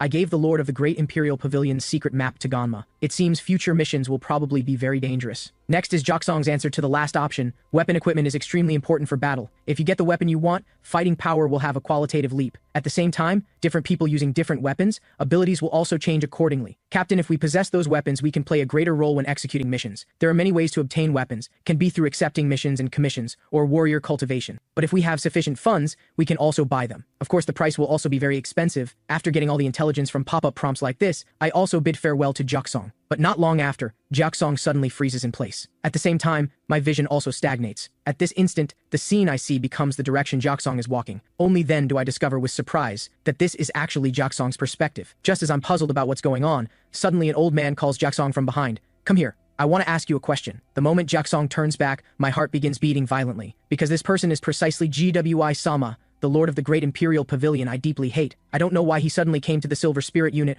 or why he suddenly approaches Juksong, but what surprises me isn't his extraordinary fighting power. But why does this damn system pop-up appear here? More terrifying, it's even telling me to fight him now. In anyone's eyes, this would be an act of self-termination. I sigh deeply. All along, I've given my utmost, overcome countless life and death moments. I never stopped training and gained rich abilities and experience through massive battles. But the enemy I must face has completely transcended the scope of my imagination. Moreover, this is inside the Silver Spirit Unit. This place not only has nothing to do with him, but is also not a place to approach blindly. So I now need more intelligence to clarify the reason. So I decisively choose the second option, wait a bit longer. Almost simultaneously, Juksong bows in greeting. Lord Sama, what brings you here? Sama clears his throat. I have some business. Is the captain of the Dead Spirit Company here? For a moment, I can't believe my ears. Why does he suddenly want to find me? Until now, in the process of returning to the past, the life I chose should have no connection with him. From the beginning, before accepting Givi-sama's mission, I went to the Heavenly Sun Archive and negotiated with Gamma there. Could it be because I eliminated those administrators? Suddenly, my thoughts are interrupted by Juksong's words. It seems you're looking for our captain. Jidawi-sama smiles and nods. So he's your captain. Then where should I go to see him? I just separated from Juksong not long ago. At this distance, as long as Jiwi-sama knows my location, he can completely catch up. But if Juksong doesn't answer, he'll fall into a dangerous situation. But what I didn't expect is Juksong actually changes the topic. I'm very sorry. I'm not very clear. Our captain took office not long ago. I'm not particularly close to him either. GWI-sama nods, then turns to leave. But suddenly he stops again, slowly turning his head. At times like this, shouldn't you usually say you'll personally go find him? Because of panic. Juksong glances up at GDY-sama, then nervously lowers his head. In this intense atmosphere, Givi-sama again comes before Juksong, then fiercely gives him a slap. It seems there really are many uneducated guys here. Juksong hurriedly bows, greeting again. I'm very sorry, Lord Sama, but GDY-sama approaches again, showing an inscrutable smile. if you feel sorry, show me your sincerity. Saying this, he throws the sword in his hand before Juksong. I didn't expect he'd use such dirty means to humiliate Juksong again. Just then, that deadly pop-up appears again. Honestly, I really want to immediately kill the damn Gigai-sama, but my hands are trembling. But if I do nothing, Juksong's situation will be very dangerous. Suddenly I think again that no matter how much the cult respects the strong, unreasonable demands, must have corresponding justification. So I believe the situation I'm worried about shouldn't occur. So I choose wait a bit longer. Juksong also then speaks, "Why must you treat me like this? I'm a Silver Spirit Unit member and belong under Lord Ganma. If you're dissatisfied with my behavior, you can protest through official procedures. You actually pressure me because I didn't reveal my direct superior's location. If Lord Ganma knows about this, he absolutely won't sit idly by." Juksong's words make me immediately breathe a sigh of relief. Using the justification of righteousness to resolve this is the best method he can employ as a Silver Spirit Unit member in the current situation, because the Silver Spirit Unit is the direct force of the fourth disciple Ganma, and Jigiwai-sama's behavior clearly crosses the line. No matter how powerful his strength, he can't ignore Ganma's dignity. Warned, Jigiwai-sama smiles slightly. "Come out, Hukbi." The moment the laughter stops, a figure suddenly appears beside him. She's Hukbi, Jigiwai-sama's bodyguard. She picks up the sword before Jakesong and presents it before Jigiwai-sama. Then something unbelievable happens. Jigiwai-sama draws the sword and actually pierces Hukbi's shoulder with one strike. Although blood flows freely, she maintains a respectful posture. Jigiwai-sama nods with satisfaction, then issues an order to Hukbi to kill Jakesong. Hearing they intend to kill him, Jakesong hurriedly retreats and quickly draws his sword into defensive stance. I didn't expect that to kill Jakesong. Jigiwai-sama actually fabricates the disgusting excuse that Jakesong attacked his bodyguard. Due to the overwhelming gap in power, Jakesong is no match for Hukbi at all, and Hukbi could clearly take his life with one strike, but she doesn't do so. Instead, she's painfully torturing Jakesong, waiting until the torture is enough before killing him with one move. This is hunting, not fighting. But just as the blade is about to pierce Jakesong's throat, Jigiwai-sama suddenly calls off the fight. At this moment, Jakesong is in a critical state. If not treated promptly, he will likely die. But Jigiwai-sama leisurely walks toward Jakesong. Sowing discord, the captain you treat so loyally is actually a coward who abandons his subordinates. His name is Siloi. He was once just a nobody at the Great Imperial Pavilion, and he managed a small organization called the Flying Hand Company. Do you know what he did when he received missions? Upon realizing the danger, he abandoned his subordinates and fled alone to join Ganma. In the end, all his subordinates died, yet he successfully became the captain of the Dead Spirit Company. Do you still want to follow such a man who climbs up by luck? At this moment, I finally confirm Jigiwai-sama has long known about me joining forces with Ganma, and when Ganma began sending people to monitor him, he should have already known his secret map was missing. At this moment, Jigiwai-sama shows an increasingly sinister gaze. Unfortunately, you are severely injured. If not treated quickly, you might die. We don't have time to waste with you either. So let's make it easy. Where is your captain?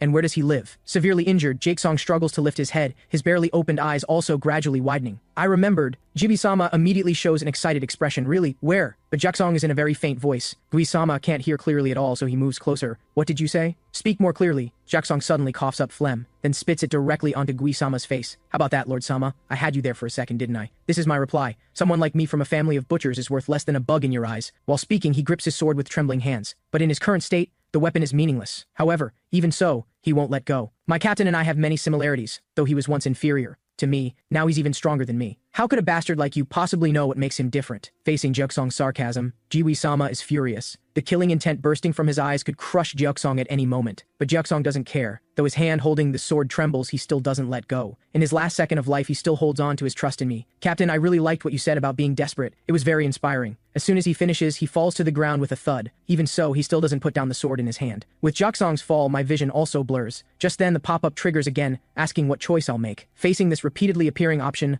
I've always chosen to avoid. But my cowardice must have its limits. To survive, must I again use subordinates as shields? Since I still have 2 lives left, this time I decide to fight with Jigiwai-sama. As I confirm the option, my consciousness also returns to my body. Jigiwai-sama, you bastard! But just as I draw my sword, my movement suddenly stops. Then a text I've never seen appears in the pop-up, indicating 2 or more enemies have been discovered. And who would I like to choose to attack? After interpreting the meaning of the pop-up, all my senses instantly come alive. After all, if it's a surprise ambush opportunity, Hukbi is naturally the best choice compared to Jigiwai-sama, who I can't possibly beat. The moment I confirm the option, dazzling light immediately spreads before me. At the same time, surrounding objects also begin distorting. Then a vortex appears, above Jigiwai-sama and Hukbi. The moment it pours down, it seizes an advantageous position for me. This sudden attack makes both Jigiwai-sama and Hukbi retreat a few steps. Just then, the pop-up indicates I've found Hukbi's weakness. How would I like to respond? I have a weapon, so there's no need to use fist techniques. From power perspective, the elemental techniques are most powerful, but I haven't mastered them skillfully enough yet. Meanwhile, the Soshinsu school is also still at intermediate level, so compared to the other three, though the Ilwanso school is somewhat weaker in power,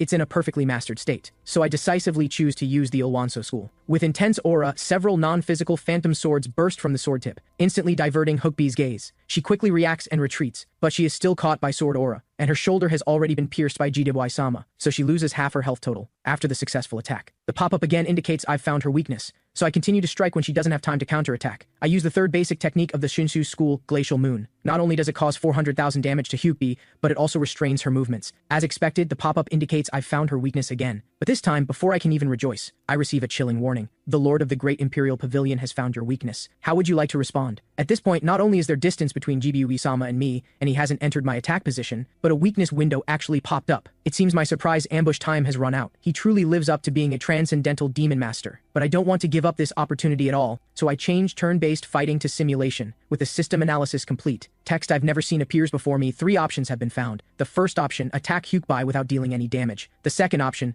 suffer 30% damage in exchange for dealing a powerful blow to Hyukbi. The third option, suffer 90% damage in exchange for dealing a critical strike to Hyukbi, but I have no need to hesitate, because since intervening in battle, my target has always been Hyukbi. Not just her behavior of torturing Jigsaw almost like hunting just now, but more because of the symbol of +4 lives above her head. So today I must take her life. With action beginning, I immediately turn right following the shadow's prompt, and raise the sword to shoulder height. At the same time, Jidewai-sama has already attacked me from behind, but I can only force myself to ignore him, because once fear takes hold, I'll forget what I need to do. The moment his fire mass demon style touches me, I immediately use the Samhain technique from the Ilwanso school mentioned in simulation. In an instant, my hand gripping the sword hilt feels the fire mass demon style's blazing heat, but I don't release the sword hilt. Instead, I endure the severe pain and use the Samhain technique to gather the fire mass demon style's heat together. Then I immediately deploy the final motion, rotating my body while swinging the sword to the side. Just then, something incredible happens. Part of the fire mass demon style's attack actually flies straight toward Hyukbi. I once heard a saying at the basic training camp. They said that if we worked hard to perfect our basic sword techniques,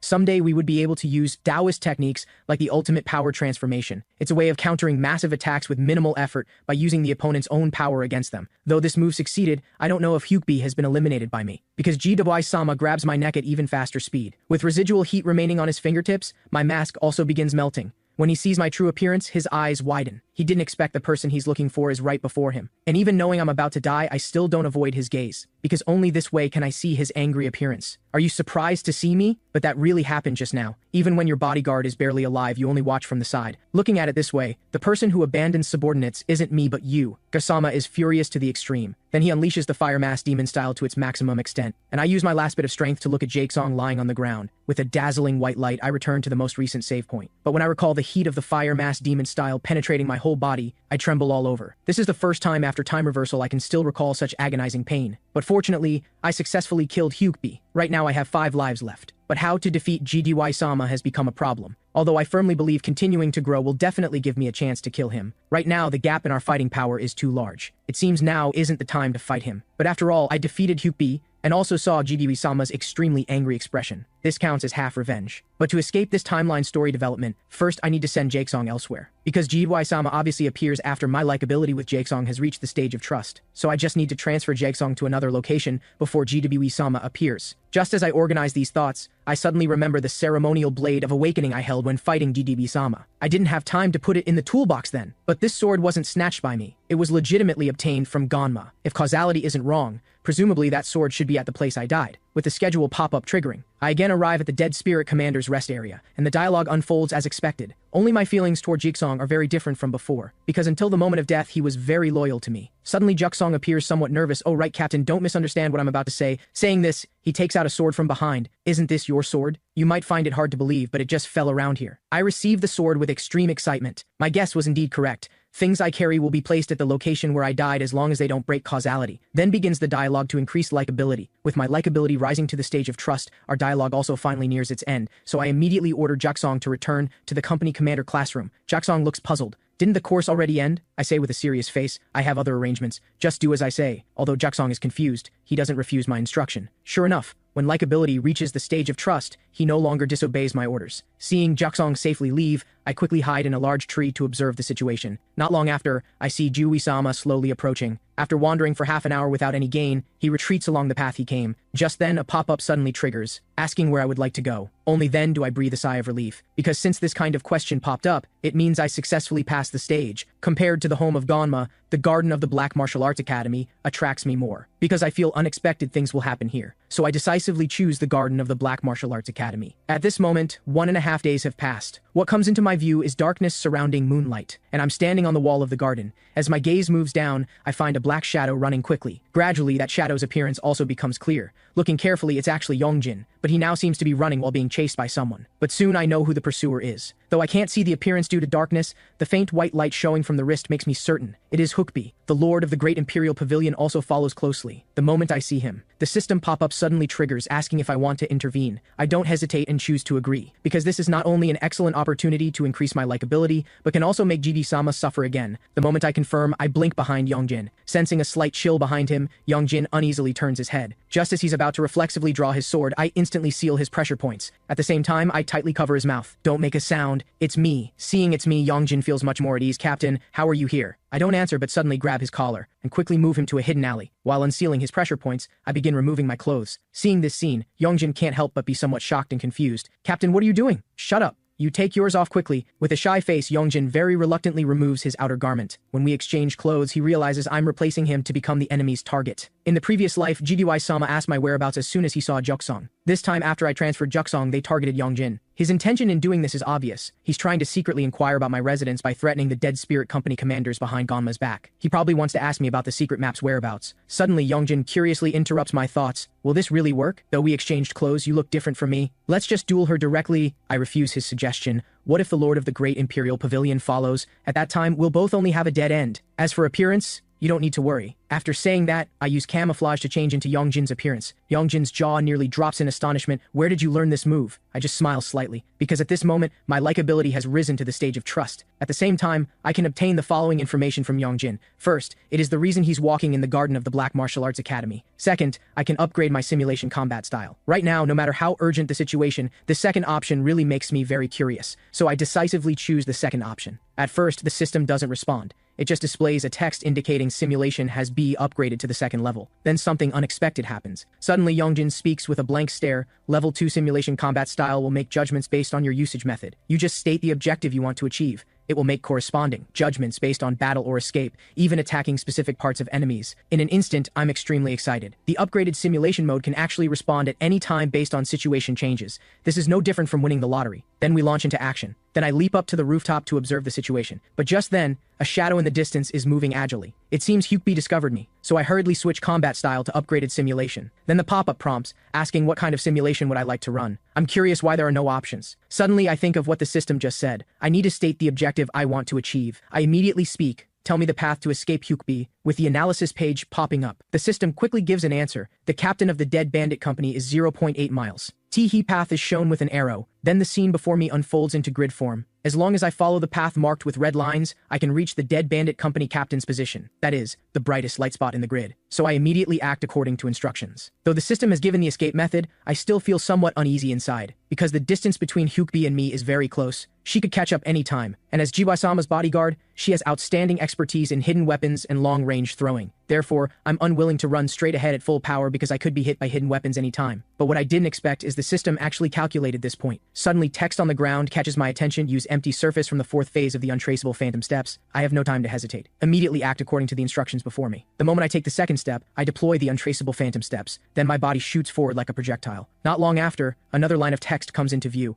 prompting me to use crisscross from the third phase of the untraceable phantom steps. Then rows of buildings appear before me. I alternate left and right, quickly moving my figure. Soon, I reach the marked point the pop-up indicated. Seeing the suddenly appearing shadow, Big Un leads members to immediately surround alertly. Who are you? State your true identity. I don't answer immediately. Instead, I shift my gaze to Hyukbi not far away. She briefly looks at me once, then disappears into darkness. Only then do I breathe a sigh of relief and prepare to release camouflage. Seeing me not answer, Big Un behind me suddenly becomes furious. I asked who you are. Do you want to die? With the sound of bones cracking, I also slowly turn around. Long time no see, Big Un. I don't want to fight you again. Seeing it's me, the originally tense atmosphere instantly becomes friendly. But while laughing, I suddenly go dark before my eyes. Then Giwi-sama and Hookbee's conversation suddenly enters my ears, and Giwi-sama seems somewhat disappointed. Did you lose him? You almost never make mistakes, but it's also reasonable. Capturing him while avoiding surrounding gazes isn't easy. Well then, since that's the case, I'll use other methods after their conversation ends. The system pop-up also triggers, asking where I would like to go, and right now only one option remains. That is home of Chianma's fourth disciple. I breathe a sigh of relief. It seems I've passed this stage as well, and this might be the last option to raise my likability to trust among the commanders. With confirmation of the option, time comes to late night 3 days later. But what comes into view is Sor-Young and Yorim in crisis,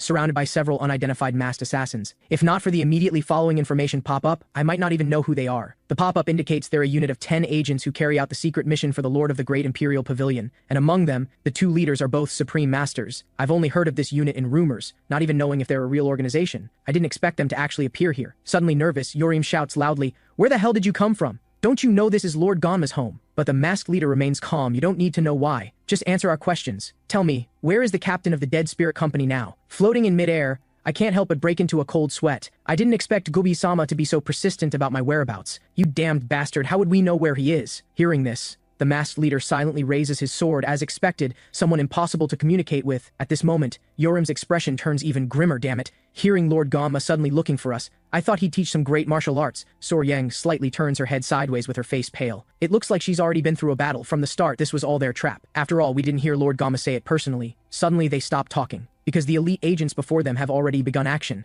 With fierce fight, Sor-Yang and Yorim are also quickly forced into a corner. Though Sor-Yang can't match them at all, she still defends with full strength. I know with just the 2 of them, escape is impossible. Looking at the choice pop up before me, I fall into thought again. Their purpose is to find my location, so they probably won't kill Sor-Yang and Yorim, but I don't want to experience the same thing as with Jaeksong again. Finally, I choose not to hesitate anymore and decisively choose fight, with my consciousness returning to my body. I also quickly launch into action. Just as I engage the elite agents head-on, I shout out the simulation objective I want to achieve. I want to know the method to kill all the elite agents. In just the blink of an eye, the system finishes analyzing. At the same time, the simulation details page immediately appears before me. You may deal a critical strike to all of the Great Imperial Pavilion's elite agents in exchange for suffering 60% damage, though this 60% damage concerns me somewhat. I immediately launch into action. After all, without the help of simulation, I can't kill all enemies present. One of the elite agents discovers my intention, quickly reacts and retreats, but still gets caught by me finding a weakness. One move, instant kill. The remaining several people seeing this also pounce. Following simulation's prompts, I quickly use the Soshinsu school.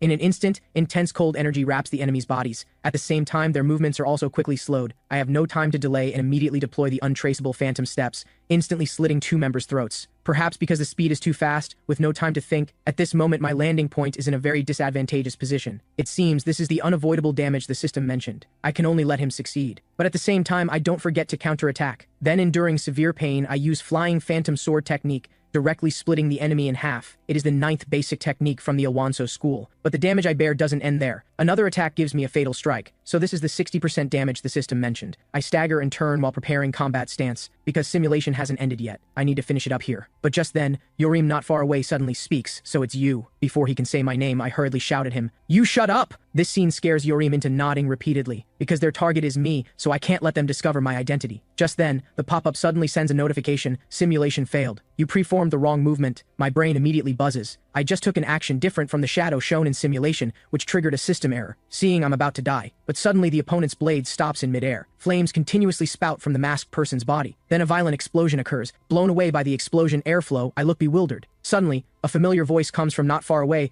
There are actually assassins who dare attack the members of Silver Spirit Unit. What a bunch of damned fools. When I turn my gaze toward the voice's source, I can't help but freeze. It's actually GBV-sama. Yorim looks puzzled. "Why are you here, Lord Sama?" But GB-sama doesn't answer, and just raises his hand and snaps lightly. In an instant, the elite agent's corpses explode. His behavior is obvious, using the fire mass demon style to eliminate those assassins' traces, thereby covering up the fact they're his subordinates. Though I already knew his character, he actually eliminates his subordinates like crushing bugs. He truly is a mad dog. Then GGY-sama casts a concerned gaze toward everyone. That was close. Is everyone alright? Then he shifts a curious gaze to me. "Who are you? You are powerful. Where are you from?" I don't answer, because if I make a sound, my identity will be exposed immediately. But GGY-sama leisurely strokes his beard. I suddenly feel the aura you emanate is very familiar. Have we met before? As repayment for me saving your life, can you remove your mask? Why don't we introduce ourselves? But I still make no response. Sor-young to the side seems to sense something and is about to speak, but is interrupted by Givu-sama. Why don't you answer me? Damn it. I can't think of a reason to refuse at all. Right now I need to find a way to divert his attention, otherwise I can only flee directly. But it is impossible to try to run away before this monster. Even if I successfully escape, what about Sor-yang and Yorim? Just when I'm at a loss, a familiar voice suddenly comes from behind Jibi-sama. It seems you have come a long way to come my home. You must be tired now, right? Hearing it's Gonma, Jibi-sama instantly changes a gloomy expression, but he quickly composes his emotions and turns to bow in greeting. At the critical moment, Gonma appears, as if waiting for this moment all along. And before my eyes, light also begins projecting. When the light fades, my view has arrived at Gonma's reception room. At this moment, Gonma speaks first. I didn't expect a disturbance to occur at my home. May I ask what happened? Jibi-sama pauses slightly, indicating it's not a big deal. I thought there seemed to be spies lurking in the Silver Spirit unit, so I took it upon myself to kill them all. And the dead Spirit Company commanders looked like they were in danger. Gonma smiles slightly. That's too coincidental. Though you separately notified me, I didn't expect such a thing to happen just then. What's even more coincidental is that I needed to investigate who ordered them, but the evidence was destroyed. Although Gonma answers in a sarcastic tone, Jibi-sama pays no mind. Instead, he laughs heartily. Perhaps at the time, in order to save the Silver Spirit Unit members, I was also a bit hasty. Although I subdued those attackers and they were not yet dead at that moment, I thought there might be danger, so I struck a bit heavily. As you surely know, I have been rather sensitive lately due to spies invading my residence. Then he pretentiously bows. If I have caused you displeasure, I'm truly sorry. Seeing he's fairly sincere, Gonma withdraws that sharp gaze. Well, how could something like this hurt the rapport between us? By the way, what business brings you to suddenly look for me today? Gui-sama blurts out. Lord Salma asked me to relay a message to you. Gonma again casts his gaze at him. What message? Perhaps because the words are too sharp, Gigi-sama can't convey them verbally, so he wrote them on parchment in advance. Gonma opens the parchment. It contains only one sentence. Let go of what you're doing now. His expression immediately changes. Then he slowly folds the parchment. The next second, he fiercely throws it at Jibi-sama's face. Gui-sama's expression instantly freezes. Provoked like this, Gonma speaks with a gloomy expression. If this is my answer, what do you intend to do? Jibi-sama doesn't answer, but his slightly furrowed brow is keenly captured by Gonma. What's wrong? Are you angry? Are you tempted to go berserk and flip over the table? Or are you thinking that you can fight with me? After all, I am not strong. Gui-sama remains silent. But in this situation, silence represents tacit affirmation. Gonma puts down his teacup and again casts his gaze at Jibi-sama. It's alright. You can tell me the truth. I'm not strong and I'm not the top of the hierarchy. You are probably wondering where someone like me gets the nerve to behave like this. Honestly, that's what you were thinking, isn't it? Gonma is right. He's the weakest among Chama's disciples. Except for being a divine Death Star, he's obviously inferior to other disciples. Therefore, Jibi-sama is even more troubled.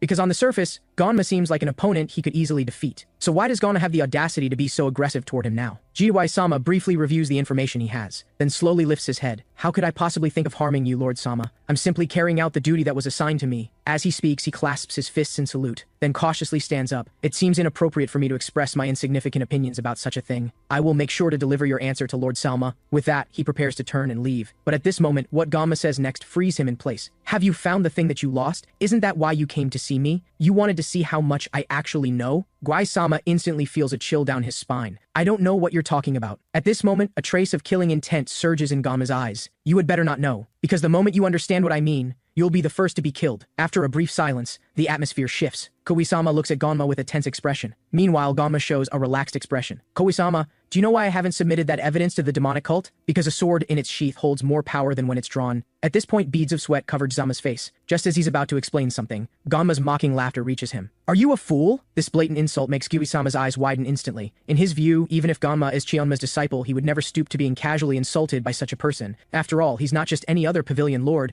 but the lord of the Crimson Demon Palace, which is considered the highest-ranking pavilion. Clearly, he is a figure who deserves respect. But Gonma stares at him and issues an even more insulting warning. If you don't want to die, watch your words and actions. At these words, Jiwai-sama immediately straightens his attitude and bows. Then he turns and walks out the door. But the moment he turns around, his respectful expression vanishes completely, replaced by fierce killing intent. After the figures of Jiwai-sama and Gonma disappear, I suddenly open my eyes. The view before me indicates I've returned to my residence. Seeing me awaken from unconsciousness, Yorim and Soryung finally breathe a sigh of relief. You fainted last night, so we sent you to the clinic. Although your injuries were severe, the doctor said the treatment was successful, so you don't need to worry. I vaguely realize I must have lost consciousness while shifting to Gonma and Jiwai-sama's perspectives. At this moment, a system pop-up suddenly appears. My likability with Yorim has increased to the stage of trust. Although my likability with Soryung has reached 90%, it's currently still at the very friendly stage. I then carefully look them over and ask, "Are you all right?" They quickly respond, "We're both fine. Fortunately, we didn't receive fatal injuries, but if you had been slightly later,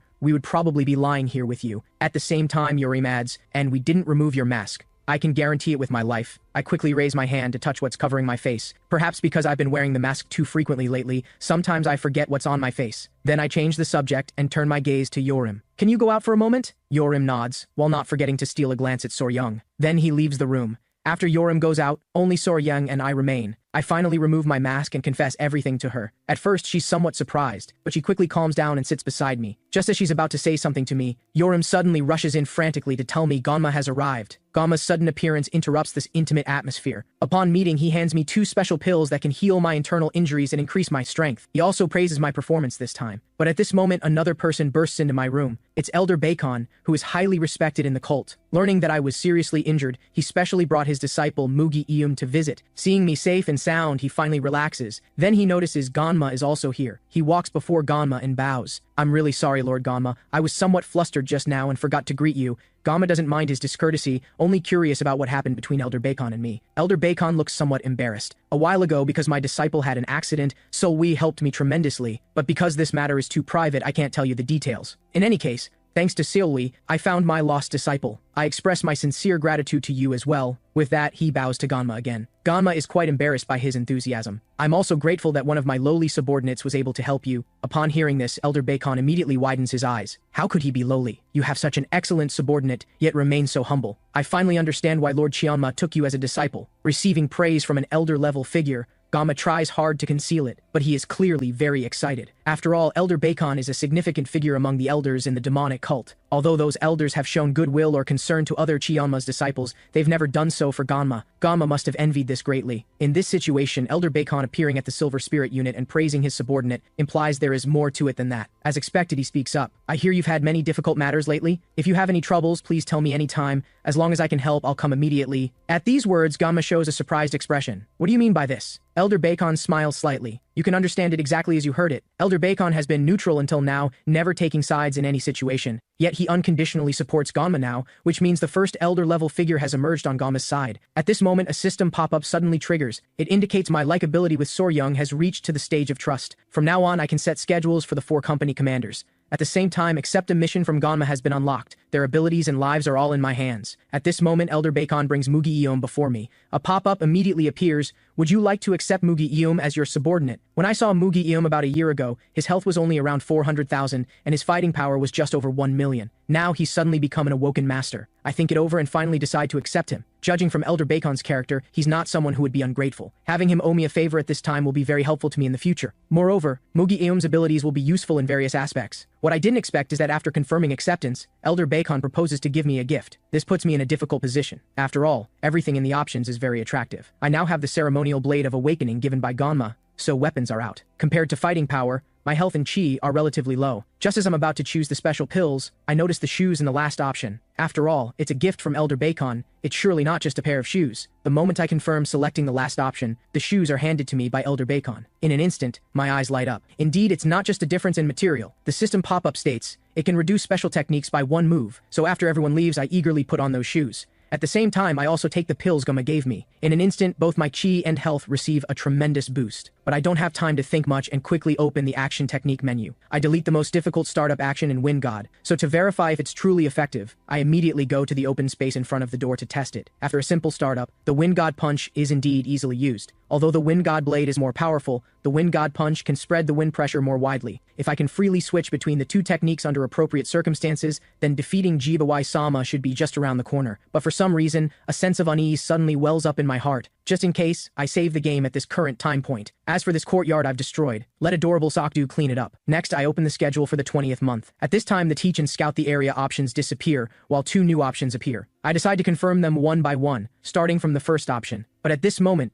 a warning notification suddenly triggers, indicating that if I choose to accept Ganma's mission, it will consume the remaining 17 months of the schedule and move to the main storyline. The pop-up then asks if I choose to continue confirming. Just as the countdown reaches 2 seconds remaining, I decisively choose to decline. I originally wanted to check the progress, but almost wasted nearly a year and a half. The main storyline seems to mean my training period ends. I think it's better to use the remaining time to choose other options. So I select the second option, decide on my subordinate's schedule. 4 options then unfold. I'm determined to properly develop my subordinate's abilities, so that when accepting Ganma's missions in the future, I can complete them excellently. So I plan to arrange these 4 tasks one by one. Next, I first issue them instructions for solitary training. Over the course of 7 months, all the commander's abilities receive significant improvements, of course excluding Mugi-Iem, who doesn't want to execute missions. However, I don't mind this at all, because his current stats should be sufficient. At the same time, with the release of the third mission to find personal gear, everyone obtains the gear they've long desired. Of course, this excludes Mugi-Iem, because what he brings is not a visible item, but rather the contact information of famous beauties in the Seishan region. He even secretly tells me that if I want to meet them, he can arrange it anytime. As he speaks, he prepares to pull out portraits of these famous beauties from his chest. Just like that, in the blink of an eye, we arrive at the 28th month of the schedule. Roughly calculating, until my training period ends I only have 9 months left. In that case,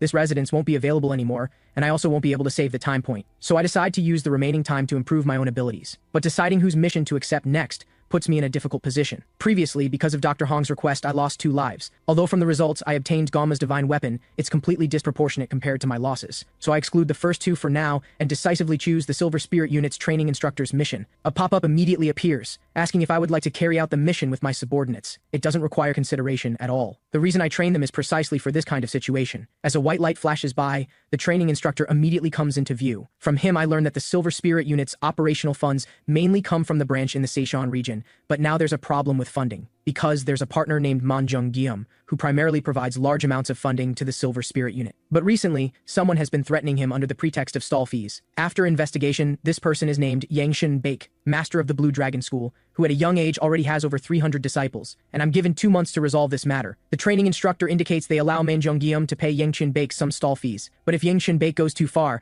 I need to kill him without exposing my identity. And so, 6 days later, I lead the commanders to the largest inn in the demonic cult branch. After discussion, we decide to first meet with Manjung-Guillaume to understand the situation. But Soryung expresses a different view. If he's already colluded with the righteous sects, it might be dangerous for us to rashly meet him. I think for a moment. At first, I indeed considered Manjung-Guillaume one of our own, so I never thought to doubt him. But Soryung points out what I hadn't thought through carefully. Moreover, Soryung has precognitive abilities, so her words are worth considering. At this moment, I notice Mugi-Iem, who came with us, has disappeared. Following Soryung's gaze, I turn my head. I find Mugi-Iem chatting enthusiastically with 2 women. Joksong is just about to get up and drag him over, but I stop him. Although Mugi-Iem sometimes behaves inappropriately, he's not a fool. Sure enough, when he returns, he brings important intelligence. He found out where Manjung-Guillaume frequently stays, who he's been meeting with recently, and what his latest interests are. Moreover, he also uncovered information about Yangshan Bake. So I assign tasks to several commanders based on the intelligence, and in the blink of an eye, 5 days pass. Yoram investigated Manjung-Guillaume's funding situation. Since Yangshan Bake started demanding stall fees, the funding to the Silver Spirit Unit has indeed decreased. Because Yangshan Bake requires Manjung-Guillaume to pay 200 silver coins a month, equivalent to half of what's paid to the Silver Spirit Unit each month. So Manjung-Guillaume, who gives 400 silver coins a month to the Silver Spirit Unit, reduced funding for this reason. This indicates the problem isn't with Manjung-Guillaume, but with Yangshan Bake. Jakesong investigated the Blue Dragon School where Yangshan Bake is in, including architectural structure and personnel deployment. According to the investigation, the Blue Dragon School has a total of 322 disciples, of which only 150 are warriors, and their strength isn't as formidable as rumors claim. At the same time, he also drew a defense map of the Blue Dragon School. Yongjin investigated Manjung-Guillaume's business territory and found that not only was his business unaffected, he even spent large sums to acquire several shops. Soryung investigated Manjung-Guillaume's whereabouts over the past year, although on the surface it seems as usual. Starting 2 months ago, his whereabouts became mysteriously secretive, and even the warrior who usually guard him was replaced. Finally, Mugi-Iem was responsible for investigating Yangshin Bake's related connections and found he's not an ordinary member of the Manhwa sect. Because normally, ordinary lay disciples don't maintain much contact with the sect after descending the mountain, yet Yangshan Bake maintains connections with the Manhwa sect members, including elder-level figures. After hearing the report, I feel increasingly uneasy. A mere member actually has connections with Manhwa sect elders. Without delay, I immediately order Joksong to contact Manjung-Guillaume for a meeting. Then I lead the commanders to take action. This is the demonic cult branch in the Seishan region. Although the demonic cult isn't in the Central Plains, it has branches and sub-branches in various regions of the Central Plains, partly because of the need to systematically manage funds, various daily necessities, and intelligence. But actually, the main reason is that when being hunted by the righteous sects, we need a safe hiding place. Through the servant's guidance, I soon meet Manjung-Guillaume. He looks exactly as described in the intelligence, but the guard behind him catches my attention. He's Cheonjong-sang, ranked 3rd in the Great Imperial Pavilion, yet now he's performing guard duty beside Manjung-Guillaume. I don't understand why a warrior from the Great Imperial Pavilion would appear in a branch that provides funding to the Silver Spirit Unit. Could this be GWI-sama's revenge for being humiliated by Ganma? If Manjung-Guillaume knows about this and still cooperates with him, that would be equivalent to betraying Ganma. Moreover, that information above his head, isn't that the method I've been searching for to remove the seal on the ceremonial blade of awakening? But I must stay calm and absolutely cannot reveal my true thoughts here. After simple communication, Manhwa states that the protection fees Yang Shanbaek demands are more than what he earns. He is unwilling to be at the mercy of others, so he sent a request for help to the Silver Spirit Unit. But the Silver Spirit Unit's reply was that due to problems within the unit, he should wait. Hearing this, I immediately guess it's Yudui-sama's doing. He continues, saying he couldn't just keep waiting. So he made another request to the demonic cult. It just so happened the Crimson Demon Palace offered to help me and proposed arranging guard warriors for me. Due to the urgent situation, I accepted. After all, I also want to ensure my safety first. I shift my gaze to his guard. My intuition tells me things aren't as simple as he says, but now isn't the time to investigate this issue. So I naturally change the subject. What do you want me to do? As soon as I finish speaking, a system pop-up appears. You have received a mission from Manhwa. Mission objective, eliminate Yang Shanbaek, head of Blue Dragon School. However, there must be not any witnesses. Upon completion, you will raise funds necessary for activities in the Central Plains and to purchase desired gear. Rewards, 1 tome of seal deactivation, part of map to secret books. Although this is a system mission, I still question Manhwa's method of solving problems. Eliminating someone when encountering a problem, won't that provoke retaliation from the Manhwa sect? After all, he's from the Manhwa sect. Manhwa jingles the gold coins in his hand. You don't need to worry about it. I've already used these to bribe someone I know. There are always worldly people even among the righteous sects. I don't respond. In this situation, how could I easily believe nonsense like everything will be fine once we deal with one person? He must have other calculations in mind. But even so, the mission has started and I can only try. Well, Captain Silwi, you are indeed a reasonable person. Manhwa's expression brightens as if he had prepared in advance. He then pulls out 2 rolls of parchment from his chest and places them before me. This contains the Blue Dragon Schoolmaster's schedule for a week, including his times for using the toilet, eating, and receiving guests. At the same time, there is various information about the warriors guarding him. I look forward to meeting you again after everything is handled. And so, we choose the evening 3 days later. That is, 1 hour before Yang Shanbaek goes to sleep, as the best time for assassination. According to prior investigation, there are 2 sentries on the watchtower at the back gate's outer wall. At the corner of the outer wall, there are 2 guards. In front of the main gate are 2 gatekeepers, and their stats are all around 10,000. But at this moment, I feel doubtful. Manhwa chose 1 hour before Blue Dragon School Master Yang Shanbaek's sleep as the assassination timing. The reason is that he obtained secret intelligence that Yang Shanbaek practices chi circulation before sleeping. After all, everyone knows martial artists are most vulnerable to attacks when circulating chi. This seems like a very reasonable plan, and precisely because of this, I feel something's off. If he even knows when Yang Shanbaek circulates chi, Manhwa could have completely asked his guard Cheonjiang Sang to kill Yang Shanbaek. Seeing my unusual state, Jiaxong suddenly speaks. Captain, what are you troubled about? I don't respond, only glancing at him. If my wavering causes my subordinates to make mistakes, things will become very troublesome, so I must now focus my energy on the mission. As the time arrives, I silently raise my hand, signaling them to act immediately. At this moment, the commanders who've been waiting leap up from behind me. The guards all fall to the ground before they can react. This scene relieves me. It seems the commanders have all become much stronger. According to the plan, we still have half a quarter hour. We need to hide in Yang Shanbaek's residence during this time. Only then can we occupy an advantageous position in advance, and then launch a surprise attack when the target is circulating chi. But just as I carefully open the door to enter, a pop-up suddenly triggers. You have 300 seconds. If you fail to reach Yang Shanbaek's residence within the time limit, you will die. In an instant, I break into a cold sweat. The time given by the notification is more urgent than what I planned, which means I not only have to evade the surrounding surveillance in such a spacious place, but also enter the residence within the time limit. This is absolutely impossible by using normal methods. Seeing that 6 seconds have already passed, I quickly jump to a high place to scout. The architecture in the Blue Dragon School is a diverse mixed structure, and every corner has tight defenses. No matter how fast I move, I'll definitely be discovered. Right now, there's only one way to avoid all sightlines and reach the residence. At the same time, Mugi Ium outside the gate sees my unusual behavior and looks curious. Why did the captain suddenly stop moving? Is he looking at beautiful women? At this time, I've already activated simulation mode and carefully tell the system, please tell me the shortest route and required time to reach Yang Shanbaek's residence while avoiding enemy sight. Unexpectedly, the pop-up tells me impossible and indicates that due to insufficient information, I should move to a place where I can overlook the Blue Dragon School to collect data. I quickly look around, searching for the target. I soon find a tall tower not far away. 49 seconds have now passed. I must coordinate with my subordinates and act quickly. I then use a guide to the mysteries of sound. The plan has changed. Soryung, eliminate the 3 people patrolling under the eaves ahead. Everyone else follow me. Seeing me use a guide to the mysteries of sound, they also realize something has clearly gone wrong with the pre-arranged plan, but they don't hesitate and quickly begin executing my orders. Soryung moves to the blind spot of the 3 people's vision. She throws her dagger, precisely piercing their throats. The moment they fall, I suddenly rise. Stepping on the eaves, I fly toward the target building. Along the way, I see 2 more patrolling guards walking. I immediately give Yoram an order. Yorm immediately reacts. While moving agilely, he draws his sword and instantly slashes the throats of the two patrolling guards. At the same time, we're almost approaching the target building. 153 seconds remain. But at this moment, I suddenly stop. Because the courtyard before me doesn't have just 2 or 3 patrolling guards like other places, there are actually 8 people here. I immediately issue a decisive order. Eliminate everyone. In an instant, the remaining 3 subordinates leap toward the enemies. When launching surprise attacks, their movements are more agile than usual. At the same time, stepping on the eaves on both sides, I jump back and forth and finally reach the top of the target building. While casting my gaze around, I activate combat simulation mode. The system quickly provides analysis results. The simulation shows I can reach Yangshan Baek's residence in 55 seconds. I'll inevitably encounter enemies along the way, all of which I need to eliminate in close combat. If I can't defeat enemies in one strike, the estimated time will extend. The current margin of error is only 21 seconds. I have no time to think and immediately take action. Following the system's instructions, I leap down from the roof, landing on the ground successfully. Suddenly, the figures of 2 guards come into view. Fortunately, the shadow appears in time and finds the weakness for me to kill them in one strike. So, following the shadow's movements, I quickly end the battle, but the estimated time is still extended by 5 seconds. The margin of error now has only 8 seconds remaining. At the same time, the commanders who finished their battles are beginning to regroup. Soryung is curious about not finding my trace. Yorim states, "Captain seems to be acting alone. As for why I am not following the plan,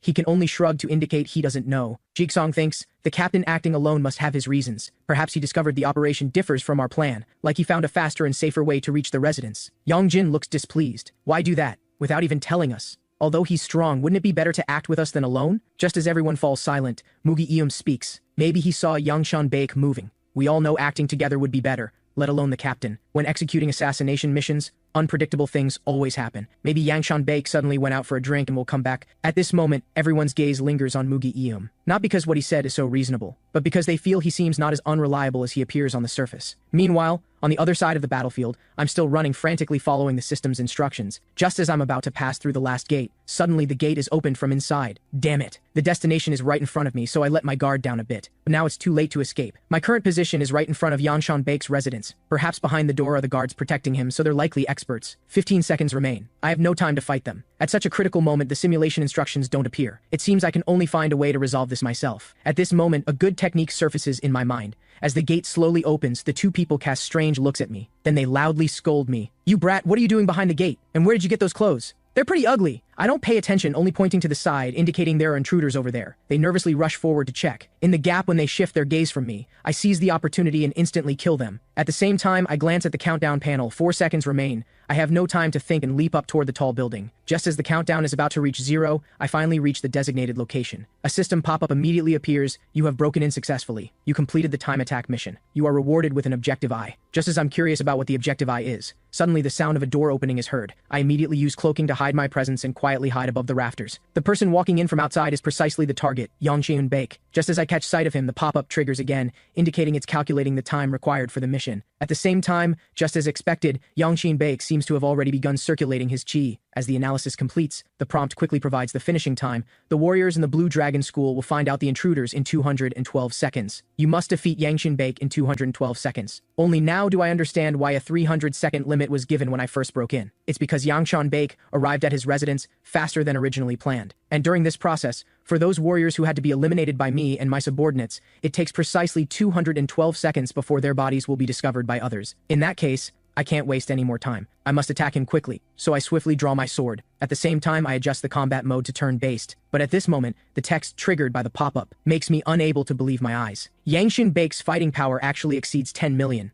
But I only have a mere 5 million fighting power. Even so, I have to brace myself and charge forward, because I must win. At this moment, both the reference and warning windows trigger. They warn me that during the assassination of the target Yangshan Baek, the head of the Blue Dragon School, I cannot draw any attention to myself. If I cause a disturbance, nearby warriors will come to investigate. If I fail to complete the assassination within the time limit, the warriors will also join the battle. Also, all commanders must survive before Yangshan Baek dies, and if there's even one witness during the fight with him, I will fail the mission. Right now there are 202 seconds remaining, although I found Yangshan Baek's weakness. With my current fighting power, a direct confrontation with him will still be extremely difficult. Even though I have a method in mind to kill him, it carries enormous risk. Suddenly, a thought strikes me. Wait, even AI Seolwi cannot handle opponents with such a large power gap. After all, the battle with the Lord of the White Dream Palace left a deep impression on me. Moreover, whether AI Seolwi will act according to my intentions is also unknown. So, with no other options, I gather my courage and take action myself. The moment I leap up, I choose without hesitation to use the Ilwanzo school, because if I use too much chi all at once, it might destroy the building and cause a huge noise, which would attract the warriors. So I can only wait and see how he reacts before deciding what type of sword techniques to use. Accompanied by a flash of sharp sword light, I slash across his body and quickly pull back. I had intended to strike his vital point, but his reaction is unexpectedly fast. Although I regrettably failed to kill him in one strike, his stats show a clear decrease. It's probably because he hastily used his chi to block my attack, he suffered internal injuries, or he got a chi disorder. As he staggers to his feet, a pop-up appears again. You have found Yangshan Baek's weakness. How would you like to respond? Just as I expected, he got a chi disorder. Although he assumes a defensive stance on the surface, the chi inside his body must be running wildly out of control. I immediately attack him. Struck by my blade, Yangshan Baek staggers backward. Although I pierced his shoulder, his stats don't drop significantly. He only spits out fresh blood due to internal injuries. He curses, "You bastard," and immediately counterattacks. In a split second, I block his attack while retreating quickly. Because of his exquisite swordsmanship, if I take even one hit, I risk death. He demands again, "Who are you? Who sent you?" Seeing that I don't answer, he assumes his attack stance again. Then he charges forward, engaging me in combat. At first glance, he seems to be merely swinging his sword, but each sword path and position where the blade stops is incredibly sharp, and he is shockingly good at connecting one techniques to another, as if his sword techniques contains the thoughts of countless ancient masters. Right now, my health is decreasing, but under his relentless offensive, I can only defend passively. "You bastard, who the hell are you?" Faced with his roar, I still don't respond. Right now, I only want to find his opening, but counterattacking rashly might result in fatal injury. Using chi won't work either, because it will cause a disturbance. I thought he got a chi disorder, which would let me match him, but now it seems I can't. Having no choice, I can only use that method. So, I lower my sword. Seeing this, Yangshan Baek looks confused. "What are you doing? Are you giving up?" I don't respond. Instead, I make a provocative gesture toward him. Yangshan Baek has never suffered such humiliation. When roaring in anger, he lunges at me. Almost instantly, a warning pop-up appears. "Yangshan Baek has found your weakness. How would you like to respond?" I decisively choose fight back. In an instant, intense pain surges through my entire body. Forget fighting back, even dodging his attack is extremely difficult for me, but I don't give up. Instead, I deliberately expose another weakness, letting him attack. As my health drops drastically, I finally see his attack more clearly than the first time. Yangshan Baek shows a hint of curiosity. "What exactly are you trying to do? What's your scheme?" I don't respond. I just stand up quickly. Now both time and my health to endure attacks are running out. This is the last chance. If I fail, I'll die. Then I make the provocative gesture again. Yangshan Baek is furious. He raises his sword and slashes at me, and I have only one goal, to make him use the attack aimed at my neck. At this moment, I open my eyes wide with tension,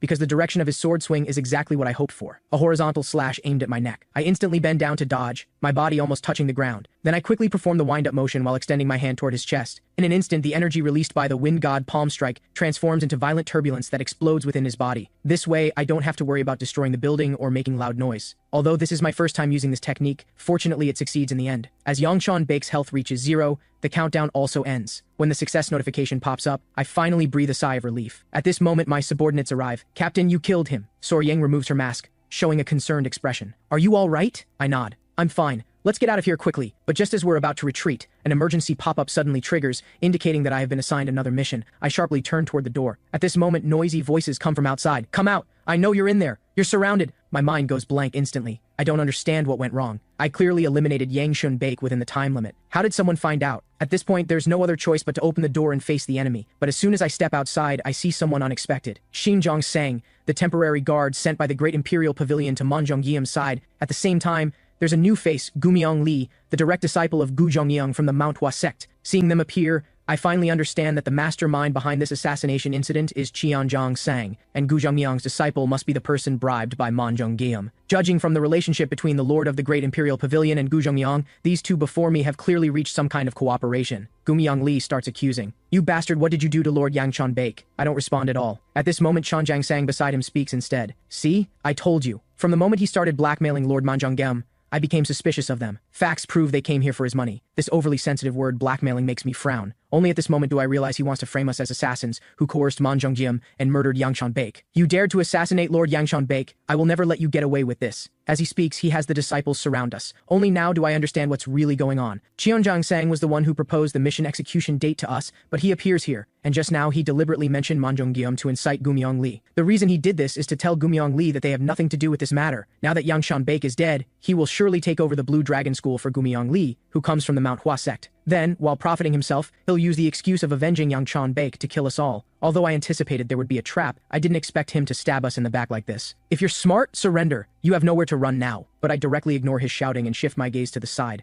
because that's exactly where a pop-up appears. Qianjiang Sang event activated. Mission eliminate Qianjiang Sang. Upon success, your fighting power will increase, and the scroll of Bloody Hand School will be awarded. And if I eliminate Gumiang Li, I will be rewarded the scroll of Plum Blossom Sword Technique, although I briefly consider escaping with my subordinates. For me right now, it's difficult to protect them and escape alive. If I must die, then at least I'll take one of them down with me, either Qianjiang Sang or Gumiang Li. Jexong asks with a tense face, Captain, what should we do? I turn my head and look at the commanders. Honestly, I don't want them to become sacrifices in this battle, so I say in a low voice, there's no need for you to die here in vain. When I give the signal, you all run. Hearing this, they look shocked. After a brief silence, Jixong and Yoram speak first. Captain, what do you mean? We have to fight together. Yongjian even raises his axe with a displeased look. That's right. What kind of subordinates would abandon their captain and run? Besides, I've been looking forward to this situation. At the same time, Soryang slowly draws her sword. We won't leave you alone and run. As she speaks, her eyes become sharper and more determined. Let's show them the power of the Dead Spirit Company. Even Mugi Ium, who's never serious, speaks up. If I'd known this would happen,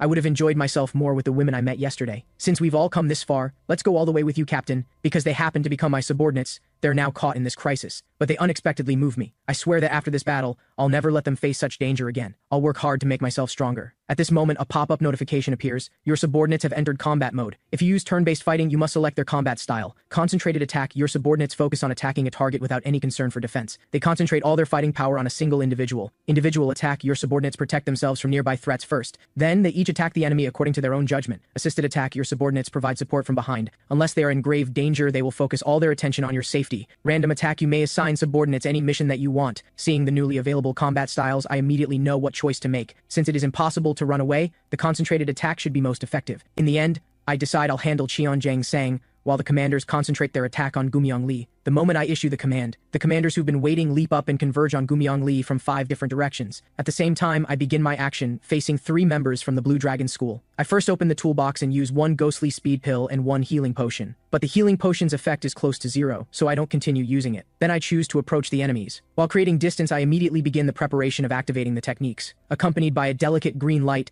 the imminent wind god sword aura erupts. The bodies of those 3 members are instantly torn to shreds. In the face of this overwhelming power, everyone else is stunned. Then their weakness windows trigger again. I don't hesitate. I use the same technique again. I can easily use the incredibly powerful Wind God Blade, all thanks to the shoes Elder Bacon-sama gave me, but this advantage doesn't last, because Qianjiang Sang has already found my weakness, but this is also within my expectations. He doesn't have Gumiang Li's superior fighting power. Now he comes here, perhaps because Gumiang Li doesn't want help from someone weaker than himself. In any case, from the perspective of Qianjiang Sang, killing me will more easily please those Blue Dragon School warriors. At the same time, I'm not afraid. Although his fighting power is higher than mine, for me who has fought Yangshan Bake, this level of gap is still worth attempting. Plus, I have a special technique I want to try. As I confirm the defense option, I quickly turn around and assume a defensive stance, but his attack seems faster. That powerful sword aura whooshes past, grazing my shoulder. As I'm violently pushed back, I quickly steady myself. Seeing that about only 10,000 health dropped, I finally breathe a sigh of relief. It seems the frozen armor really can be used for defense when the weakness window appears. When activated, it doesn't consume health, it only consumes chi, thereby dispersing the damage I receive. Seeing that the sword aura didn't enter my body but was deflected,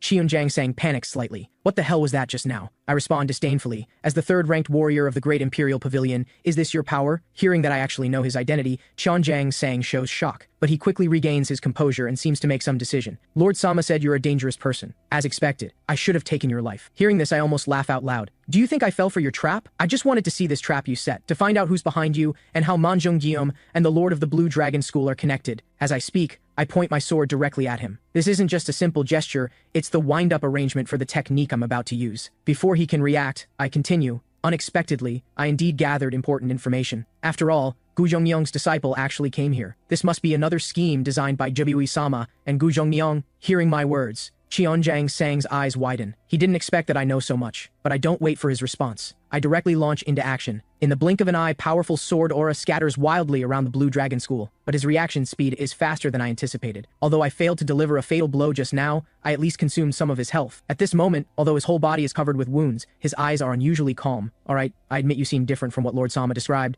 I underestimated you. From now on, I won't. As he speaks, a force gradually spreads to his sword, and soon flames ignite along the blade. At this moment, I involuntarily widen my eyes, because that flowing flame is precisely created by using the bloody hand school mentioned in the system rewards, and his chilling statement makes me shudder. It seems the real battle is only just beginning. Then he launches the first attack. His offensive is dense as urgent rain, sword shadows interweaving, completely enveloping me. Whether it's the fire mass demon style Jidibai-sama is using, or the Chogyuk school I've practiced, both are martial arts based on the Bloody Hand school. After a fierce exchange, I retreat continuously. Frozen armor is countered by fire, so it can't defend against his attacks. Although we're using mutually countering martial arts, the Bloody Hand school is superior in quality. Perhaps it's due to the gap in our fighting power or comprehension, and it is also vividly reflected in the stats. Moreover, up to now, it's only been a clash of QI. If he hits me, I'll lose a massive amount of QI. Xianjiang across from me begins to gloat, completely different from his earlier pathetic state. He believes that when he takes the fight seriously, he's certain to win. I don't know what to do. Should I use AI here? I had intended to use AI Seole against Gumiong Li, but if I can't defeat Xianjiang before me, I won't be able to join my subordinates. Right now, time is urgent. I can't hesitate any longer. So I activate AI fight mode. In an instant, AI Solwee's aura undergoes a subtle change, but his gaze isn't fixed on the battlefield ahead. Instead, he raises his head and turns toward me in midair. Listen carefully. You can't just be satisfied with learning martial arts techniques. In that case, you will never free yourself from the system. You must comprehend the background and underlying logic of each technique. I look confused, not understanding what he's saying. At the same time, Xianjiang feels exceptionally furious at the humiliation of being ignored. He raises his sword and charges at AI Seole. I urgently signal him to look ahead, but he doesn't move at all, still talking endlessly about the mysteries of martial arts. In the blink of an eye, Xianjiang's attack reaches right before his eyes. In this millisecond gap, a straight sword attack diagonally slashes across Xianjiang's body. Immediately after, Xianjiang, split in two, falls to the ground with a thud. At the same time, AI Seole reminds me again that I must not be consumed by the system. The moment I regain control of my body, a pop-up indicates my fighting power has increased, and I've received the scroll of Bloody Hand School as an event reward. But I don't immerse myself in the joy of obtaining the spoils. Instead, I'm puzzled by AI Seole's behavior this time. Normally, regarding how to deal with Xianjiang, a pop-up should appear letting me choose how to handle it. But this time, no pop-up appeared. Instead, AI Seole eliminated Xianjiang in one strike. While thinking, I suddenly snap back to awareness. Right now the commanders are in danger. I must quickly join them. So I sprint toward the battlefield where they're fighting Gumiong Li. Even though 5 of them are attacking the same target, with their current strength it's impossible to subdue a supreme master whose fighting power is several times greater than theirs. Running frantically, I finally reach the battlefield against Gumiong Li, but what meets my eyes are the cold corpses of Jigsong and Yangjin. At the same time, the remaining 3 commanders are in terrible condition. Yorim, who has lost one arm, Soryang, whose face is half covered in blood, and Mugi-eom, whose neck is still gushing blood. If they could receive treatment immediately, they might still survive, but in this situation, that's simply impossible. In fact, I anticipated that after I eliminated Xianjiang and joined them, some subordinates would lose their lives, but even so, I still gave them the mission at that time. This is the cost-benefit analysis I made to achieve my goal. The lives I possess and every choice I make are given by the system, which also gradually causes me to lose emotions. I've reached the point of weighing even my own life, how much more so my subordinates' lives and deaths. Gumiong Li shakes his blood-soaked sword with a smile. You arrived faster than I expected. Your subordinates really aren't strong. I just finished toying with them and was taking them out one by one. Anyway, someone like Xianjiang is just expendable. His death has no impact on my plan. Yorim beside me looks guilty. I'm sorry, Captain, because we're not strong enough. Hearing this, I lower my head guiltily. It's not your fault, but I promise you, in the next life I will never abandon you this way again. Seeing me talking with my subordinates, Gumiong Li looks leisurely. Are you done with the emotional scene? Then let's begin now. As he speaks, he slowly raises the sword in his hand. I also draw my sword, preparing to engage. Our fighting power differs by more than double, and after battling Yangshan Baek and Xianjiang, I've already lost most of my chi and health. What's worse, I have used the simulation combat mode and turn-based fighting. Now I can only fight Gumiong Li without any assistance. At this moment he launches the first attack. Seeing this, I hastily retreat. While avoiding his attack, I kick out and swiftly counterattack. The sword momentum in my hand has completed its charge. A massive air vortex erupts, sweeping forward, but his reaction is faster than I expected. The instant the attack lands on him, he has already moved laterally to my side. You think I'd be hit by something like this? As he speaks, he swiftly swings his sword at me. I quickly dodge backward, but Gumiong Li is startled and looks down at the sword in his hand. He's probably wondering why his sword aura was deflected when his strike clearly hit me, but when he hears the faint shattering sound, he understands everything. His confused expression becomes excited. Someone like you from the demonic cult has indeed learned some funny little tricks, but my situation is getting worse. Although I just used frozen armor to avoid fatal damage, because of this attack, my chi is about to be depleted. If I suffer the same strike again, I'll have no way to continue fighting him. Even the usually most useful wind god has had its movements predicted by him. Right now, he won't easily give me time for wind-up motions. As he continues attacking, he doesn't forget to keep taunting. I'm still somewhat disappointed in your performance. After all, you defeated Yangshan Baek. I was actually a bit nervous at first, but judging from the power you've shown, no wonder you only know how to ambush from the shadows. Later, under his continuous offensive, I'm sent flying. For me right now, I simply cannot predict his sword attacks, much less think of a way to win. Right now, I've completely lost my will to fight and plan to leave all hope for the next cycle. Just as Gumyong Lee's sword is about to slash at me, it's interrupted by two sudden darts. I turn around and see it's the severely injured Soryang who stopped that strike. She doesn't stop. She launches a second attack. Gumyong Lee is instantly distracted and hastily jumps back to defend. At this moment, Mugi Eum also suddenly leaps up from the ground and firmly grabs hold of him. Although his body has been pierced through, he still chooses to burn his last spark of life here. Then he shouts loudly, "Yorim, now! Throw it!" At the same time, Yorim, bursting with powerful chi, generates spear aura with his remaining arm and thrusts straight at Gumyong Lee. In an instant, intense chi waves erupt at Gumyong Lee's position. Yorim thought Gumyong Lee was surely dead, but when the smoke clears, the one who has fallen is not Gumyong Lee. It's Mugi Eum. Not far away, Gumyong Lee, who nearly died, looks furious. Just because I didn't take you losers seriously for a while, I suffered a big loss. Fine! Fine! This time I'll definitely kill you! Yorim doesn't run. Instead, he shouts at me, "Captain, run quickly, we'll do everything we can here to buy you time." At this moment, Soryang also blocks in front of me. Although I don't know how long we can hold out, we'll do our best. These are their final words. After speaking, they leap up and charge at Gumyong Lee. But this futile resistance only lasts a few seconds. Then Gumyong Lee comes before me, looking smug. The more possessed they are by the demonic nature, the more blindly they obey their leader. I really envy that. After speaking, he kicks me hard. But this kick actually clears my head somewhat. Until the moment of their deaths, my subordinates fought desperately. In contrast, I, who possess 4 lives, haven't struggled to resist. At the same time, Gumyong Lee, who hasn't tormented me enough, is still grabbing my hair and constantly taunting. "Do you know why I haven't taken your life immediately? It's those eyes of yours filled with despair and helplessness that excite me immensely." Suddenly, I uncharacteristically slap his hand away, but he becomes even more excited. "What are you struggling for? Anyway, you're all just expendables used and discarded by those above to change the world. So rest in peace." Just as he's about to raise his sword, I suddenly begin muttering quietly. AI Seolwi was right. I shouldn't be consumed by the system. He's telling me to struggle, isn't he? In this so-called fate set by the system, how much can I actually struggle and how many people can I resist? I also really wants to know. Thinking carefully, it's not like I have no way to defeat you. If I fight desperately, there is a way.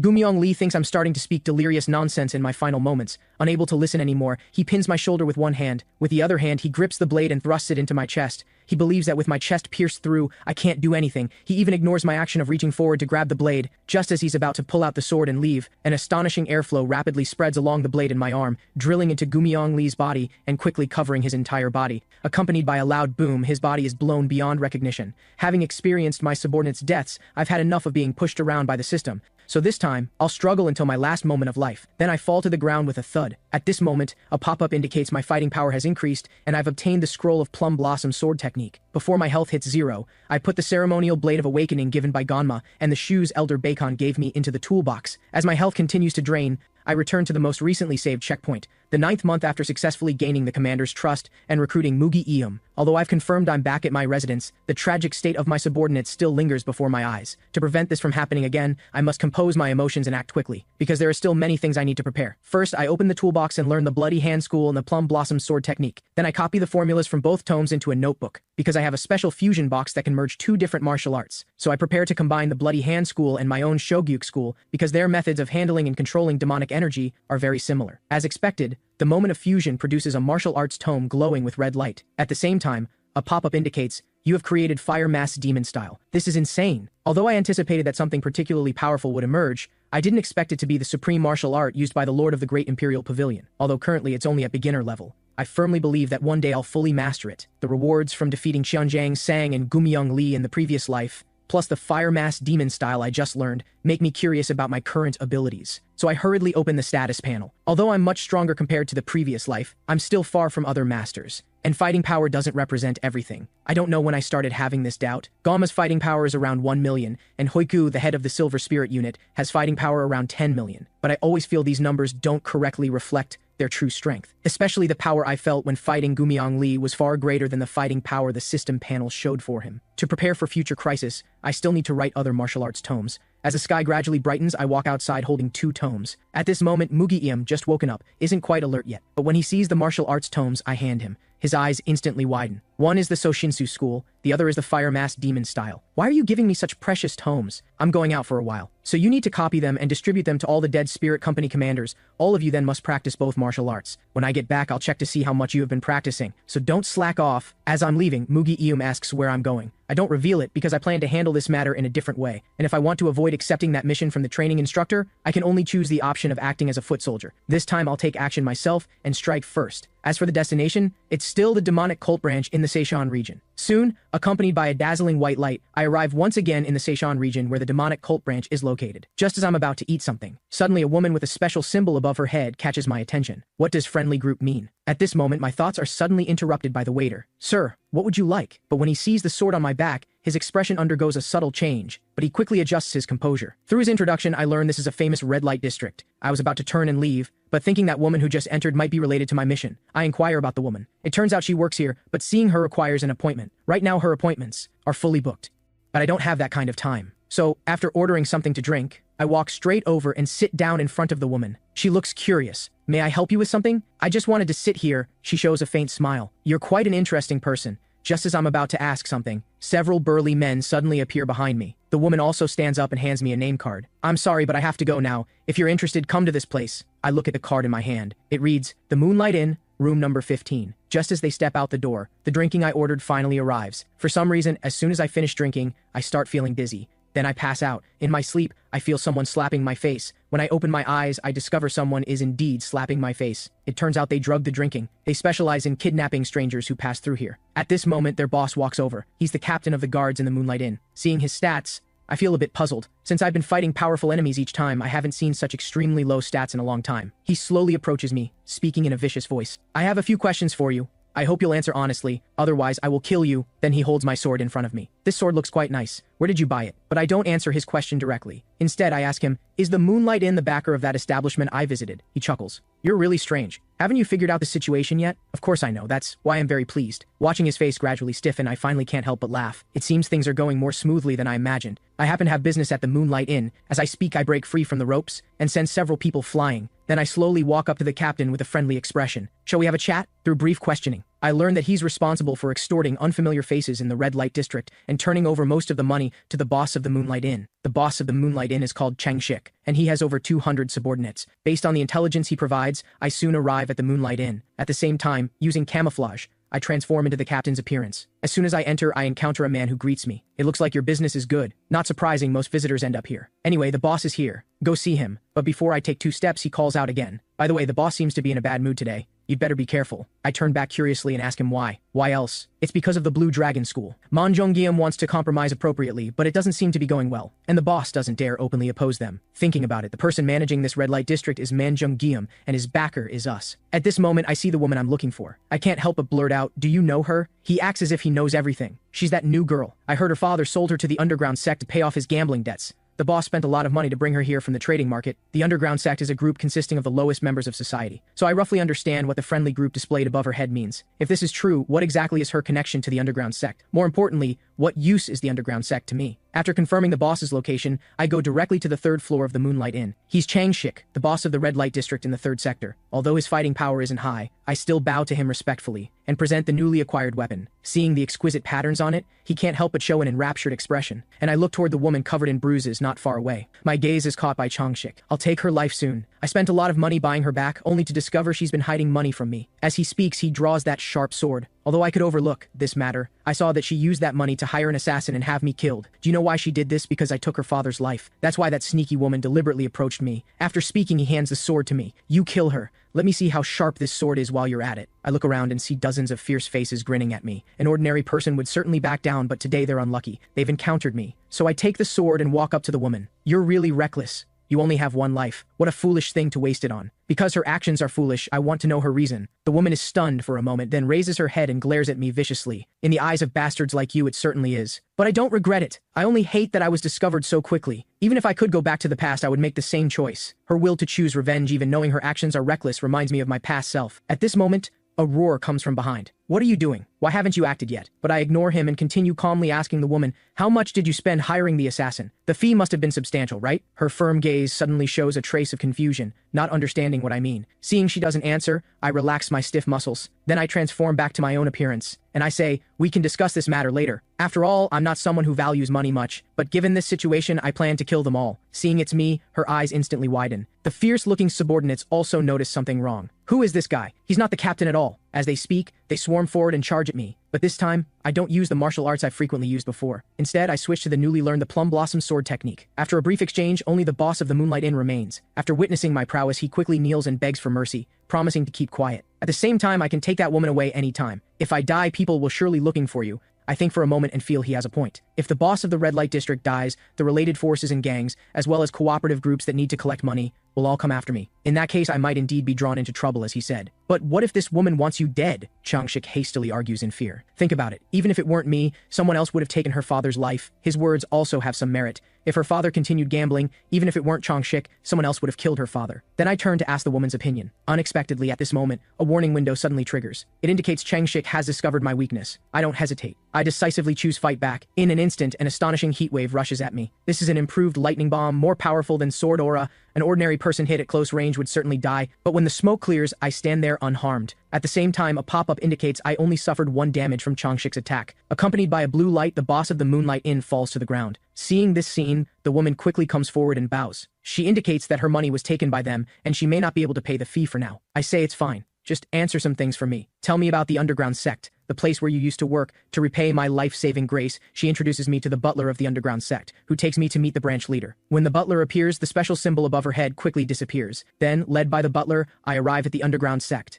I saved that woman precisely to come here, because as long as I contact the underground sect famous as an intelligence group, I can use the objective eye to accurately and quickly grasp the surrounding situation. When did Qianjiang Sang, as the lord of the great imperial pavilion's pawn, begin protecting Manjungium? And when did those others I haven't met expand their influence to such an extent? Also, what is their relationship with Gumiang Li from the Manhwa sect, and the relationship with the head of the Blue Dragon School that Manjungium mentioned? I need to reinvestigate everything. This is why I came to the Sashan region. I can eliminate in advance those who would interfere with my mission. I'll kill them while taking action. Led by the butler, I soon meet Okayu, the branch leader of the underground sect. Although he looks very young, he is very experienced in handling affairs. And before I arrived, he had already thoroughly investigated what I did at the Moonlight Inn. I don't beat around the bush and get straight to the point. How much do you know about Qianjiang Sang beside Manjungium? Unexpectedly, as soon as I say this, his eyes instantly waver and his expression becomes very stiff. Could you're also from the demonic cult? His panicked appearance isn't just because he's facing someone from the demonic cult, but because someone from the cult is asking about intelligence on cult members. In other words, he must have guessed there are conflicts of interest within the demonic cult, because at this moment he's more flustered than at the beginning. You must be very panicked, right? If you say something wrong carelessly, you might be drawn into internal strife, but the greater the risk, the greater the reward. At least Manjungium is on our side. He looks deeply troubled. Whether he wants to or not, he's now caught in the turmoil of the demonic cult. Depending on the choice he makes, his fate will be completely different. Then, after a moment of silence, he finally speaks. Ha ha ha! My luck is always so good.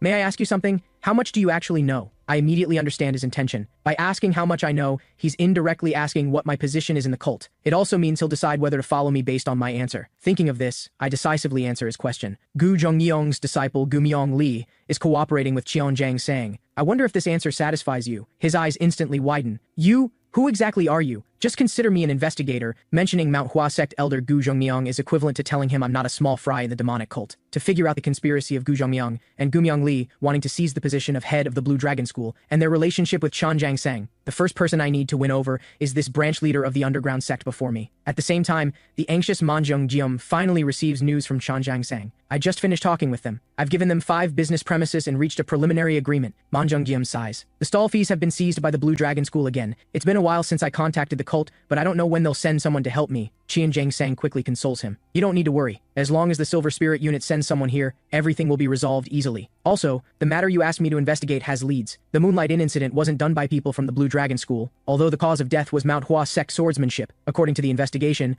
the killer didn't come from the Central Plains. He is most likely an unknown warrior from beyond the frontier. However, to save one woman, he actually eliminated over 200 people. This is truly puzzling. But you don't need to worry. I've already found his location, and now my subordinates have already departed. Through eyewitness descriptions, they quickly find my location. The moment they confirm my identity, they all draw their weapons. But I'm not surprised at all by their arrival. I just ask calmly, did Qianjiang Sang send you? Hearing me mention their captain's name, the leader suddenly feels a chill sweep through his entire body. He sternly commands his subordinates to kill me quickly. In an instant, everyone leaps up and lunges straight at me, but the next second, those charging at me seem to hit an invisible wall of chi and are all sent flying. The leading man stares in astonishment, hardly able to believe the scene before him. He didn't even see when I made my move. But that burst of chi, which is faster than visual capture, didn't even give his subordinates a chance to attack. At this moment, I stand up and slowly walk up to the man. Are you from the Crimson Demon Palace? The man is still immersed in that terrifying scene, unable to recover. You don't need to be so surprised. You should be the heavenly guards within the Crimson Demon Palace, right? Aren't you acting together with Qianjiang Sang under the Lord of the Great Imperial Pavilion's orders? Hearing me state his affiliation and specific organization, he instantly realizes I must also be from the demonic cult. I continue. Don't misunderstand. I'm from the Manhwa sect. Hearing this, his expression becomes even more terrified. Do you think I'll believe that? I grin. Believe it or not. Either way, you won't be leaving here alive. Soon, night falls. Chonjang Sang, who hasn't received news from his vice captain, personally comes here. But what greets him are the cold corpses of his own subordinates. His eyes instantly widen, but what appears in them isn't fear but anger. Who the hell did this? As he examines while walking to the center of the hall, a corpse kneeling on the ground catches his attention. Looking closer, it's actually his vice captain, Sadu Cheol, who is kneeling powerlessly on the ground. It shows he had already lost his fighting spirit. What kind of master could so thoroughly suppress him? So Cheonjang Sang carefully examines Sadu Cheol's corpse. The next second, his expression gradually stiffens. Because both the trajectory of the fatal strike and the curve formed by the sword patterns point to the Manhwa sect's plum blossom sword technique. Hearing Cheonjang Sang's description, the intelligence agent behind him looks shocked. Could it be that whoever did all this is from the 9 great sects? But Cheonjang Sang isn't entirely certain, so he orders the intelligence agent to immediately contact Gumiong Li from the Manhwa sect for a meeting. Early the next morning, learning that I used the plum blossom sword technique to mislead Cheonjang Sang,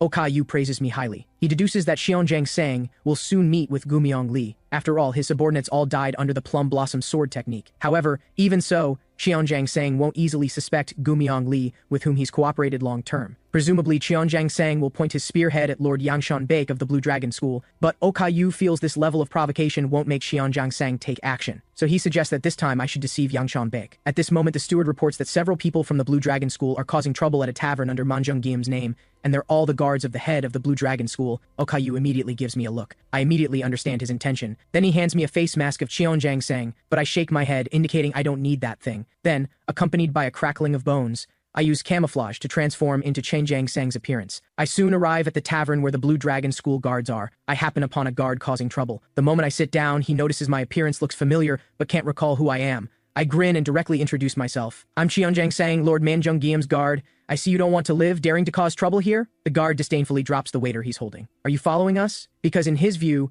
if it's a coincidence, fine. But if it's intentional, a fight is inevitable. But when he learns it's the latter, his expression instantly becomes serious. You should know what deliberate provocation means, right? Do you want to have a conflict with the Blue Dragon School? I laugh dismissively. So what if there's a conflict? If you can hand over 400 gold coins now, then I'll consider sparing your lives. Realizing the negotiation has failed, the Blue Dragon School guards immediately show strong hostility. At the same time, another guard has quietly come behind me and raised his sword to ambush me. But just as the sword is about to fall, I quickly dodge to the side. Before he can react, I punch him and send him flying. Seeing this, the onlooking customers all run outside. In the blink of an eye, only I and the remaining guards are left in the hall. The leading man seems to realize he cannot defeat the opponent before him, but facing my provocation, his subordinates charge forward without hesitation, ready to fight. Unsurprisingly, they are killed by me. But at this moment, I realize I used the wrong technique. I quickly activate the Bloody Hand School to deliver finishing strikes to the dead guards. Suddenly, a warning pop-up triggers. It indicates 2 guards have discovered my weakness. How would I like to respond? I can't understand why this pop-up appears when I can completely suppress them. Out of curiosity, I shift my gaze to their status panels. I discover their fighting power has actually surged in an instant, but is still far below mine.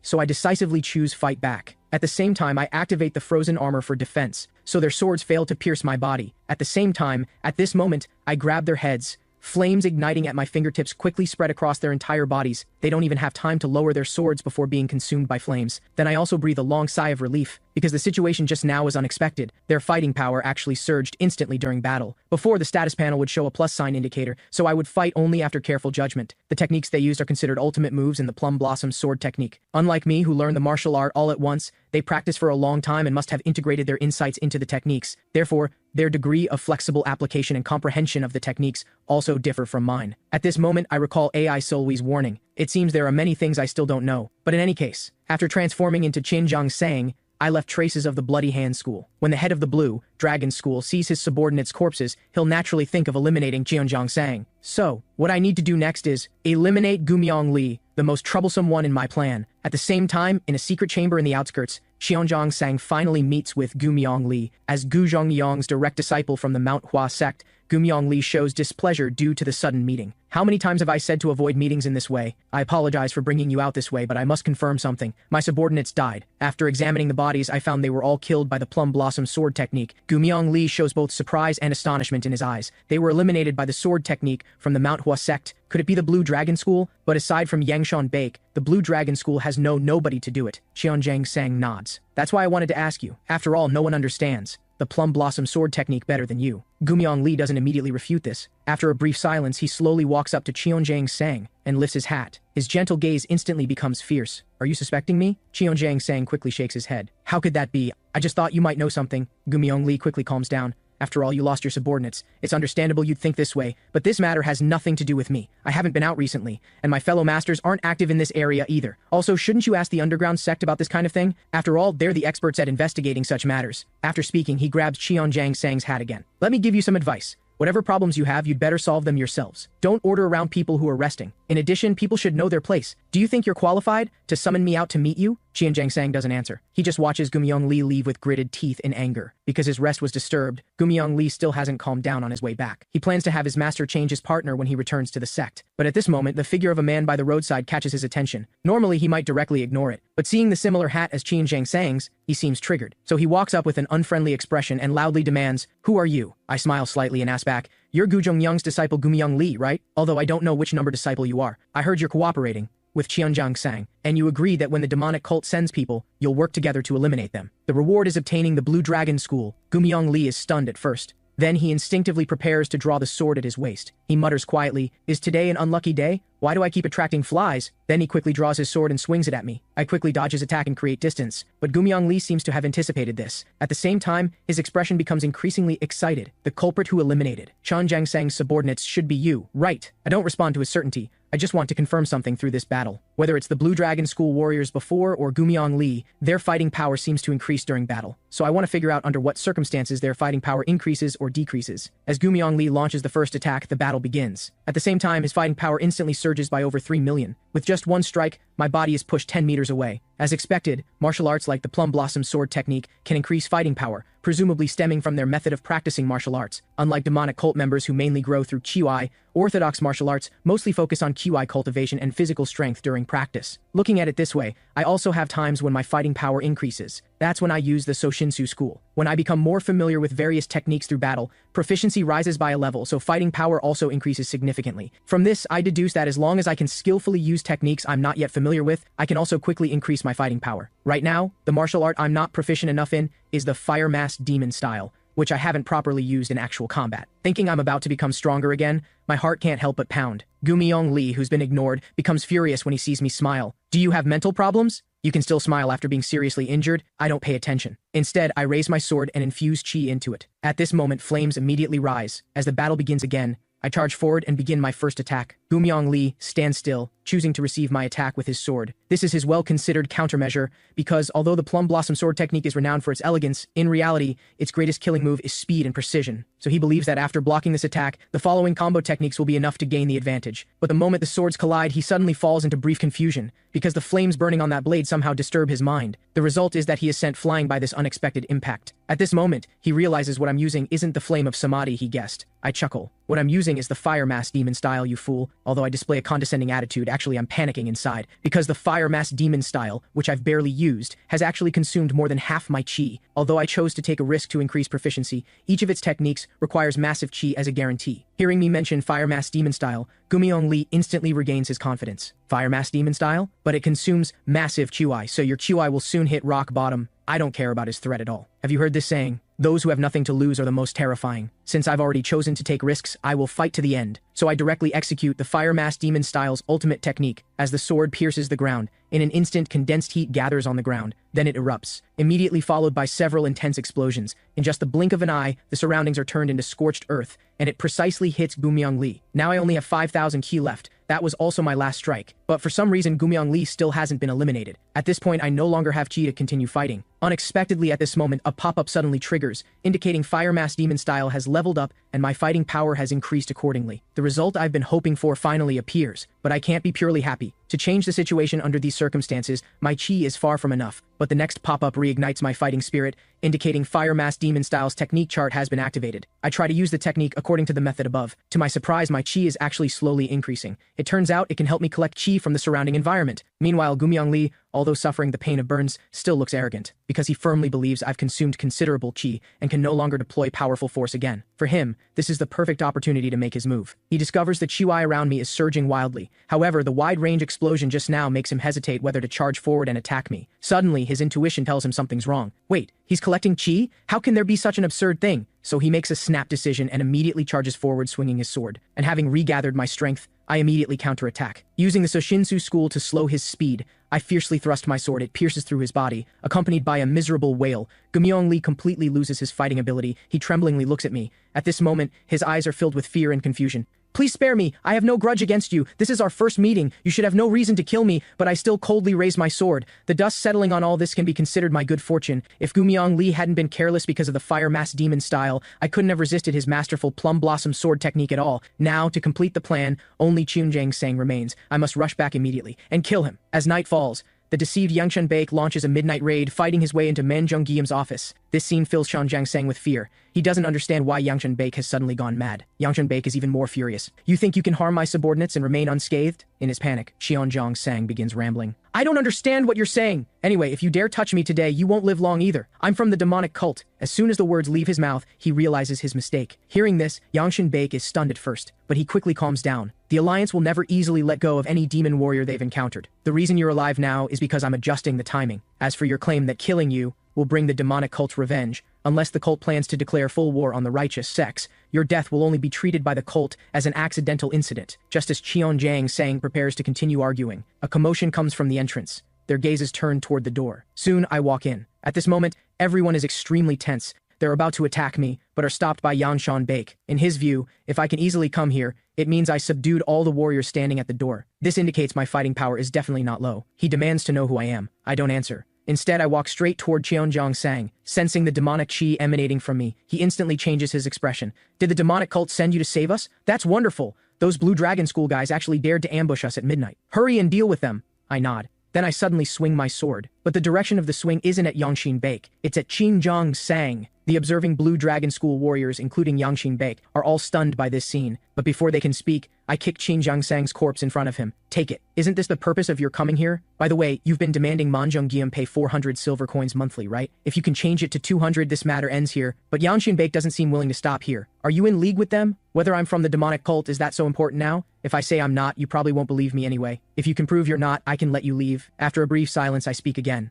Of course, I could kill you all to silence you. As I speak, I slowly draw my sword. Hearing this, Yang Shenbake's eyes widen in terror. He realizes I really would eliminate them all. Since he hasn't figured out my true strength yet, he doesn't know if all the people he brought can win together. Seeing him hesitate, I speak again. There are many enemies in this world. Even if not here, those enemies are hiding in every corner. Some people's target is me, while others' target is you. Yang Shenbake stares at me for a long time. Finally, he issues the retreat order, and what I just said isn't merely speculation. Because in my previous life, I witnessed firsthand the ambition of Chunjang Sang and Gumiang Li to seize the Blue Dragon School. So I believe Yang Shenbake can't possibly be unaware of such signs. His demanding heavy fees from Man Zhongguiyam may also be related to this, but for some reason, after I've resolved everything, the special symbol above Man Zhongguiyam's head still hasn't disappeared. I try asking him if he has any books about breaking seals, but still come up empty. Having no choice, I can only ask him directly with a try-and-see attitude. This sword has a seal. Do you know how to break this seal? Unexpectedly, he's remarkably shocked. Isn't this the ceremonial Blade of Awakening, one of the 4 elemental blades? It's said that Qianma gave the 4 elemental techniques and blades together to his disciples. The gem embedded in the hilt is a crystal orb that can be infused with mana. If you grant it certain power, the innate energy this sword possesses will emit tremendous power. After that, he searches his study for a long time and finally finds a related book. The moment I take the book, a pop-up indicates the seal on the ceremonial Blade of Awakening has been broken, and it's been renamed the Elemental Wind Blade. After deactivating the seal, I can not only use the advanced skill Wind Blade of Destruction, but also gain access to the technique chart for the Elemental Wind Blade technique. After that, as I return to my residence, I save my progress. When I choose the Silver Spirit Unit Training Instructor's mission again, I receive this response. You've come at the right time. I have something to say to you. It seems you've already completed that mission. At the same time, a pop-up indicates you have received 3,000 gold coins and obtained part of the map to the secret book. Not only that, because I completed the mission excellently, my various stats have also significantly increased. But I realize it's difficult to become stronger through self-training. On the contrary, actual combat with strong enemies allows rapid growth. So I ultimately decide to choose to execute Gamma's mission. While I still have plenty of lives and have the capacity for my training, trying it at this time will make preparing countermeasures easier in the future, so I accept using 7 months of time to exchange for executing Gamma's mission. At the same time, I'll return to the main storyline. As the option is confirmed, my view instantly shifts to Ganma's office within the Silver Spirit unit. But besides Ganma, there's another person here. He is Elder Zhang Guan Nok, ranked in the top 100 of the demonic cult, and also someone who supports Ganma and serves as his advisor. But for some reason, he's now looking at Ganma with a serious expression. Master, starting from the second month of tracking the Lord of the Great Imperial Pavilion, Taeyong Ma has gone missing. This news gives Ganma a severe headache. Elder Nok, who do you think did this? Taeyong Ma is the core of my fighting power, one of the 7 envoys. Jiahui-sama should find it difficult to subdue him. Taeyong Ma is not only powerful but also extremely loyal to Ganma. His disappearance is undoubtedly a painful blow to Ganma. After a brief silence, Elder Nok finally speaks. I guess it should be the manhwa sect that made the move. Because during this time, Taeyong Ma not only investigated the Lord of the Great Imperial Pavilion, but also searched around Mount Huangga. I heard there's a secret branch of the manhwa sect in that area, so I believe something must have gone wrong there. However, although Taeyong Ma is critically important, I advise you to stop here, Master. Ganma's eyebrows twitch. His tone also begins to lose control. We've come this far, and now you're telling me to stop? Elder Nok quickly urges Ganma not to get angry. The reasons for the collusion between the Lord of the Great Imperial Pavilion and the manhwa sect, as well as its full scope, are only now beginning to be revealed. But if we continue, we'll face danger. Taeyong Ma is a supreme master close to reaching supreme demon level. If he's gone missing, it means heavyweight figures from the manhwa sect have also begun to move. Then we cannot rule out the possibility that Salma will learn of this. If he really finds out, he might directly barge in here. Ganma instantly falls into contemplation. Elder Nok is right. Salma is the mastermind who designed this affair. For him now, Salma is still an unreachable opponent. If Salma believes he's been tracking him, he'll definitely break in. After a moment of silence, Ganma sighs. I'm very clear about what you're worried about. My current actions may lead to very dangerous situations. If I reveal the fact that Salma is colluding with the manhwa sect, I might lose my life. But I can't back down anymore. How much longer must I live watching the expressions of others amidst the conflicts between disciples? Should I just watch them fight for hegemony without any resistance, praying I'm lucky enough and waiting for their mercy? Seeing Ganma's increasingly sharp gaze, Elder Nok says nothing more and continues listening beside him. The manhwa sect gives money and weapons to Salma, and Salma is offering our cult members to manhwa sect disciples to let them accumulate combat experience. This is something absolutely intolerable for someone as a member of the demonic cult, so I use the manhwa sect supplies flowing into our cult as evidence for my scheme. And this scheme will require utilizing the second disciple, Mahu. Hearing this, Elder Nok's eyes widen. This is indeed a good strategy. Currently, the demonic cult's forces are divided with Salma and Mahu opposing each other. In this situation, if intelligence is leaked to Mahu and a divisive scheme is used to make them fight each other, the probability of success is very high. So, after sufficient time to organize his thoughts, Elder Nok speaks. Master, please first select people skilled in tracking. There may be evidence at Mount Huangga. We need someone agile who can make quick judgments based on the situation. Ganma nods. I have some people prepared exactly for that. As soon as these words are spoken, Elder Nok immediately guesses it's the Silver Spirit unit. Then, just in case, have them bring Juggernaut, because we cannot make any mistakes. So we must think ahead about countermeasures if they are captured alive by the enemy. Hearing this name, Ganma's expression undergoes a subtle change, because Juggernaut is someone close to reaching the supreme demon realm, and is the person with the most powerful martial arts among his subordinates. Finally, he nods. He also agrees they need a safety measure. Then he calls a subordinate forward. Get me the captain of the Dead Spirit Company. With his words, my vision begins to blur again. Then, some reference items appear before entering the main storyline. First, a new combat style known as freestyle has been added. This is now the default combat style. Second, if you select any other type of combat style aside from freestyle, the effect wears off 15 minutes. Third, as of this moment, you cannot create a save point even if you return home. There will be opportunities to create save points occasionally, so keep an eye out for them. As the text slowly disappears, the main storyline begins. After receiving Ganma's approval, I slowly walk into his office. Based on what I just heard, I roughly understand the difficulty of this mission, so I must be extremely alert. After brief pleasantries, Ganma finally gets to the point. There's a very dangerous mission I need you to handle. It may cost your life. You don't have to force an answer. If you don't want to do it, you can refuse. I firmly state, I've always been training to become stronger. As long as you command it, no matter what the mission, I will certainly complete it. Hearing these words, Ganma shows a gratified smile. Then after brief contemplation, he speaks. I suspect Mount Huangga is a secret branch of the manhwa sect. I need you to go there for reconnaissance. I have a subordinate named Taeyong Ma who went missing while conducting reconnaissance there. Now I don't know at all whether he was killed or captured as a prisoner. Go see what the situation is. But your purpose is reconnaissance, not combat. I lower my head and bow to accept the order. Then I briefly raise my head. Lord Ganma, may I ask you a question? This sword is so precious. Why did you give it to me? Faced with my vague question, he seems to understand something. Do you think I gave you this sword with other intentions? I'm instantly startled and quickly shake my head in denial. Ganma continues slowly, Solwi, do you know what kind of person I am? I'm asking if you are aware of my condition. In an instant, I recall what the training instructor said. He asked if I'd heard of the Divine Death Star. From your reaction, I guess you've heard of it, but I haven't deliberately concealed it either. That's right, I am the Divine Death Star. Then, let me ask you again, do you think a Divine Death Star needs precious weapons? A Divine Death Star refers to someone who will one day be unable to resist the demonic nature and go berserk. It's said that in a berserk state they can can eliminate anyone, so they don't need legendary blades or divine weapons. Moreover, if people knew the divine Death Star possessed such formidable weapons, it would instead make those around them wary and become an obstacle. Lost in thought, I'm suddenly interrupted by Gamma's words. I won't press further, but I know you can use the wind technique, one of the 4 elemental techniques, so I judge that sword suits you better. I hope you'll continue to use that sword well to serve me in the future. Embarrassed at being discovered for secretly learning his technique, I quickly change the subject and ask when it would be best to depart. Gamma indicates I can depart now. So later, after brief planning with the team members, we finally arrive at the target location, Mount Huanga. The mountains roll on, range after range. No matter how good we are at tracking, without knowing his last disappearance location, relying on speculation alone makes it very difficult to find the target in the mountains. Moreover, 2 months have already passed. Even if there were traces, they should have long since disappeared. At this moment, the usually clever Soryang speaks. Captain, isn't it said there's a Manhwa sect secret branch here? Even if we continue searching the entire mountain, it's probably very difficult to find any clues. How about we simply concentrate our search there? Juksong beside her also agrees with Soryang's view. After contemplating, I have everyone stand by where they are. Almost in the blink of an eye, I leap up and climb the mountain peak. The speed is so fast, I almost instantly disappear. Seeing this scene, everyone looks puzzled. Does the captain have diarrhea? Meanwhile, I'm still continuing to climb toward the summit. Since yesterday, I've been troubled whether we can really find Taeyong Ma using normal methods. I also thought that searching the secret branch of the Manhwa sect, recorded in the secret letter, would be the fastest method. But on the other hand, I also have another thought. During this time, besides us, hasn't Gama sent others to look for Taeyong Ma? After all, to search for one of the 7 envoys, he should have previously sent other units to confirm.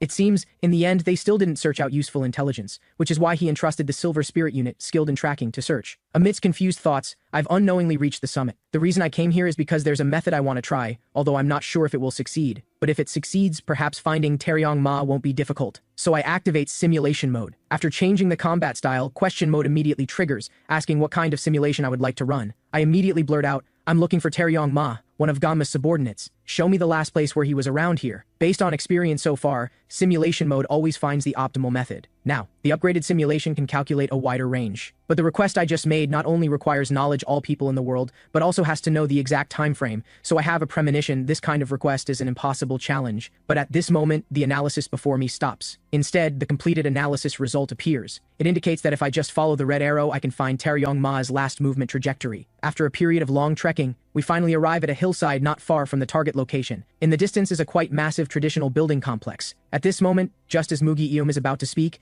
I signal him to be quiet, because down the hillside there are 2 men with agile steps patrolling. At a glance, they're clearly warriors. Jiksong beside me whispers and asks if I need to deal with them. I shake my head, indicating to wait more, because if there are enemies at the destination, my plan is to use camouflage to infiltrate and obtain intelligence. I feel this is the most efficient plan, so I need to carefully choose who to disguise as. After all, the more powerful the person I choose, the easier it is to obtain intelligence. Then I switch freestyle to turn-based fighting mode, because only in this mode can I see the enemy's status window. At this moment, the strongest guy among them appears. Taoist warrior Myung-gang, one of top disciples in the Manhwa sect, manager of the Manhwa complex. Although he has companions nearby, which seems somewhat dangerous, I feel this is actually a good opportunity, because I can disguise as him and get information. Then I switch the combat style from turn-based fighting to freestyle. After that, I leap up and perform the wind-up motion during the brief fall. The moment I touch him, the powerful force of the wind god palm strike immediately spreads inside his body and causes an internal explosion. Just like that, I successfully use camouflage to disguise as his appearance, and quickly join the group. Seeing this scene,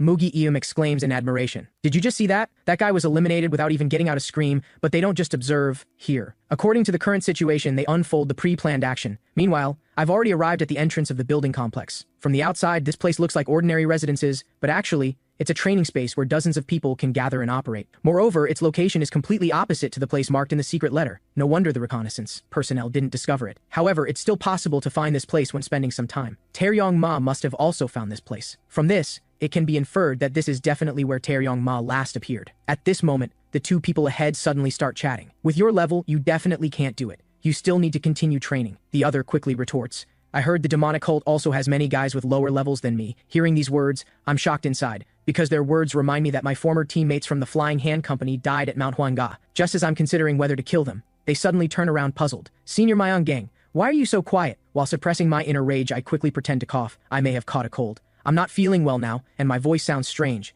Speaking of the demonic cult, I heard there was a demonic warrior who recently invaded here. Do you know anything? They look at me puzzled, then fall into thought. A demonic warrior? We're not too clear either. Elder Guun should know something. After all, he's the person here who knows the most. Hearing this, a good idea quickly flashes through my mind. Then I pretend to cough continuously. I'm not feeling well because of this cold. Can you help me to the Manhwa complex? At the same time, I also ask them Elder Gu'un's specific location. They point to the palace above. Then, with one of them supporting me, I finally arrive at the key location for obtaining more intelligence. During this process, I also learn the identity information of the person I'm impersonating, so I can use this identity to collect more intelligence. But just as I'm about to push the door open, a pop-up suddenly triggers, asking if I would like to create a save point. I think for a moment and ultimately choose not to create, because the location and time aren't much different from the last save point. I feel even if I'm unlucky enough to die here, I can completely return here again. Plus, now that I've already used up turn-based fighting and simulation, there's even less need to save. The room where Elder Gu'un is located is like a library. I look around but can't see a single person. But at this moment, a voice suddenly comes from the darkness in the corner. How truly interesting. Although you're trying hard to hide it, you still leaked weak demonic energy. But I'm very curious, how did a demonic warrior enter here? By the way, who exactly are you? I presume my disciple Myong Gang has already been killed? Why did you infiltrate here? As he speaks, he's already come behind me. At this moment,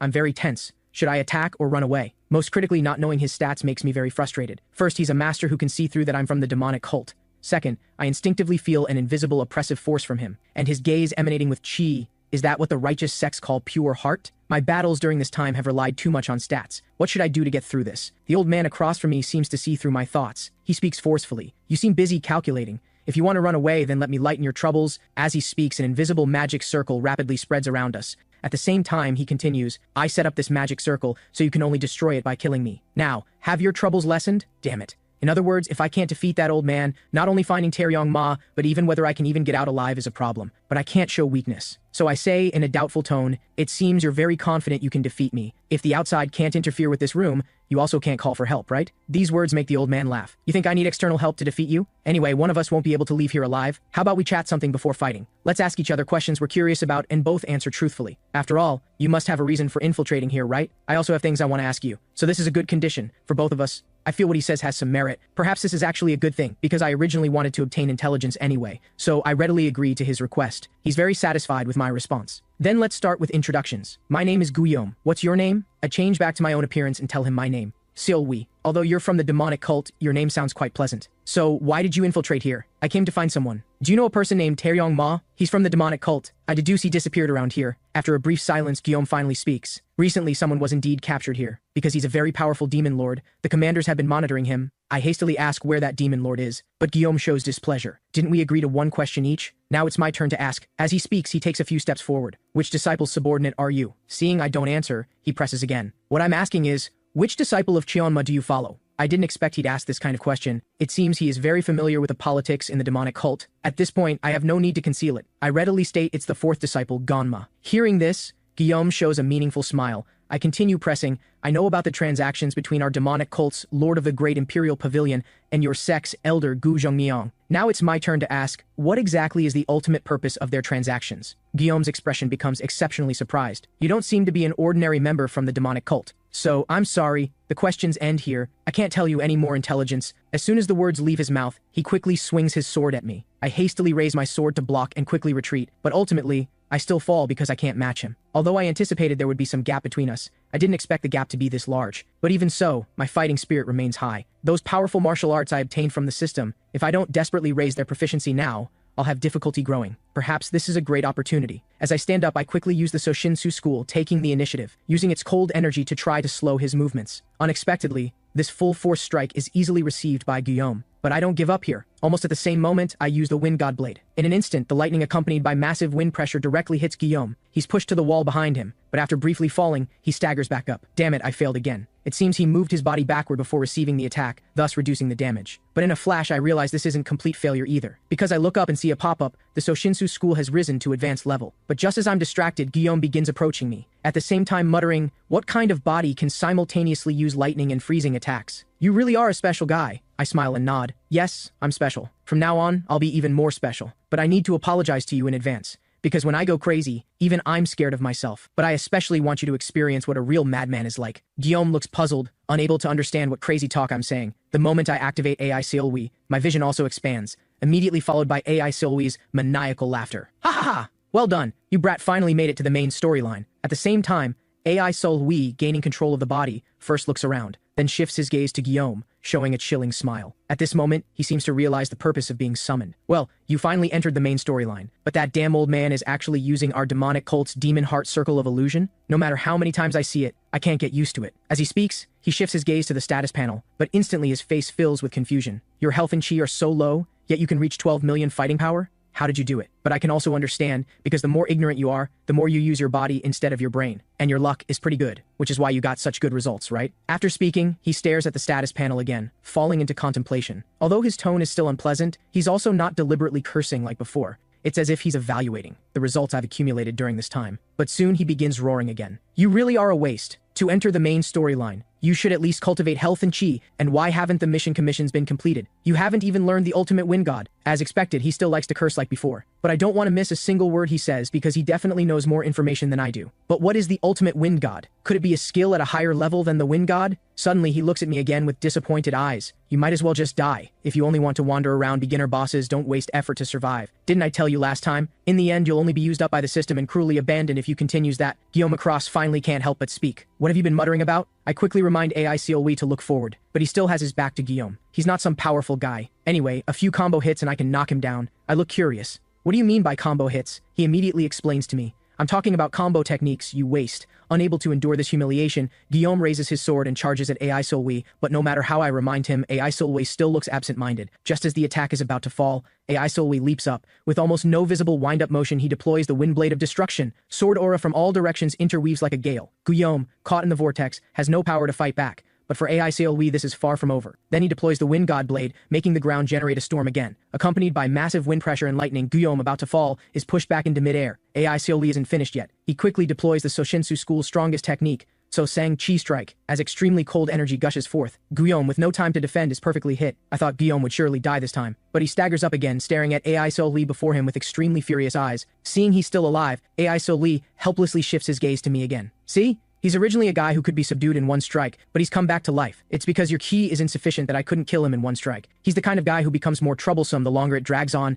Then he opens the Fire Mass Demon-style technique chart and begins accumulating chi. But even so, you don't need to be nervous. I just said it became a bit troublesome. That doesn't mean I can't beat him. Seeing the intense chi rising around AI Seolwi, Guillaume can't believe his eyes. Who exactly are you? AI Seolwi shows an even more chilling smile. None of your damn business. Just come at me. Provoked again, Guillaume becomes even more furious. Then he lunges at a speed difficult for the eyes to catch. But this time, AI Seolwi doesn't dodge. Instead, he chooses to fight head-on, and his techniques are completely different from mine. To summarize, his movements are very concise. Moreover, when deploying basic swordsmanship, his sword techniques are so efficient, it's several times more power than mine. So this is the difference between me and AI Seolwi, who has mastered the basics. Just as the swords continuously collide, AI Seolwi suddenly uses the Fire Mass Demon style. Powerful heat once again sends Guillaume flying, but like an unkillable cockroach, he gets up again. While AI Seolwi shows him appreciation, he doesn't forget to taunt. I say, "Are you going to die or not, Guillaume? You actually know me?" Not very clearly. After all, you're not someone worth remembering. Guillaume half closes his eyes and looks blankly at AI Seolwi. How dare you, a mere demonic warrior, hurt my pride?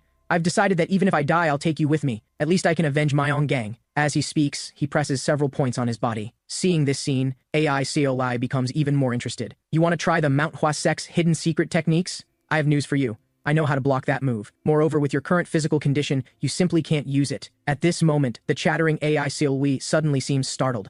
I quickly ask what happened. He smiles awkwardly. I forgot being summoned has a time limit. That old man has made desperate preparations and plans to use a blood death technique. I guess you probably can't beat him. Finally, he only leaves a brief apology and lets me swap back into the body. At the same time, Guillaume exhales a long breath. Then let's start over. But at this moment, my mind is completely blank. Before I can make any defense, I'm killed in one move. As my vision gradually blurs, the familiar space also appears. But I haven't had time to put the elemental wind blade and the shoes Elder Bacon-sama gave me back in the toolbox. If I choose the third option, load save point, these two items will be left in Guillaume's room. I absolutely cannot leave these two treasures behind and return to the past. So I shift my gaze to the continue option I've never chosen before. When I was killed by Gu Zhongyong before, I also tried this option. At that time, a pop-up indicated I couldn't continue, but now it's different. Not only am I in optimal condition, but all combat styles have also been refreshed. Even Guillaume's stats are displayed. But facing his such powerful fighting power, even if I fight seriously, I have absolutely no chance of winning. Unexpectedly, the next pop-up makes me regain confidence. The pop-up indicates, finally, you have one chance to deal an attack with 100% accuracy. This does not cost any chi. Seeing the next two options, my spirits lift. Continue isn't just simply restoring to optimal condition, it also gives me the opportunity to deliver a fatal strike to the enemy. The martial arts that flash through my mind are Fire Mass Demon Style and Soshinsu School. Among them, so Shinsu School's proficiency has increased this time, so it should be able to cause greater damage, so I decisively choose to use the Soshinsu School. Accompanied by a dazzling white light, I return to the battlefield. Seeing this scene, Guillaume's eyes widen, but I don't give him time to react. I immediately deploy the Soshinsu School's strongest technique, Sosang Chi Strike. Because proficiency has reached advanced level, Sosang Chi Strike additionally generates ice attacks. In an instant, Guillaume is frozen into an ice sculpture. He falls to the ground and shatters into countless fragments. This scene finally makes me understand the meaning of continue. Even against powerful enemies, I can use one life to turn the situation around. This really is a good thing. As I organize my thoughts, the magic circle around me also disappears, so I activate camouflage again, leave the building complex, and head straight to the pre-arranged meeting point. At this moment, the commanders have been waiting for a while. Joksong takes out a parchment with a map of this building complex drawn on it. According to investigation results, at diagonal corners of the village, there are 4 buildings that look like ordinary residences. At the same time, it's deduced that there should be elder-level figures here, but due to time constraints, he couldn't grasp their appearances and clothing. Moreover, there are approximately 10 top disciples here, with over 100 disciples in total, and they go in and out at the entrance to the village, mostly replacing disciples who have accumulated combat experience. Hearing this, I clench my fist. Whether becoming scapegoats or being eliminated for someone's purposes, the treatment of the weak is the same everywhere. At this moment, I notice one person is missing from the team. Just as I'm about to ask about the situation, suddenly the wooden door behind me is opened from outside. In an instant, I and the commanders change our expressions drastically, because an unfamiliar face dressed in ManhwaCapped attire appears before us. Just as Soryung is about to attack, that stranger nervously quickly changes back to Mugi Eum's appearance. Afterward, he's still frightened, worried his handsome face almost got ruined. According to the intelligence Mugi Eum brought back, there's a very suspicious building in the northwest direction, and it has a magic circle on it. I immediately recall that in the battle with Guillaume, Seol said Guillaume used a magic circle from our demonic cult. It seems the ManhwaCapped and Salma exchanged not just experience and supplies, but even martial arts were included in the transaction terms. Although I still haven't figured out what scheme Salma is plotting, the most important thing right now is to quickly rescue Taeyong Ma. After formulating a plan, we soon arrive at the outskirts of the target building. Fortunately, this isn't the dangerous building Jigsaw marked on the map, so everyone's expressions look relatively relaxed. Soon we enter the interior of the target building. Then 5 ManhwaCapped disciples successively come into view. The moment I adjust combat mode to turn-based fighting, I become puzzled. If a magic circle has been deployed here, why is the security so lax? Moreover, the top disciple with the highest fighting power only has around 4 million. In addition, there don't seem to be any elder-level masters here. Of course, if there were elders, I wouldn't dare barge in so brazenly. Just as I'm about to kill those 5 people in one strike, Mugi Eum beside me quietly reminds me, "Captain, there's no need to fight them." After speaking, he begins feeling around on the wall. Soon he finds a switch. The moment he presses that switch, a stone door comes into view. See, this is most suspicious. My master has deep knowledge of trapdoors, so I also secretly learned a bit. Seeing this, I didn't expect to see a rare trapdoor here. It seems they really hid Taeyong Ma here. Then I plan to go explore the secret chamber with Mugi Eum. The others are responsible for monitoring the surroundings, because the noise when activating the trapdoor just now means someone might come to patrol. But before going far, Mugi Eum and I encounter a huge wall. Is this also a trapdoor? Mugi Eum shakes his head. This seems to be just a magic circle. Magic circles have various forms. This is a kind of supernatural phenomenon that distorts space, makes people take wrong paths, and can even create illusions. It looks like a labyrinth circle. Although the path seems blocked, actually ahead is open. I see. Step back a bit. Hearing my words, Mugi Eum quickly steps back a few paces. I walk up to the wall and fall into thought. Can I succeed this time too? This isn't a trap door, but a supernatural phenomenon deployed using Chiwai techniques. As far as I know, although simulation fight is all-powerful, there's also the possibility of failure. But I can only believe in it, because there's no other way. I raise my head and switch combat mode from turn-based fighting to simulation mode, and I pose my question. Tell me how to destroy the magic circle before me. At this moment, I'm somewhat nervous, because if this method doesn't work, I really don't know what to do. Fortunately, before long, a pop-up gives me the answer I want. It indicates I just need to place my hand at the marked location, then inject a certain amount of Chiwai at the specific positions. After following the instructions, the labyrinth circle is finally broken. Then what comes into view is a man whose limbs are fixed by chains. Looking closer, it's indeed Taeyong Ma, as described in the portrait. Although his injuries are severe, I can still hear his weak breathing. At the same time, Yorim rushes in to report. It seems someone just issued an emergency command. Not only were signal flares fired from all directions, but people from the ManhwaCapped have also started surrounding the area. Only then do I realize that deactivating the magic circle simultaneously triggered an alarm. But faced with their urging, I don't immediately retreat, because a line of text I've never seen before appears. Which option would you like to choose for the sake of your future? Would you like to take Taeyong Ma with you or leave him here? Based on previous experience, I have to repeatedly consider these two options. If I take Taeyong Ma, I might gain Gamma's absolute trust, but under these crisis circumstances, I have no confidence I can bring him back safely. What if we're attacked during retreat, but having already broken the magic circle? Leaving him here like this would be too regretful. So I steel myself and decisively choose take him with me. In an instant, the chains are severed. I quickly hold the dying Taeyong Ma. But just reaching the cave entrance, I witness a chaotic scene. Several disciples form ManhwaCapped who realize there are intruders are charging over, while Jigsong, Yongjin, and Soryung are blocking their attack. At this moment, an unexpected voice comes from behind. It's Taeyong Ma. There's a secret trap door around the magic circle. Although I was mentally confused at the time, I clearly heard the gear sounds of a massive trap door activating. I have no time to hesitate. I quickly notify my subordinates. It said there's a secret passage below. I'll go down first to open a path. As soon as you have a chance to run, follow immediately. Then we take Taeyong Ma back along the path we came. After Mugi Eum feels around, he finally opens the stone door in the secret passage. But while surprised and delighted, I can't help but feel doubtful. There's actually a trapdoor inside the magic circle. Why would it be constructed this way? But on the escape route, I finally understand. This place, as another passage, is very convenient for people to move around. Moreover, there are luminous pearls everywhere illuminating the entire interior. So that wall I deactivated was set up for outsiders. If intruders infiltrate and destroy the magic circle set up there, signals will be fired from every corner of the village to capture the outsiders. Conversely, interrogations are conducted using the secret passage, so outsiders who don't know this route can only be captured helplessly. They are really some cunning guys. At this moment, Taeyong Ma suddenly speaks. Did Lord Gama send you? His voice sounds somewhat more spirited than before. But when he learns I belong to the Silver Spirit Unit, he says something unexpected. The Silver Spirit Unit is a force specialized in tracking. Then you'd better abandon me. With your level, you cannot break through their defense. His meaning is that we can't possibly escape. Although I can understand what he means, I still don't give up. Meanwhile, we've run to the end of the road, but fortunately, Mugi quickly finds the exit of the trap door. He pushes open it, revealing a space large enough to pass through, but after jumping up, we discover the passage exit is a room in an unknown building. Inside the room are two old men leisurely drinking tea. What did I say? They'll definitely escape here. Indeed so, but I'm certain when they came in, they clearly entered through the front door. Did the trapdoor malfunction? There's no problem with the design of the trapdoor. Presumably intelligence was leaked, but this is fine. Before being discovered by other elders, we can first improve our performance. Although I can't see their stats now, I can sense they're not ordinary people. At this moment, Taeyong Ma on my shoulder laughs. Wasn't I right? At this moment, the commanders also successively catch up. Captain, why aren't you leaving? What are you doing here? But when he sees the stalemate, he instantly stops speaking. Then Jaeksong looks around and says, Captain, this is the building in the southwest direction. As long as we escape from here, we can see the retreat route we selected. I nod. You take Taeyong Ma first. We'll meet at the agreed place. Soryang is about to say something but is sternly interrupted by me. If we delay further, this place will also be surrounded. We're racing against time now. Judging from the conversation between the two old men, fortunately, most people of the Manhwa sect concentrated at the front entrance. Although they say they'll surround this village from all directions, there's a canyon below that they'll have difficulty pursuing through. So as long as we can escape from here quickly, we can temporarily avoid pursuit. At this moment, the two old men can't help but laugh. They are really an interesting bunch. Even with me standing before them, they still dare say they'll shake us off and run away. Maybe it's confidence. Who do you want to deal with? I choose the three guys in front,